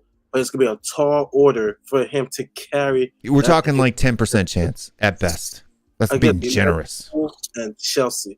Now that Chelsea have nothing to play for because they have the Champions League. So now Chelsea is going to definitely put, their starters. So I find it's going to be real hard for United to win those. And Scott makes a great point. Like, I'm scared more of us than Arsenal and United. Because all we gotta do is win. All we have to do is win the matches we should win, and we finished top 4. That's it. Yeah, dude, and we're not talking about a ton of them. It's not a tall order. We're talking 4 matches. That's it. We got to win 4, dude. Yeah, but Kane looks injured. Bentancur looks injured. I'm scared. We're at what? 54 points. We need 18 points. That's it. Out of our remaining 6 games to guarantee top 4. We have 57 points. Or we have 57 points? Yeah. Even better. We only need 15 points to guarantee top 4. 15 points out of our remaining. So you're saying we're beating Brentford, Leicester, drawing against Liverpool, or losing? Then we have Burnley and Norwich. Yeah, we are. In order for us to get 72, we are beating Brentford, Leicester, Burnley, Norwich, Arsenal. That's a guarantee. We will have almost a 10-point cushion if we do that. Now, say we lose one more of those. Say we lose to Arsenal, right? We can all lose against Arsenal. We can. If we lose against Arsenal and they beat us, that puts us at 69 points and them at 66 points, man. Because we know Liverpool's going to smell blood, so they're going to attack us. So that's an L. Yeah, but Arsenal's got to play Liverpool too. Yeah. Wait, no, they don't. Unless that point differential is huge. Yeah, it's almost like an extra point. Because yeah. And Leicester, they always beat us at home too. Because it's still, even after the loss today, it's still 10 because they lost. Shit, it might be 11 now. Even over United, we got that point differential. Yeah, we got a big point differential over United. Let's see. Let me look at the table here real quick. If we're looking at points, we are at plus 18. Yeah, we got 10 points. We got 10 points on Man United and Arsenal. So if Bentancur gets hurt, we're probably finished. If Son gets hurt, we're probably finished. I don't think an injury to Kane, while it would suck, it's going to make things harder. I don't think it would be a deal breaker. I think Bergwijn can come in and because the whole team's attitude and system changes when Kane's not on the team. So you get a completely different team. But I think when Kane's in the team, we play with like we have Kane in the team, and so there's no urgency. Like I get what you're saying. When Kane's not there, then everybody's like, got to step up. Kane's not here right now. We got to make up. Yeah, there's urgency. Oh my goodness, we have to step up. Like we get because those are those clutch moments when you see Son doing last minute goals to get us the 3 points the first half of the season, or Nuno without Kane. I mean, that's what happened, right? So you have people stepping up because Kane's not there. Son feels the entire weight of the team on his shoulders when Kane's not there. He doesn't feel that when Kane's there. But that's not right. It's not right. It's just a fact. No, it's not. I'm not saying like fact or not. Like putting all the pressure on one player, it's not right. That's just my opinion. Sometimes for some players, having that pressure is a good thing. They right? love the Messi and Ronaldo's. They like. Yeah. So they like to have teams on their back, right? They like to be the guy. Maybe Son likes to be the guy, right? And the fact that he's not the guy, you know, I think puts a little bit of a chip on his shoulder, right? So, and for me, I mean, it's just kind of like, you know, with Kane, for example, I love the guy. I really do. I think he's great. I just wish he would stop doing stupid shit, man. And and I wish the Kane. Who you're talking? What stupid shit? Like going to the, you know, doing these interviews, going, you know, saying he's going to go City, you know, fucking about with, you know, this, that, and the other thing, going to the Masters in the middle before, you know, like I'll be in the honest, middle of the season. Like I'll be honest, I'm not for the interview. I don't blame him. I would have done the same thing. But the golf thing, it's unacceptable. But when you have, no, I don't have an excuse. No, I don't have anything to say. If you're gonna do it, you got to put it out a press conference in advance. You got to say that the club has it in advance. But like it's almost, it was a big deal because there was nothing about it from the club, right? And all of a sudden he's on national TV here in the United States being interviewed by, you know, the commentaries, right? Like we're talking, the game was on at like 11 o'clock in the afternoon, and by midday he was over here in the United States. You know, doing that. But to be honest with you, I'm not hugely upset about that. But like even like today, that first shot he took today, I was like, you selfish son of a bitch. Because there was no point from where he was at to take a shot from there. He looks at Son. It's so, watch it, man. It's so hilarious. I might clip it and put it on Twitter, but just for fun, just to piss off the Kane stands. But he looks at Son and then just takes this half-ass shot from like 35 yards away. I was like, you motherfucker. Yeah, it's the Ronaldos, those guys, they do it. Even Son did it, like appreciated it in his career. You cannot tell me no. Pretty sure he looked at Kane and said when he didn't. No, I don't think he's ever looked at Kane. There's times when he hasn't been aware, right? And he's done it, right?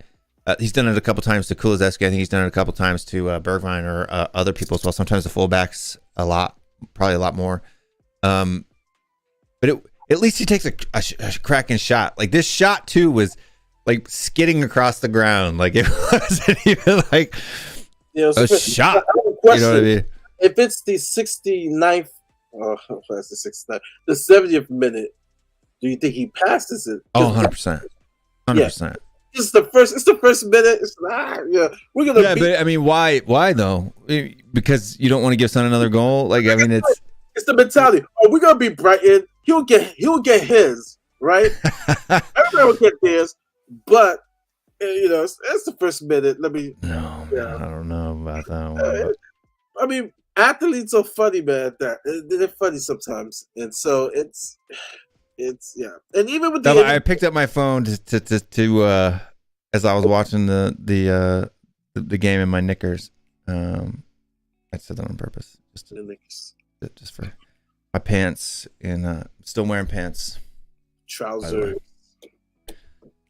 track pants, trickies, trigger trackers. But no, I mean I almost picked my phone to message Dietrich, but I was like, nah, it's too freaking early. Yo, I was so tired. I was so tired in the morning.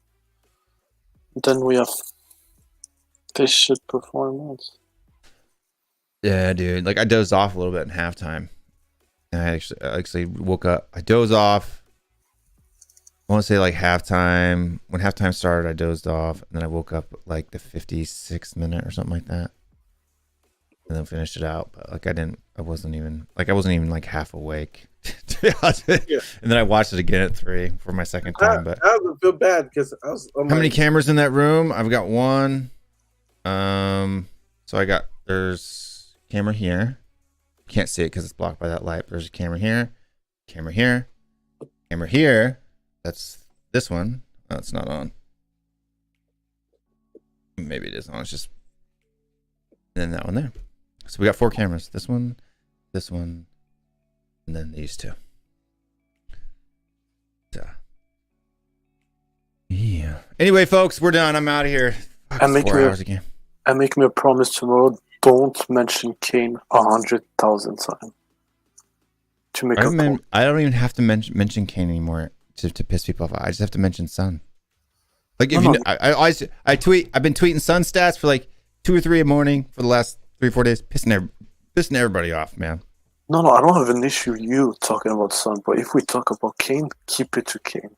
Then you can switch. Sounds fair. Yeah, so you want me to start posting Kane stats? I don't think you want me to. No. I never say post Kane, but if you have a discussion tomorrow with Sava, don't say Son has more or Son has this. Keep it. Yeah, tomorrow is going to be more about like top 4, that bull crap. Like he's already gone off on the in the group chat about a whole bunch of stuff. I've been kind of silent. I've been saving my ammo for tomorrow. So make sure you guys tune in for that show. It's going to be a good one. And please destroy Dyer for that shit. Destroy Dyer? Yeah, after what he did. He's pretty good, man. He's doing a mistake. As long as that mistake doesn't cost us top 4. Like if it comes down to that, like if say we do miss out by 1 point and these 3 points would have been that, then you'll see me come after Dyer just like I did Ryan Mason last season. Fair enough. Huh? I always come back. It's like I'm playing advantage. Right? I'm playing.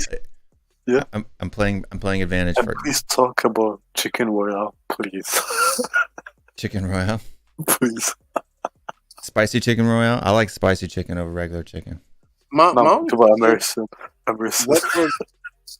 What was top? Wait. Oh no. Okay, you guys will be debating top 4. Okay, I saw the previous one with Will and Sava about top 4. So you guys will 3. There's 3 total shows with me and Sava and Henry. Still, Sava did say Sonny's world class now, right? The last time I checked. 안녕하세요. Yeah, but no. So Sava, it's kind of the same thing as Stell, right? So it'll be a similar argument to that. So basically, Sava was saying, because of this, and this, we're not going to get top 4. It's not possible. And I said that, remember, because he said Arsenal was in the driver's seat. Blah blah blah. And I was like, they're not really favorites because of this, and this. And he's like, no, they are favorites, like black and white, boom, boom, boom. But now he's upset because we lost today, which is fine and understandable. But all I have to do is use the exact same logic that he used last time. And because we're in the driver's seat, we're still 3 points up with after these guys play midweek, a game in hand. So I know the definition of driving seat, but for me personally, driving seat should be like we're 6 points ahead or like 9 points ahead. That's for me like driving. I think driving seat means it's just in your hands, like in your ability, right? Like if you win out, because like right now, even if Arsenal win out, say they beat everybody, right? We would, and we beat everybody. We can't do that because we play each other. So that means they would jump up 3 points, and we would stay at 57. So that means we finish the season even on points, but we still finish them on goal differential. So they're no longer in the driver's seat. They have to hope we drop more points than we already have in order for them to have a chance, right? See what I'm saying? So that's kind of what the driver's seat means, right? I mean, it was technically right that they were in the driver's seat, but I don't think being in the driver's seat makes you favorites when your game in hand and your current fixtures are United, West Ham, Chelsea, Tottenham, and Tottenham's are Arsenal, Liverpool, right? Like, you see what I'm saying? The differential there, you have 4 hard games. You have 4 games in the top 6 that you have to play in order to achieve that maximum points, whereas we only have 2 hard games we have to play in order to achieve that whole maximum points. And that's why they've lost 4 out of their last 5, and we've won 4 out of our last 5. And they're not winning their easy games. They lost the easy games. But imagine if they win their hard game, like the West Ham, the Man U. That would be an interesting race. Honestly, that would. It would just break even. It would just go back. It would just go back to the way it was before, right? But let's say either way. But this is the great thing about this, though, right? If Arsenal beat Man United, it knocks Man United out of being in contention for the top 4. If Man United beat Arsenal, it knocks Arsenal out. So either way, we win. This is the thing. Them going after each other, West Ham, Arsenal, Man United having to play each other, right? Because Manchester United has to play West Ham too, I think, right? So the only team in that thing that we have left to play is Arsenal, right? They all have to play each other yet. So they're going to help us out. Somebody's dropping points. It's inevitable. They can't all win all their matches because they all play each other. It's a benefit. Right? Yeah, so that's what I'm saying. That's the statistical metric here that makes me think that we are the favorites here. Does that make a little bit more sense? And maybe I did a bad reason of explaining that earlier. Right? Because they have to somebody has to. Right? They both can't all win all their matches. It's not possible. One of them or if not both of them have to. Right. So it's either one or. So either United can win out, or Arsenal can win out. But both Arsenal and United can't win out, right? Because they have to play. But each other. Even Leicester is in the race for top 6 because they still have 3 games in hand. But they don't have enough points to catch top 4. They're only at 40 points. No, not top 4. I mean top 6. So it would be a hard game. What club we talking about? Leicester City. They have 3 games in hand. Yeah, but they're points wise, it's still. So even if they had all those points, it'd be sitting at 52. Right. So if they won those 3 games in hand, that would put them at 52 points. No, 49. Oh yeah, 49. Yeah. So they'd be in there with Wolves basically. So I don't really see them as a but that's put for right now. 49's 8th place. Yeah, but they're gonna fight for Europa, for example. I don't know. I think their season's pretty done. You can say the same thing about Brighton. I mean, not really. They don't have as many games. They've got around 32 games. But anyway, guys, I just think that it's not. Wait, sorry. Man U doesn't play West Ham. They play Arsenal, Brentford, Brighton, Chelsea, Crystal Palace, Liverpool FC. Crystal Palace is not an easy team right now. They've been playing. No, they're not an easy team, and I think it's Crystal Palace away. Crystal Palace at home is pretty strong. That's usually the only games they win. Yeah. Patrick Vieira is getting them play real tough. I mean, good thing they're not on our schedule right now, because they're playing good. They could pick off any team. Yeah, Crystal Palace at home. Crystal Palace is at home the last game of the season. Then they got Liverpool. They're playing this week. You know what I mean? So they'll be. I see it right now as they'll have. By the time we play on Saturday, who's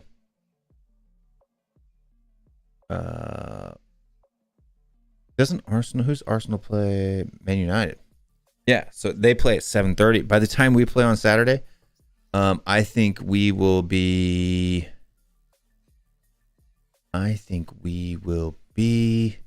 even on points with Man United with 2 games in hand.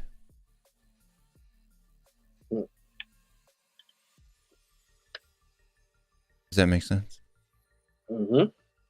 Because I think they're going to beat Arsenal. I think they'll lose to Liverpool and beat Arsenal.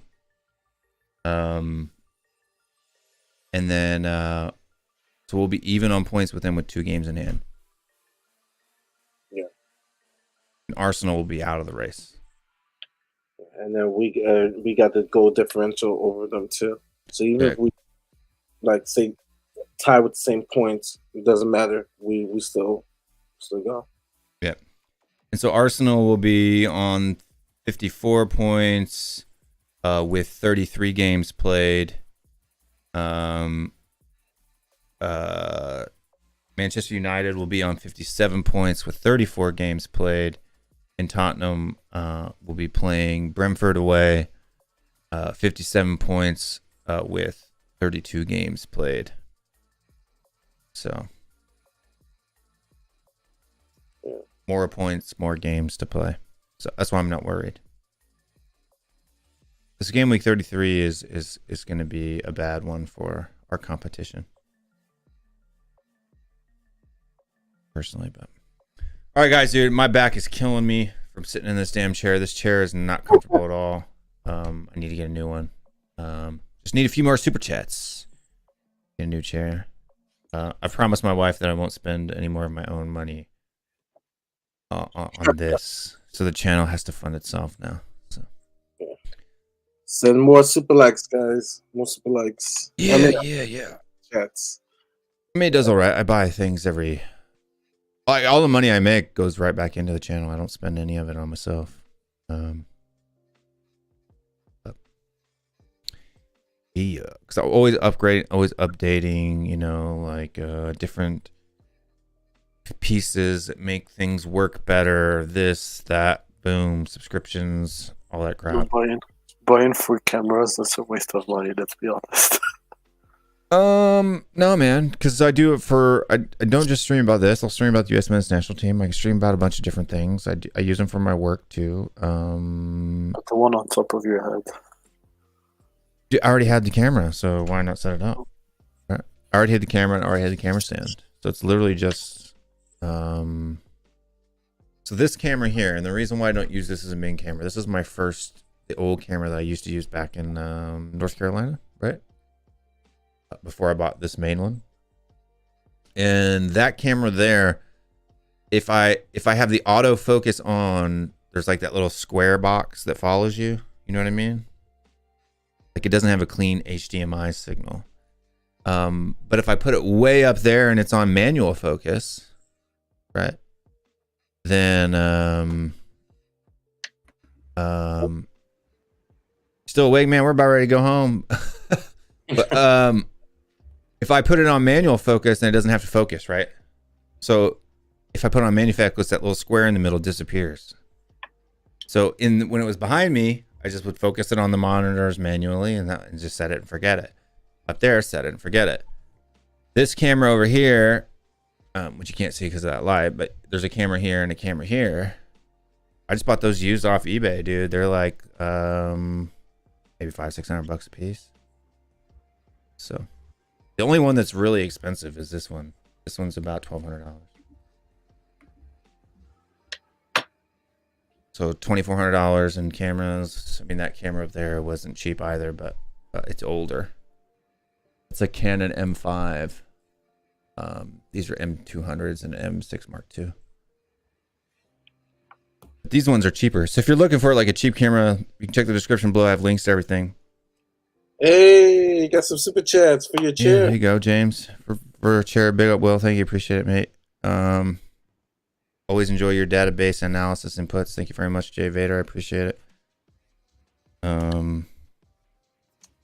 Yeah. But any final thoughts, Mr. Yik, before we go home and go sleep? It's past Will's bedtime. It may not be past your bedtime tonight, but it's past my bedtime. You sleep at 3 a.m. I might fall asleep at 3 a.m., but I don't like I'll go upstairs after this, brush my teeth, take a shower, and then just lay in bed and watch YouTube videos and stuff like that. So like I'm in bed, but I'm, in bed. Like I'm laying down. I'm not up walking around, sitting in a chair. Like if I could do my stream, with like my feet up on the desk and just head back and stuff like that, then I could probably stream for a lot longer, but I can't do that, can I? Unfortunately. This chair, man, it's so uncomfortable. Like it's just like a regular, like like fake leather office chair. Yeah. And it has no lumbar support at all. So my back's arched, and then I'm leaning forward. So like the whole tension in my spine, there's no. And then it doesn't. So even when I sit, if I try to sit, butt all the way to the back, and back to it like this, my back is still not straight, right? It's still curved. But Bryce says, have you ever heard of Secret Lab chairs? No, I haven't heard of those. Is Dan frozen on there? Because he hasn't even blinked. He looks very serious. Dan? Yeah, I think he's frozen. He's frozen. That's kind of funny. He just came in and he's just looking serious. Yes, that's the question. What do you do for a living? What do I do for a living? I own my own business. I do fishing tackle. And stuff like that. So this chair is usually good for 2-hour stream. But I'm gonna tell you what, dude. That's why a lot of the times when I do, a lot of times when I take a break, it's just so I can get up and walk around and stretch my back. Because if I don't take that, if I know the stream's gonna go for 3 hours and I don't take that, 5-10 minute break to get up, walk around, fill my glass, and do whatever, my back will kill me. But you're weak. Yeah. Andrew Kane says, here's another $5. Thank you very much, man. Appreciate it. Jay Vader, we all support the same team. No reason to argue. I agree with you, dude. I think it's boring and annoying. I just don't. Hook me up, dude. Send me a DM. You know where to find me. Oh, it's boring and annoying. You're doing this. Yeah, it is boring and annoying, but I got to do it. I have to do it. You know why I got to do it? I got to do it because, one, I don't know if you guys know this or not, right? But when the media and when Twitter and all this stuff goes wild, the Korean YouTubers just get on there and just blast and blast and blast and blast and blast. You guys don't even know. I know because I see it. I watch it. It is so. The thing is, we already got to deal with Levy in, Levy out. Yeah, we don't deal with Kane in, Kane or son out. The tough thing is, and I've been reading the sponsors. It's real hard when you have the captain of England on your team, which it's tough. The media will always be biased. But the funny thing is, the English media is so anti-Spurs. Even the American. I mean, I hate ESPN. I hate ESPN FC. So they always piss me off too. Especially Craig Burley and Steve Nicol. Sometimes I don't watch it. Sometimes once in a while I always find disappointed because the way they analyze Spurs, actually Burley is not the worst, or the Liverpool guy one. The worst is Mourinho. He does not do his homework. It's lazy journalism. Mourinho said, "Oh, it's just Spurs." He doesn't do his homework. Literally, he is the worst. It drives me nuts that literally I don't even listen to ESPN FC anymore, the podcast, or watch the show or that much, because I know what I'm gonna expect. So it's weird. It's weird in the sense that Kane will always get the hoopla, but at the same time they will bash the club. So I don't know. It's weird. We're weird. Yeah. The way we are covered is weird because. Mark, are you talking about this guy? What can I show? Ali Mourinho. He's. I think he's number one top. The worst. I'm like, dude, did you play Spurs in your career? Yeah, that's Stevie Nicol. You don't know who Stevie Nicol is? Yeah, Stevie Nicol. He's a Liverpool guy. He never says nothing good. Sometimes Burley will suck it up. The guy I like who's been the nicest to Spurs is Saka Hislop, the ex goalie for Everton, right? But he's been the nicest. But sometimes NBC Sports could be I mean, you got journalists, the lady, what's her name? Oh, I think Tottenham's gonna get rid of King. She says that all the time. Look, why do you do that? You're NBC Sports. But there was one. There was, if I'm like, don't take it. It was one. I think it was a black lady. She made fun of how Kane talks. Nunez. I have the biggest crush. I used to have the biggest crush on her until she did that. She joined on then. Like I said, the media here in the States. I mean, they're just following the UK stuff, right? I mean, that's what they do, right? Because a lot of them don't know, they just copy, right? When you're not when you don't have your own opinions and your own expertise yourself, you just imitate, right? You'll see that even in YouTube, right? Like, and this is no offense to the newer guys or whatever, or the guys that don't see.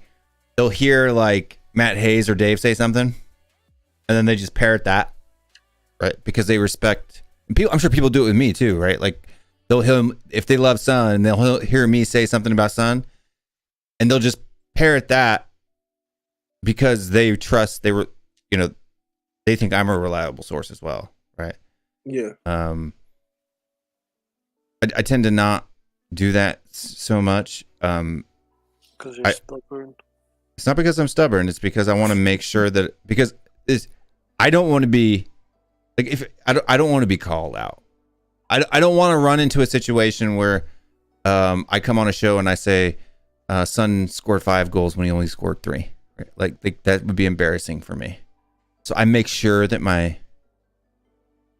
I check and double check my receipts. Otherwise, I don't make emphatic claims, right? Like I don't say this is the case. This is true. I say it might be. Don't quote me on it. Like that's my favorite one. You always hear me like, "Don't quote me on it," right? Like that's my thing. That's my saying. But because I like it's stubborn, but I am being stubborn. But I'm being stubborn because I know I'm right. Like when I know I'm right, I'm not going to move. You have to show me why I'm not right. You can't just say I'm not right. Right? I'll never. Because that's not what a smart person does. A smart person doesn't just. Oh, really? Okay. Because if you do that, that means you didn't know what you're talking about in the first place.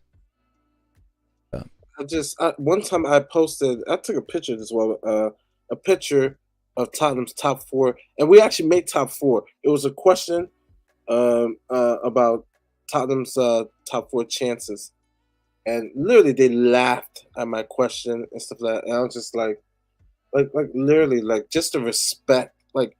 Do your homework, all right? If you're gonna tell us you're not gonna be top 4, educate us on why. Don't be lazy and just say, "Oh, it's just Spurs" and stuff like that. It's just drives me. Yeah, and like so, Sean asked me a good question in the group chat the other day. You know, I think it might have even been on stream on the last stream that we did, or maybe on somebody else's stream. You know, what comes first, the chicken or the egg? You know, you're just basically just parroting statistical sites. Well. I am, but that's because nobody else is taking the time to go look up the truth. Right? I'm taking that time. I'm spending that time. So even if you don't like statistics, or if you think that I'm a narcissistic prick, at least respect the game, right? At least I'm the one taking the time to go and find this information and make it known to the community. I would love to use the eye test, like with clips. But you will get demonetized, so I won't do it. No, I don't think I will. If we're doing the right thing, and if you're sending them to me in specific ways where I can add them as smaller squares inside my own video, which I can do fairly easily, like this, right in here. Right, like if I go to let me see. Let me pull up a scene. So here's like an FPL scene where boom, I'd go Duke. Right, so now I shift over here, and I have it up in my little square, and we're using it for commentary, criticism, or news. It's a fair use, and I can do that under U.S. law. Right, but if I'm replaying it, like on full screen for everybody, that would be bad. So even doing it, like not so much in this layout, but in like this layout even would be fine. So I come big, you guys are on the side, and we have the video going over here and like in the upper right hand corner, and we're talking about da da da da. We can do that. There's no problem with that. It's All legal. right. I learned something. This is something for future use now. Yeah, it's legal, but it has to be commentary, and it's like you can't just be playing it through to show it to people, right? You got to stop it, talk about it, replay it back. So in fact, I've actually worked on a new way where I have my iPad here. I can actually cast that to my stream in my own window here. Like that's actually what this scene is set up for. I've already had it set up to where my iPad shows up on that side. And I draw, and you can literally see me in the video itself. I can screenshot it, come in, zoom in, slow-mo. I had it set up for when there was the controversy about Son giving away if he was responsible for not picking for losing his man. As a telestrator. Like Yeah. Exactly. Yeah. So because I can screencast it and then cut it down in OBS and do that. StreamYard, it makes it difficult if you're just doing straight up pure StreamYard, because then you have to kind of go into a you're gonna have to do one source full screen, right? Like this. That was my question. Like, because StreamYard, it's okay, but I feel like I could do more. Do you do strictly StreamYard, or is there another like? Yeah, so I run my OBS, so I can share screen. Let me pull OBS over here, and I'll share it and just show you guys. So welcome to Tech Rants, and we'll do this for a little bit. Stop sharing that and share screen. This, and so you're gonna see it cascade all the way back when I add it to stream. But basically, so this is OBS, and this is a program here. So for example, if I click on it has different. Let me get rid of this comment here. It has scenes. So you have, this is main cam. This is the main camera. So you got two cameras. I'm here on here 3 times. So if you notice, it says virtual camera. So I'm sending this. So OBS works as a virtual camera, so that you can send your whole entire program out to as a webcam source. So that's what this, so this box, other way, that box up there, which is my actual camera source. That's what this program screen is on there. And then you can go here. So like, for example, cam 3, which is my pants cam, right, sits up there. So normally when I'm running a stream, I have this, that, and the other thing. And then I have, with my stream deck, I can program it to change through these scenes. So main cam, cam 2, cam 3, off cam. So off cam is when I go PP, it brings that up. Pants cam is cam 3. And then there's a bunch of different other stuff. Source master, that's where I source has all my different cameras in there. So camera 3, camera 2, besides my main camera. But yeah, you can set all that stuff up, right? So it has all these different transitions, and that's where I can add phones in there. So I have my guest cam, and I have Snap, FPL, main super. So that's how I do all these zooms too. So basically what I do is like my main cam zoom, the main super, that's my close-up one, is basically just that source. It's my main camera that is,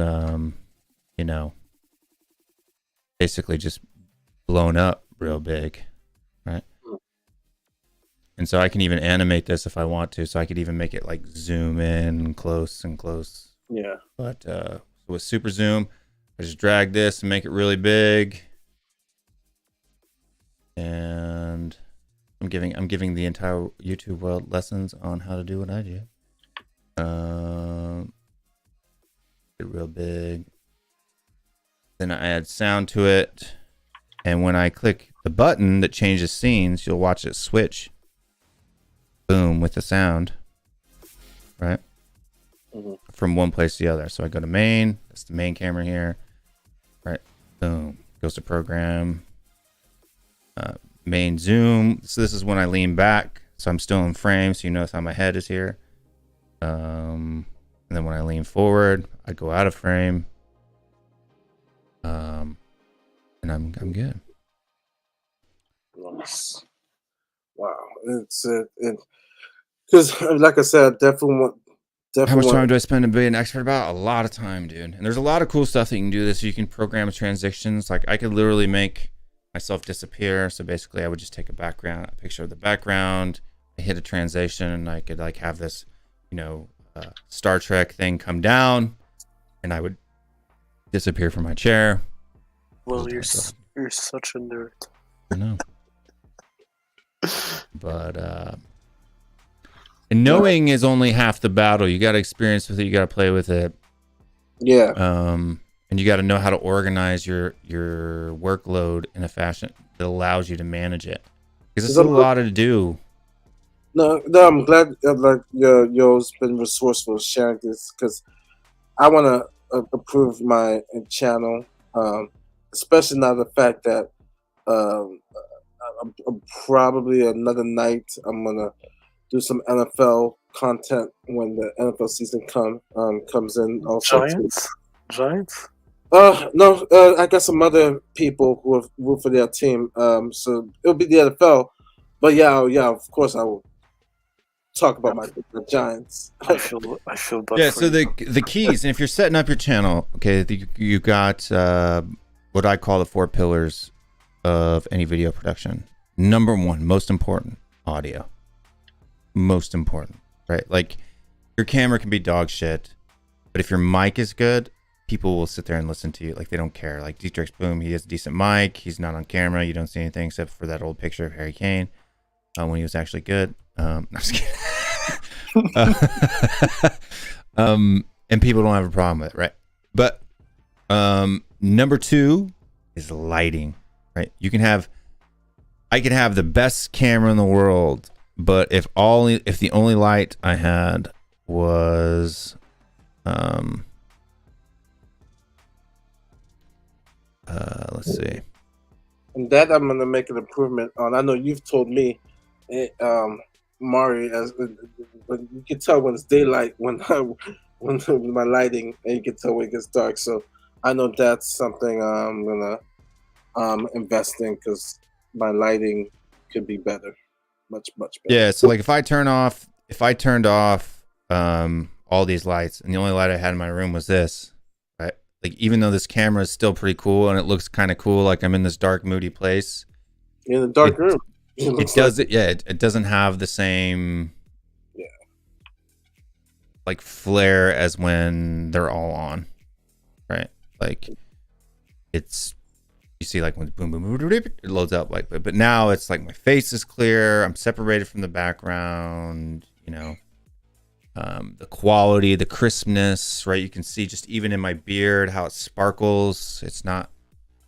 Can you do me a favor? Can you send me a picture of your daily routine with your beard? I need to know how you make it so straight. I just get the heated beard straightener, dude. Because I did it, and I forgot how you got to do it. Oh yeah, I'll show you. I'll give you some tips, or I'll send you some videos where I got it from. But... You have a beard, did you? I forgot how you look like. I remember one time you accidentally showed yourself. You have a beard? Yeah. No. Okay, number 3. So first one is audio. Second one is lighting. Okay, number 3, right, is your lens. Right, the lens of your camera is more important.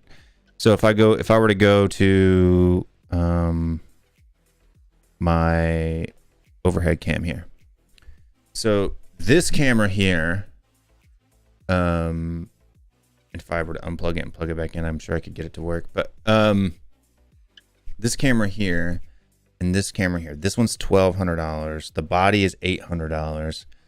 This camera over here, the body is $300. I paid for it on Amazon used, like in good shape. But the lenses are the same almost, or at least the same quality. Different focal lengths, but the same brand, the same quality. They look almost exactly the same. Like if you wanted to zoom in close and get technical, the $800 camera body or the $300 camera body, which one looked better? You could really nitpick and find different things, but there's not a huge difference. The lens is the most important part. So you want to start a system. You want like a Sony, if you want to be a Sony guy, if you want to be a Canon guy. I like Canon M3s because if you're hitting like mid-level, mid-range, it's the most you're ever going to need. And for streaming, to be honest with you, I don't need to be, doing 5K streams at 120 frames per second. I mean, that's just kind of ridiculous. But maybe someday when the channel has like 40,000 subscribers and I'm actually making decent money, but I'll go that route. And then Sony's the way to go. But if you're looking at mid-tier, decent quality at a decent price, bang for your buck, the M series from Canon is probably the way to go. It's small, it's convenient, the lenses are fairly affordable, the lenses are fairly good quality. Yeah, so lens is the most important, right? So and then the camera body would be the last thing that I would upgrade. It's like if I wanted to make my guest camera over here, because this is my guest area. So if you ever come to my house and you want to stream, this is what the guest section, you'd sit at the corner. Got a mic here for you, whatever. And then, I would move I have a camera set up here that would record you, and it would switch between, my face and their face. But yeah, that's, if I wanted to make their camera as good as mine, I could just put the exact same lens on it and it would get pretty damn close, even though there's a $500 difference between the two bodies. So I got this camera and that camera is exactly the same. The body's the same, except one's a little bit older and white. The other one's black. The body's black. It doesn't matter because we're streaming. Yeah. So stream quality is always going to be lower quality than like if I were to pre-record these videos. But yeah. So audio, lighting, lens, camera body. And then when you're doing with cameras too, so like I think if the audio and the lighting is really good, then I could recommend, if you go down into the description, there's a recommendation for the Elgato face cam. It's a decent webcam, or the one that Cody has. I think he got a Razer or something like that. Okay, Elgato. Yeah, so Elgato products too, and that's the great thing. Once you so Elgato is kind of like the Apple of streaming stuff. So when you're in the same kind of like network, everything fits together. So you've already got your stream deck, right? So if you get Elgato lights without having to go find some weird program, boom, you turn them on, plug them in with a push of the button.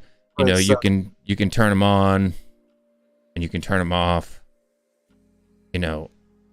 Super easy. So I always figured the easier it makes the easier setup is for me to get going, the more I'm gonna want to stream, and the less of the pain in the neck it is, right? Yeah. It's like when I get out of here, dude, I hit 2 buttons, I go home, you're done. You see the lights turn off in phases for me, right? One other button on my phone turns these off because for some reason the lights that I have behind the TV area, they lose the internet connection. They won't stay connected to the Wi-Fi, so I have to turn it off Bluetooth, which is unfortunate.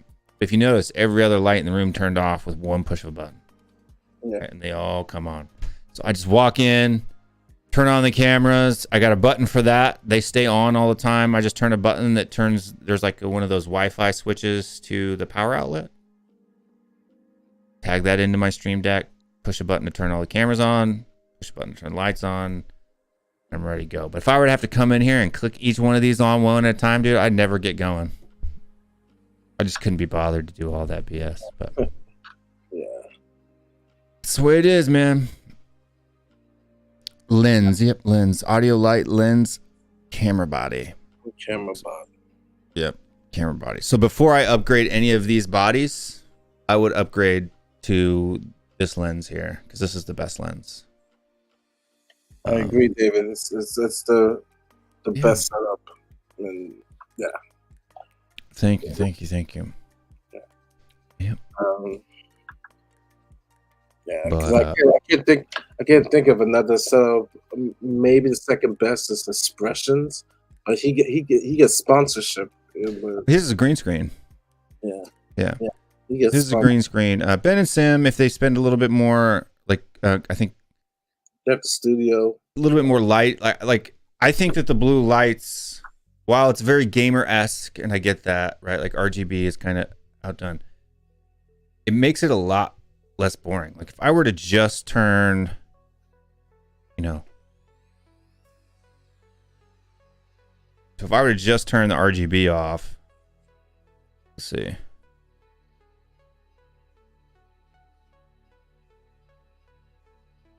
If I can get it all off by itself, I'll have to go to my phone, turn it all off. But if I were to just turn the RGB off, it would be not near as cool. But,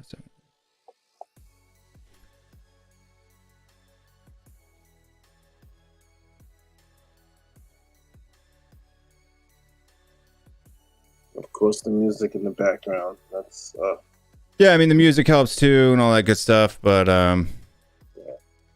That's what eventually I want to do with the lounge. Just have like a subtle music in the background, like instrumental. You know, it could be jazz, or it could be a lot hip hop beat. Yeah. See, look, I mean, it's completely different. It's very boring. Oh yeah, then I'm seeing it. Yeah. Yeah, and let me turn this off. Right. Yeah, but it's not bad though. It's not bad because I mean the camera, yeah, the lighting is good, right? The camera is good, yeah. So it's not horrible. But this compared to what it is when it's all on, yeah, is a huge difference. I mean, it's a huge like when I do meetings, this is what I do because I don't turn on all the RGB because it's not flash. And if you actually go back and you look, if you go to the community section of the channel, I posted 4 square photos of kind of like my progression in the studio and how it's progressed. There's a huge difference from even when I moved into this house back in September.